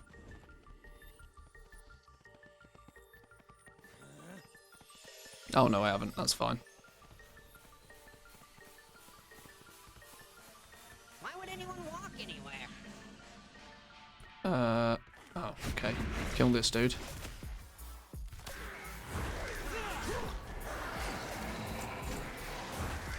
Yep, we're doing a world tour of flight paths apparently.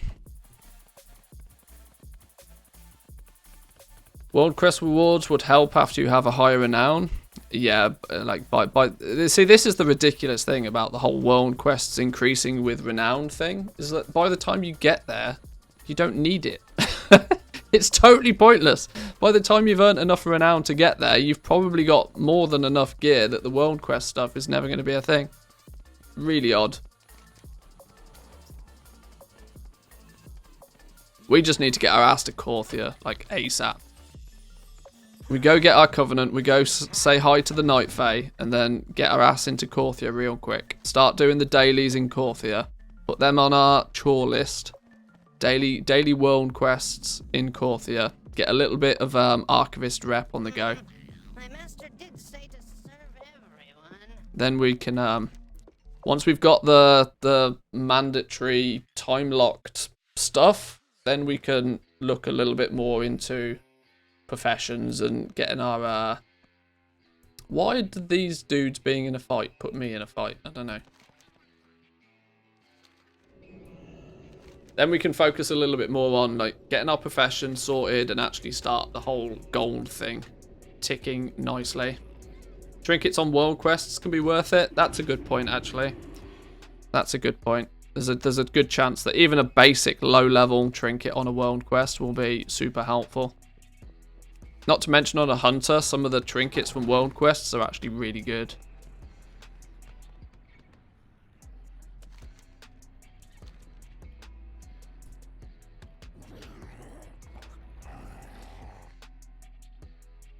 But one of the nice things about gold making, you don't need gear to make gold. You barely even need to level characters, to be honest. Now that you can pretty much max out most Shadowlands professions at level 48, it's pretty ridiculous.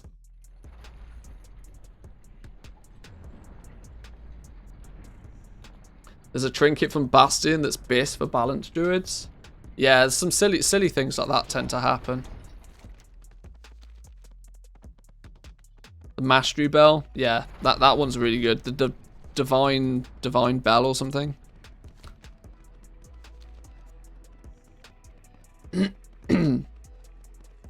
Yeah, it's got an on use for like a ridiculous amount of mastery, if I remember right. Which means you can line it up with cooldowns.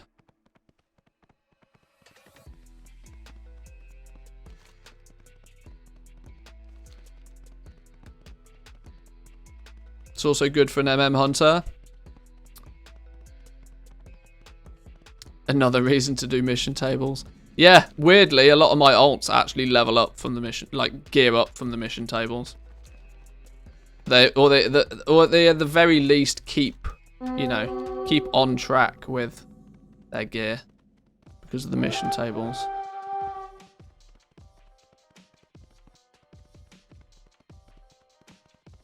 They're obviously not, you know, gonna complete Mythic 15s anytime soon, but My master did say to serve everyone. I know this is kind of an annoyance at the moment, but I do kind of really like that Zygor is making me do this, you know, flight path pickup world tour. Because once we do start banging out world quests, and when we do start using getting the campaign and stuff in place, this is going to be really, really helpful, the fact that we've done it. There's nothing worse than getting a world quest up here, and the closest flight point is like one of these early ones. And then you got to drag your ass over there every time, and it's like, oh. In fact, thinking about it, I've just realised in 9.1.5, this doesn't matter, does it? Because there's going to be the heirloom. Although this account is never going to get that heirloom. There's a Shadowlands flight path heirloom coming in patch 9.1.5. It requires you to have done the what's the achievement called? It requires you to have done, where is it? Is it the Explorer of Shadowlands? Yeah, you need to have this achievement. If you've got this achievement, then you can go get the heirloom for all the flight paths in Shadowlands. So if you haven't already, before 9.1.5, get this done. This is, you know, finding the treasures, killing the rares, and, you know, just exploring the zones. Pretty basic stuff, but a lot of it you might not have done just naturally.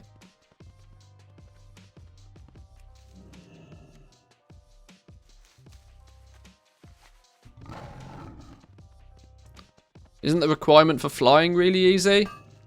Yeah, I mean it is, but your flight masters still are faster than flying. By quite a way. I think the flight masters have like a 400% flight speed or something, where we cap out at like 310, I think. So it's often still much quicker to take a flight path than it is to fly yourself.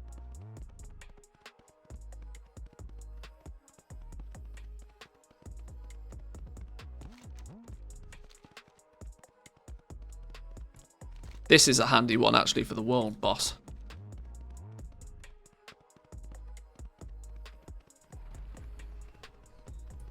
Do you not have flying before 60? If you've unlocked flying, you do. This is my NA series, so this is This is the very first character on a brand new account over on the NA, so unfortunately, we don't have flying yet.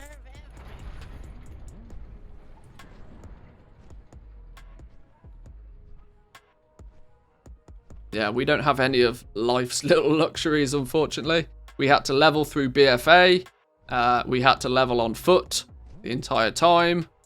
We have to do the entire campaign. We're going to have to do all of the campaigns for everything. At least the first time again. But then we'll unlock the skips and never have to do it ever again. It's fine.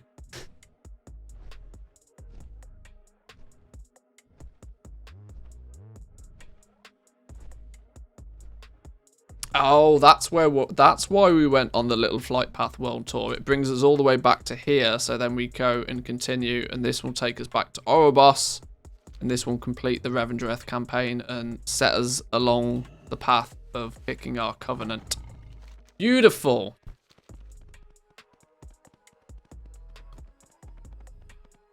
Progress is being made.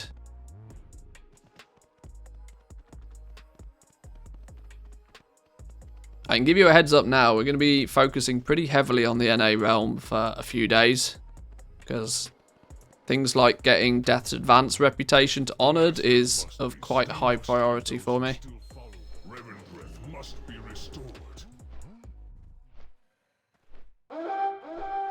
Plus, I mean, my EU realms are on pretty much autopilot at the moment, so I don't need to put too much time and effort in them to keep the gold ticking over.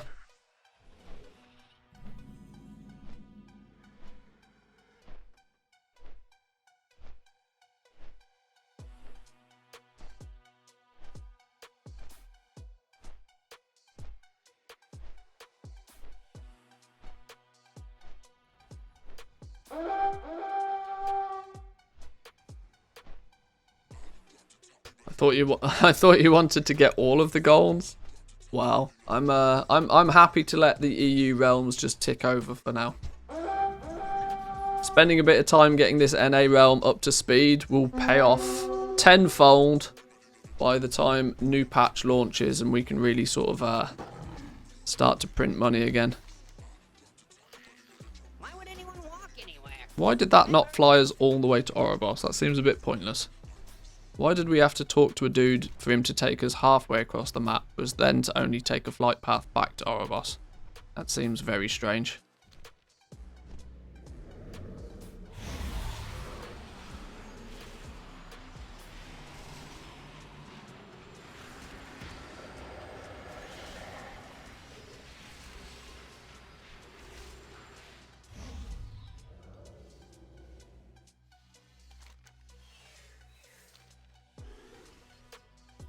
Now we have the Korthia, we have the Renown grind.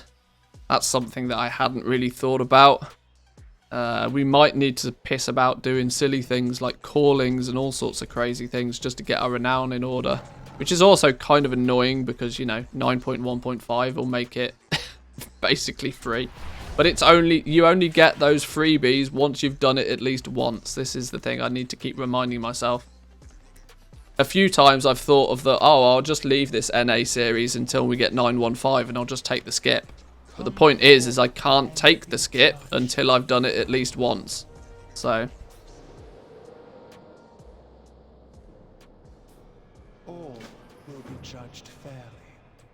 Denathrius caused the anima drought and has fed his vast stores into the maw. He is in Renown flows pretty well if you play a lot. Dinged 60 on my Draenor guys 11 days ago, already up to 72. Yeah, I think if you're actually doing some stuff on the characters, you probably will get it kind of easily.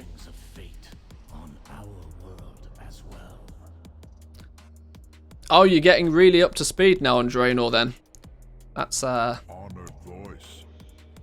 handy to know. Considering Draenor's my next target. I've got 2 level 60s there, but I've not done anything with them. Perhaps they can guide our path. Torghast ended up giving loads. Oh, really? Did it? Okay. Bring the Covenant representatives to the Enclave. I might do a few Torghast runs just to double up, not only getting followers, but also if it gives a bit of renown as well. It might not be a bad idea. As the Arbiter's voice, I heed Follower the gathering call first, of then the the campaign eternal. worked out kind of well.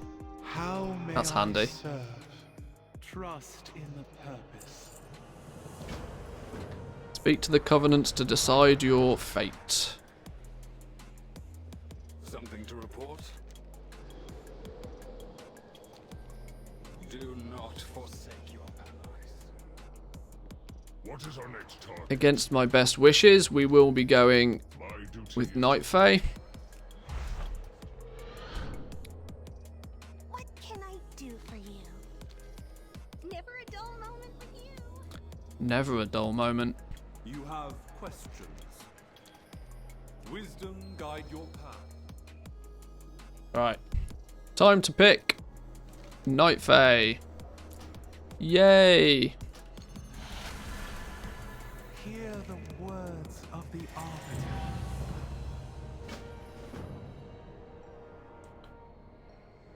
Choosing your purpose. Now the grind really begins. Now the grind really begins. Okay. Let me think about this now. Now we're going to have to do the quest line, sure. I guess I have to do a bunch of this before I can get to Korthia, though. As there doesn't seem to be any other way to sneaky stuff. This is one thing I never really fully got to test or to understand, was just how to get to Korthia quickly, because I always had skips and all sorts of stuff available. I need to go upstairs first. Just install that Hearthstone. Let's see what that thing is about. Everybody is talking. If you install Hearthstone, be prepared to spend a lot of money. Greetings, mortal. Why is it sending me here when I could be going here? I don't know why, but I'm going to trust Zygor even though I don't know why.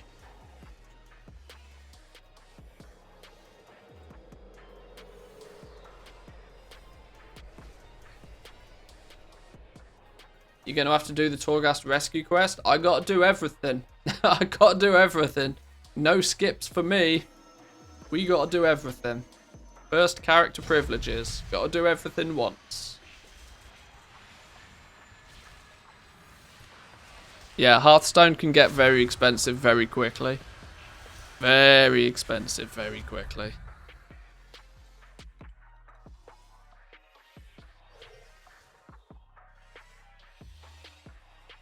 I've not properly played Hearthstone for a couple of years now, though.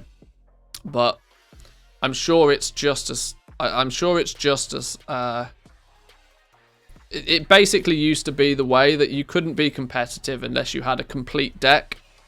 Complete meta deck. And crafting that complete meta deck could easily take you, you know, a lot of money to build.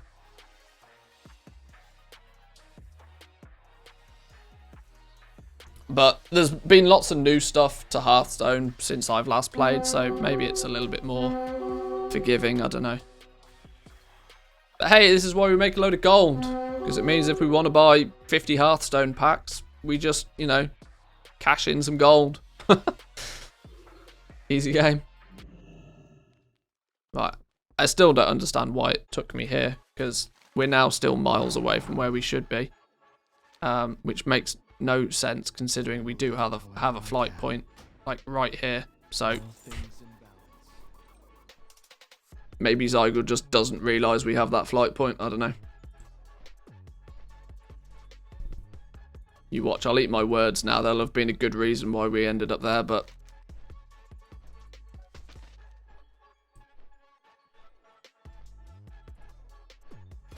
we have a grand total of 1 renown. The grind begins.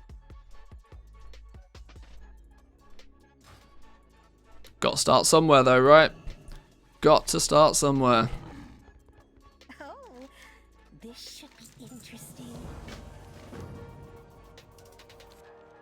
ago, after the trees and the night fae arose, the first As I understand, you can sell those cards after for Blizzard balance or something like that. Eh? No. No. You can't start. No. What? No. No, when you put money in Hearthstone, you never get it out again. our queen met it at the gateway. You are neither spirit nor fae. Why have you come to my forest? I have been sent to you. For in life, I've for a long time thought that it would be quite cool if they integrated Hearthstone to World of Warcraft, such that you could collect the cards in game, and complete your Hearthstone collection by playing World of Warcraft. I thought that would be like a really good, you know, collaboration between the two platforms, but yeah. No, if you put money into Hearthstone, you do not get it out. for my body is no more. I grant you this boon. Become as the wild creatures. Whatever shape you require, it shall be yours. Shall it be mine? So, I extend the queen's boon to you. Arise. Got me a queen's boon. Check it out. Do you see the money? It's gone. See you later. Yeah, very true. Is that all? Such I just need a quick glimpse into your dreams. Glimpse into my dreams. That's ominous. Oh, was that it? Alright, sure. This will be a show to remember. Best not to keep Featherlight waiting. Is this what you need? Take care.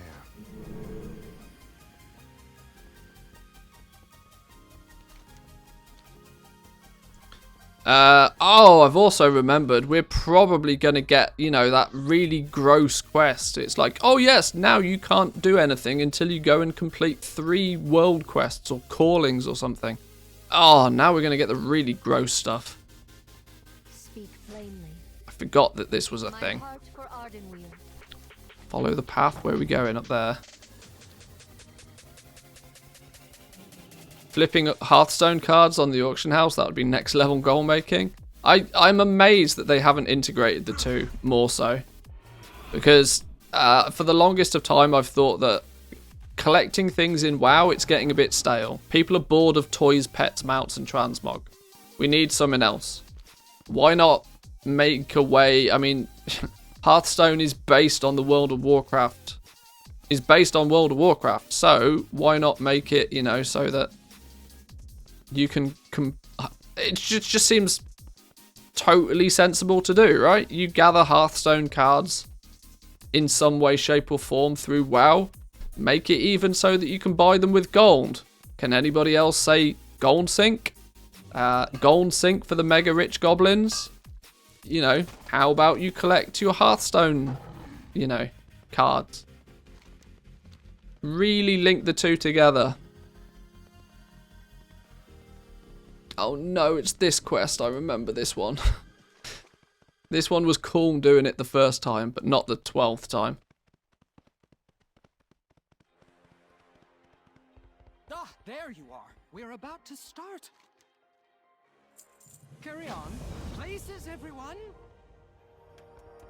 Take your place on the stage. Let's go. For the third time, the Burning Legion descended upon Azeroth. But hope yet remained. Behold, our illustrious hero. I am Xavius. Line.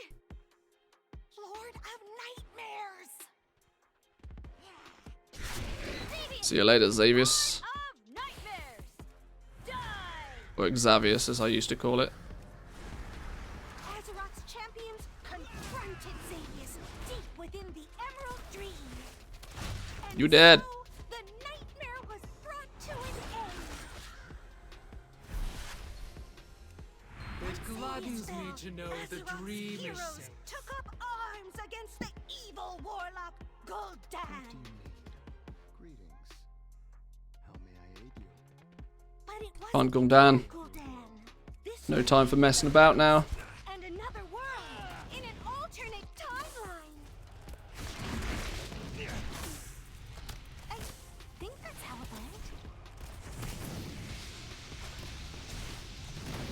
They fought Welcome to the Grove. but someone else landed the killing blow. Ha! You were not ready. I'm always ready. Lies. Did these quests once on a badly geared holy priest. Took a while. Oh dear. Yeah. Yeah, luckily I'm I don't have that problem on this character.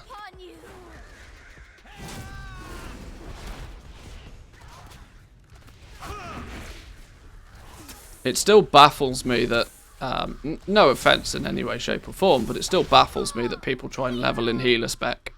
It's like, really? I know you kind of can, but like, really?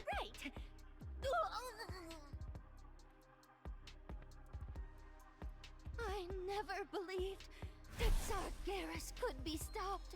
Taking the fight to the Legion. Azeroth's champions battle the Can you share the LVI profile?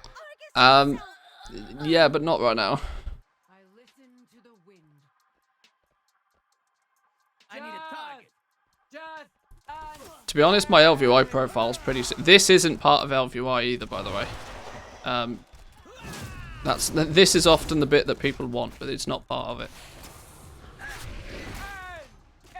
My UI is actually borderline default LVI. I've just moved one or two things about. I've not done anything fancy. You could make the exact same layout in about 3 minutes. Probably less time than it would take me to actually, you know, give you the profile. Wow, token prices went up. Thought for sure with the lawsuit the price would drop. Why would it drop?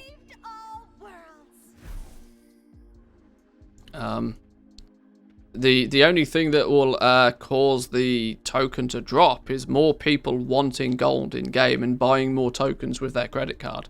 That's literally the only thing that drops the value of the token. I am quite busy, you know. Now there's hardly that many people that are willing to spend even more real money on World of Warcraft at the moment. Everybody's flooding from the game like a, you know. It would drop because people are leaving. That makes it go up. That makes it go up, not down.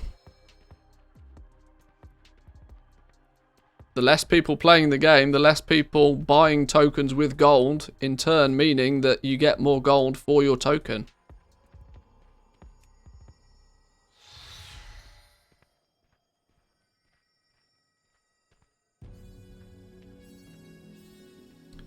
Yeah, people choosing to leave the game is only makes the token value go up.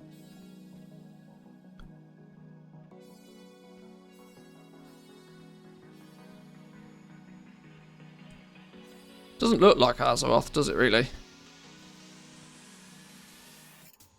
What? Oh, I actually have to click it, sure. Get backstage. In Legion, I leveled my priest's disc. Ouch. Need some help? Carry a soul Now hit your mark. Stab the world. This is quite cool. If you actually like think about what you're doing here rather than just, you know, press the buttons, it's actually quite cool. That's a little demonstration of past history. Fortunately, it landed in the middle of arsehole nowhere. Become Nathanos.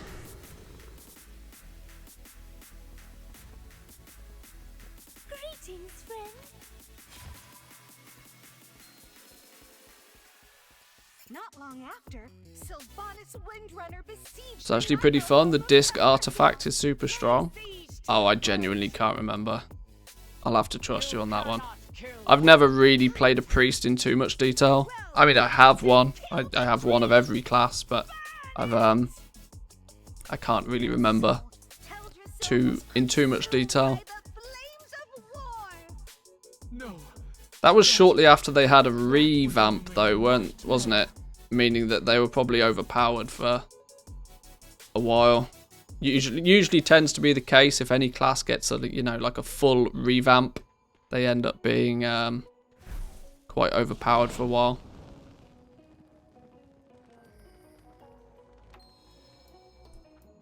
Legion, the artifact weapons had enough bonus damage that you could actually level us any spec. Well, that's well, yeah, I suppose it's because your commitment to one artifact weapon was pretty heavy. If you chose to be a healer, you were a healer. Yeah, I remember now.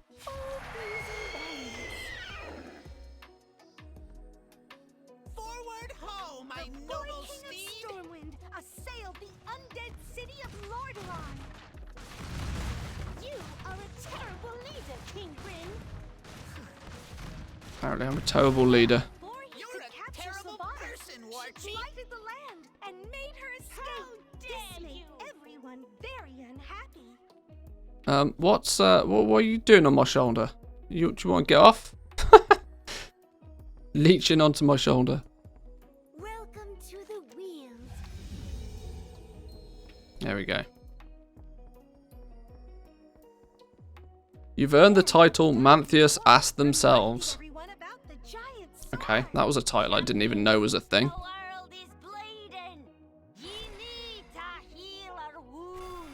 As it turned out, Azeroth's blood held incredible power.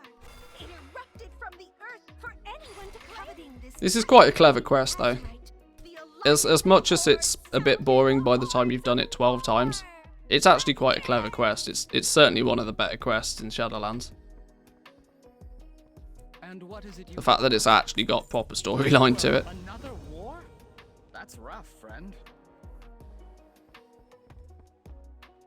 And so, the battle for Azeroth had begun.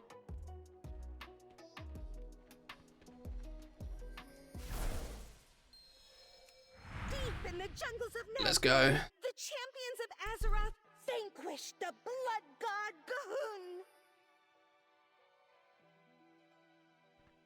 Oh, I forget Gahun's like a tiny little, what do you call it? Little scrub thing. With Gahun defeated, the Horde and the Alliance returned to fighting each other.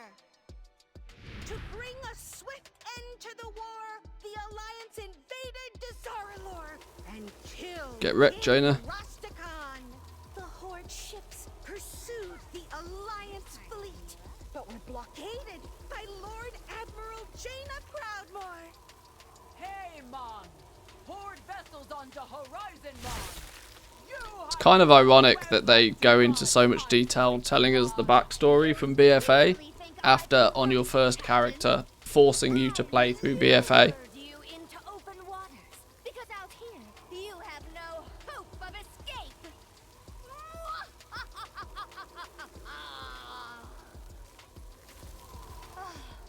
Glimmerdust, Jaina didn't kill her pursuers.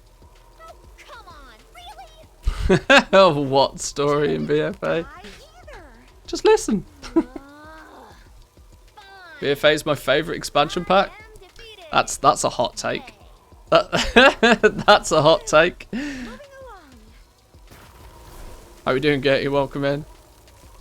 Far under the sea, the champions of Azeroth fought the imperious Queen Azshara.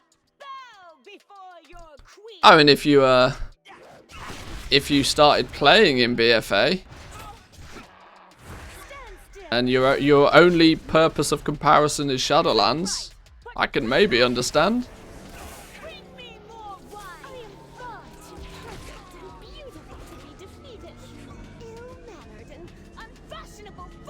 What's going on here? Am I meant to do something with this? Probably just stay away from it, right? I don't know. All part of N'Zoth's nefarious plan. Freed from his prison. One thing I do wish I did was actually play BFA a little bit more. I didn't really play BFA that much. There were some serious patches of downtime for me in BFA. And especially if I was more into gold making in BFA, I'd have made out like an absolute bandit. I kind of feel bad that I missed out pretty heavily on the 8.3 raid BOE thing. I could have made so much gold with that. Like, it wouldn't have even been, like, it's just outrageous. But of course, most of 8.3 for me was taken up by the Shadowlands beta. Which is weird, right? Because it makes it feel as if I feel as if I've been playing Shadowlands for years at this point. Because I was playing Shadowlands 6 months before everybody else was. And because I was, you know, doing the content, or starting back up the content creation thing again, I, you know, lived on the beta for a while. The cycle must be preserved. Started playing in Shadowlands pre-patch, so I didn't get the Long Boy. Hey, you and me both. Don't worry about it. It was all a dream. Argus in the sky. I'm part of the No Long Boy club, it's fine. Teldris in the flame. All of those souls lost. Quit BFA for 6 months to play Classic. You see, that's another thing, right? There was a lot of people did the same. A lot of people didn't really play BFA that much because Classic came out. I played Classic for a little while, not very long though. I mean, I'd never even made it to 60 if I'm honest, but It threatens to tear her asunder from within. imagine being a goal maker in BFA and not having the Long Boy. Yeah, I know, it's gross, isn't it? I pray I can aid Tyrande before it is too One day the Long Boy sun will shine on us. Maybe that's what I'll call the new podcast. Maybe I'll call the podcast the No Long Boy Club. only No Long Boys can. If you got a Long Boy, sorry, not for you. You're obviously too rich.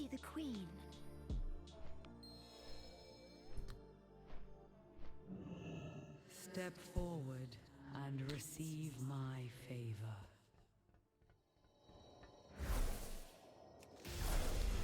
You have achieved When's the podcast come out? in the span of a First mortal episode's already on YouTube. We are fortunate to call you an ally.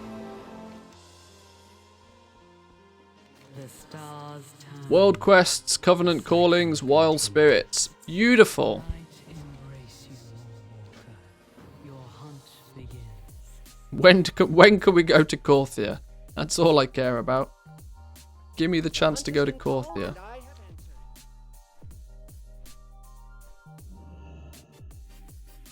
If I have a Long Boy, does that mean I need to stop subbing then? Well, I mean, not particularly, no, but...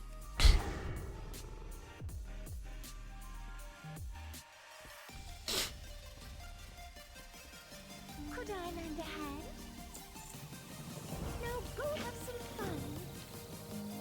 Examine your renown. Oh, this is embarrassing. Yay, I have 1 renown. Check me out. I'm sure we'll meet again. Take care. What I have just remembered, though, is we get our 2nd mount ever. This is, if we look at our mount collect. Oh, no, I lie. It's not our 2nd mount ever, is it? It's actually our 4th mount. But we have the Wandering Ancient, because everybody gets the Wandering Ancient. Swift.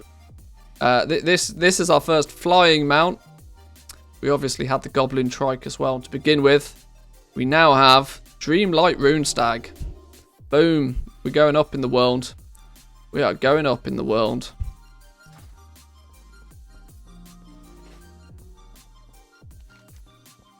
Turn in a call to service. This is the quest that tells me to go do 3 world quests or 3 callings or something, isn't it? Activate summon random mount. Yeah, not really that random, is it? Yeah. 1 of 1.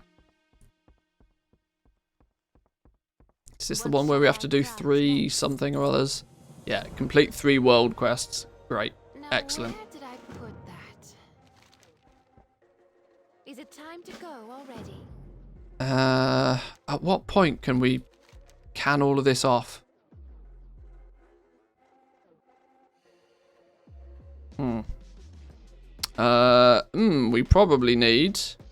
We probably need a few add-ons at this point. Let's check our add-on situation out. Let's fix this. We need all no, we're not having all the things on NA.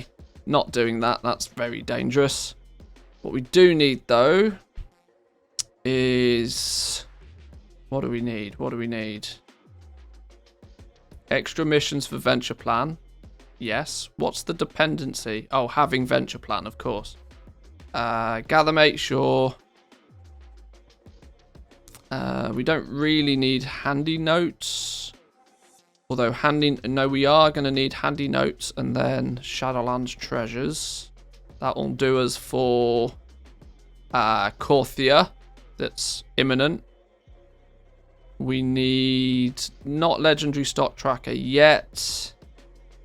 Rare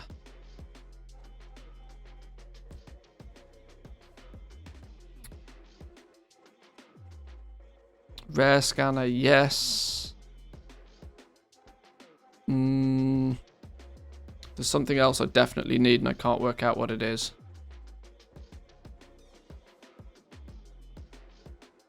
TomTom's always helpful, but we don't really need TomTom because we're not collecting things with all the things. We've got Zygor. World Quest Tracker, there we go. That's what we do need. We don't... I guess we'll keep worth it for the minute. Where's Venture Plan gone? There it is. I knew we needed some in. There we go. That'll do us. That'll do.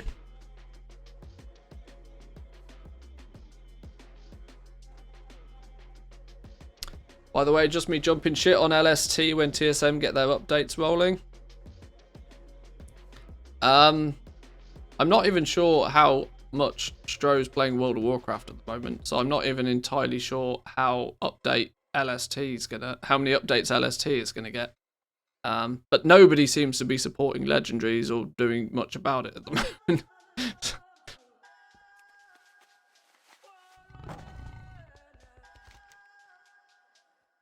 Right.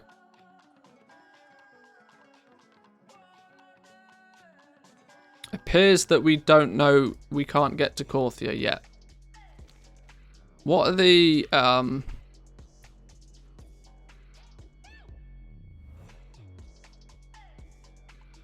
do we change the domination quest line?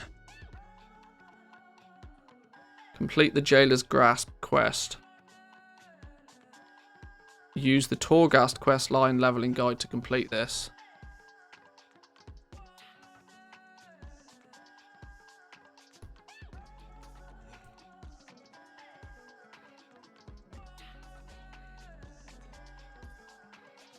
Torghast quest line, except the High Lord Calls quest. Use your Covenant quest line to complete this.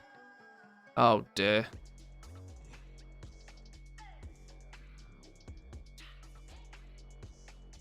All you need is the Torghast access in 9.0. Once you've got that, you can get the Korthia intro. That seems to be the way. Means we're going to have to do a bunch of world quests and a whole bunch of shenanigans. I think, though, boys and girls, I'm going to leave it there for today. We've been streaming quite a little bit longer than I usually do, just because I wanted to get this rocking and rolling. But I'm really quite hungry. So, we're going to leave this here for now. We've got a little bit of the Night Fae campaign that we probably need to bash out. For Queen and Grove, Torghast, and Daughters of the Night Warrior is probably what we need to do to get into Torghast and then to get into Korthia and bits and pieces. So we'll continue with this tomorrow. It would be nice to get a little bit more progress, but at least we dinged 60. At least we got the main campaign out, the leveling campaign out the way. Now we've got the Night Fae campaign, and before too long we can actually start focusing on our professions and, you know, actually start chunking away at the goal making. We're getting there. We might make our second character and equally maybe even a third to be a bank character in the next day or two. Either way. So if you enjoyed today, remember to hit that follow button. We've had a few followers today. We'll be back again tomorrow. So yeah, I'll catch you guys tomorrow in a bit. Peace.